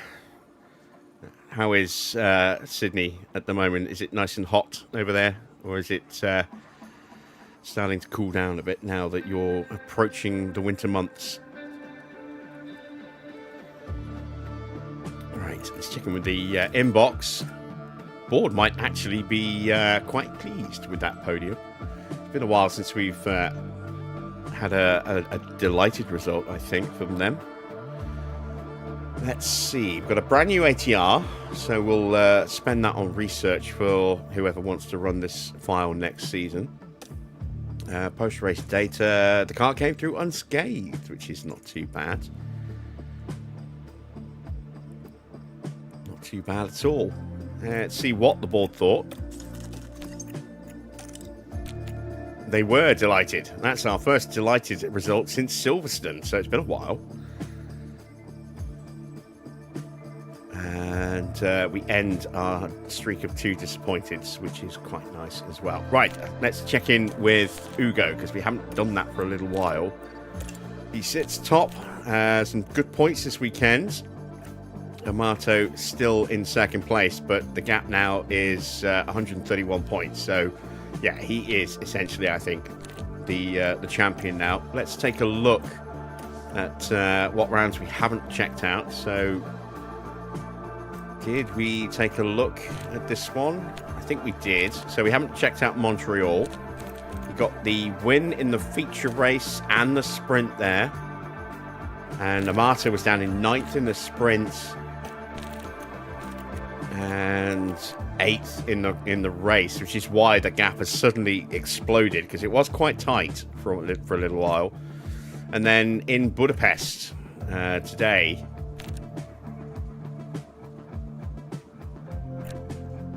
see, second in the Grand Prix as Ortanes took the win, but he got the sprint win. Amato second in the sprint and third in the Grand Prix. So yeah, that's why the standings have exploded a bit. We've got Monaco is the next F2 race. That must be after China.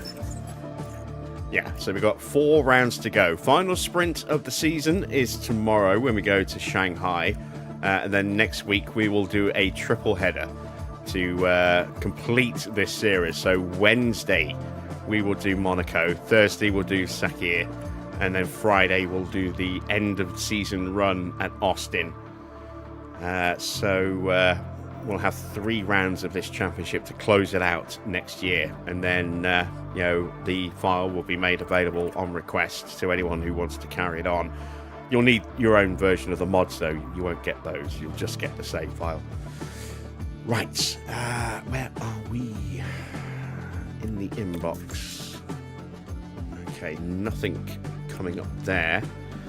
We are going to save. There we go. And let's open up the database editor again. There we go. So let's reload. Actually, the autosave might not be the right one to load up. Let's see if we go to records. Yeah, no, this is accurate. Here we go. This is up to date. So there you can see the gap. 36 points to Lando and just 40 points to Oscar. He's only 4 points behind Norris now. But I wanted to see the actual standings and check on results. So there is Oscar, and he has been on a very strong little run of points recently. And when you compare it to Norris and to Max DNF'd in Austria, Norris DNF'd in Singapore and Austria. Meanwhile, it was 5th and 2nd in those 2 rounds for Oscar. And then he won in Canada. He won the sprint in Canada, and then he won again in Hungary.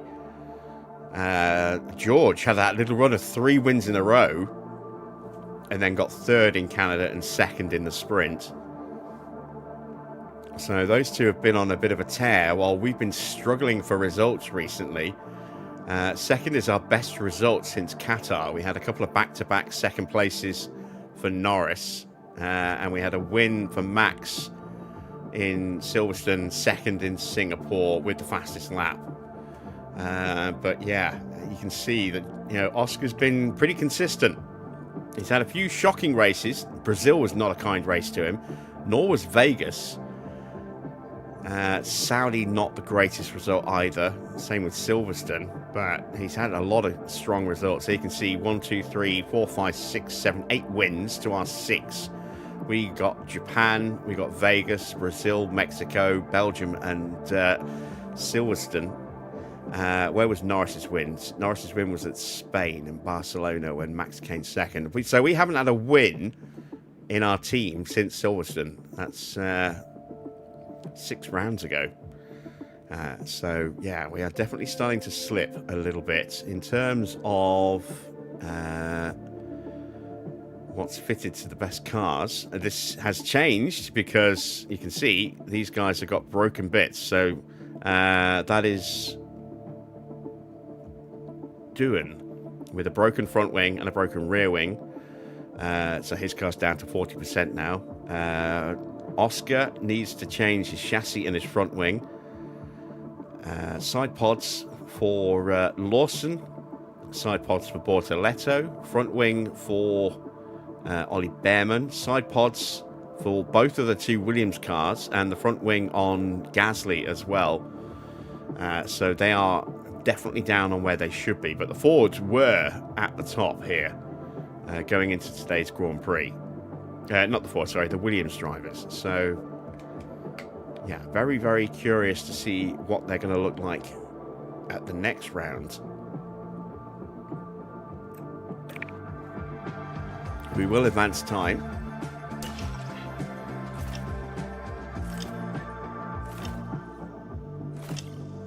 I just realised we could have actually started some... we don't have a huge amount of money, but let's get a research project going. So, which parts are going to be affected the most? Cooling and airflow.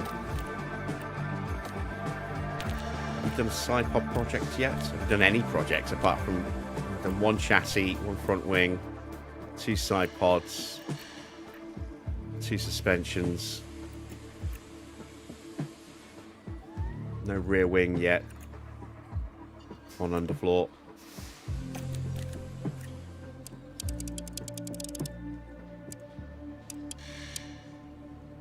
Give you guys some good tyre wear for next year.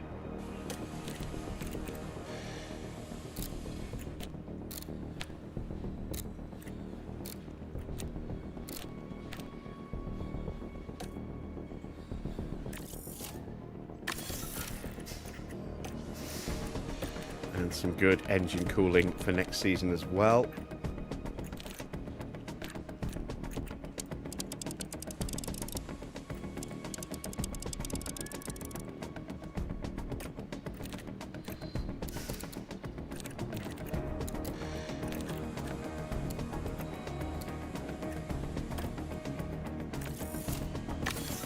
There you go. Not enough money to do anything else. Oh, shit, I forgot about that. How much is that? 1.8 mil. Yeah, I can't afford that yet. Hopefully we'll have enough money after the next race. When do we have next money from our sponsors? Just out of interest.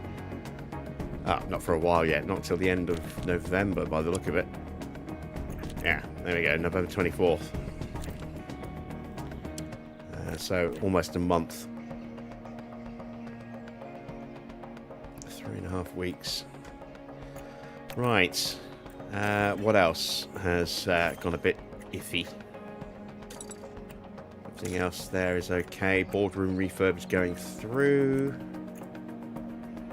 Memorabilia room's close. And what was these guys at? Yeah, they're fine. Wind tunnel's good. Design center's good. These refurbs are 3 and 4 days away. Not too bad. And the factory is going to be an expensive refurb, but we'll do that at the end of the year. Right. It is the final day of October. So when we come back, we'll be doing our staff training after China, by the look of it. Let's take a quick look at the forecast. It's going to be cold. Not expecting rain. What is the weather forecast? Let's have a look. If it's cold, that might make it a little trickier with the tyres. Monthly affiliates. Again, it's missing a couple of them, I think. Main drivers, no change there either. No real surprise in that. So, there we go. That is the end of tonight's stream. We are looking at the top 6 in both. We are already the Constructors' Championships. We're well on our way to winning the Drivers' Championship. We've got a 40-point lead over Oscar with 84 points remaining. Let's see, there's going to be 27 points available in the next Grand Prix. 8 for winning the sprint, a point for pole position for the Grand Prix, a point for the fastest lap, and then 17 points for the win. So, 27 points in total available in the next Grand Prix. If we can keep Oscar from running away with things at the end of the season here, we should be pretty good for championship number 2 for us in terms of drivers, and number 6 overall for Verstappen. We'll keep our fingers crossed on that. I think we're going to have a struggle keeping Norris ahead of Oscar in the standings. I think Oscar is going to retake second place, and I don't think we'll be able to keep him at bay. I think we'll be fine from George. George isn't going to catch us. He's too far back. He's 97 points away. So he's too far behind, but or is it 93? It's 93 points, isn't it? Yeah, 93 points. Yeah,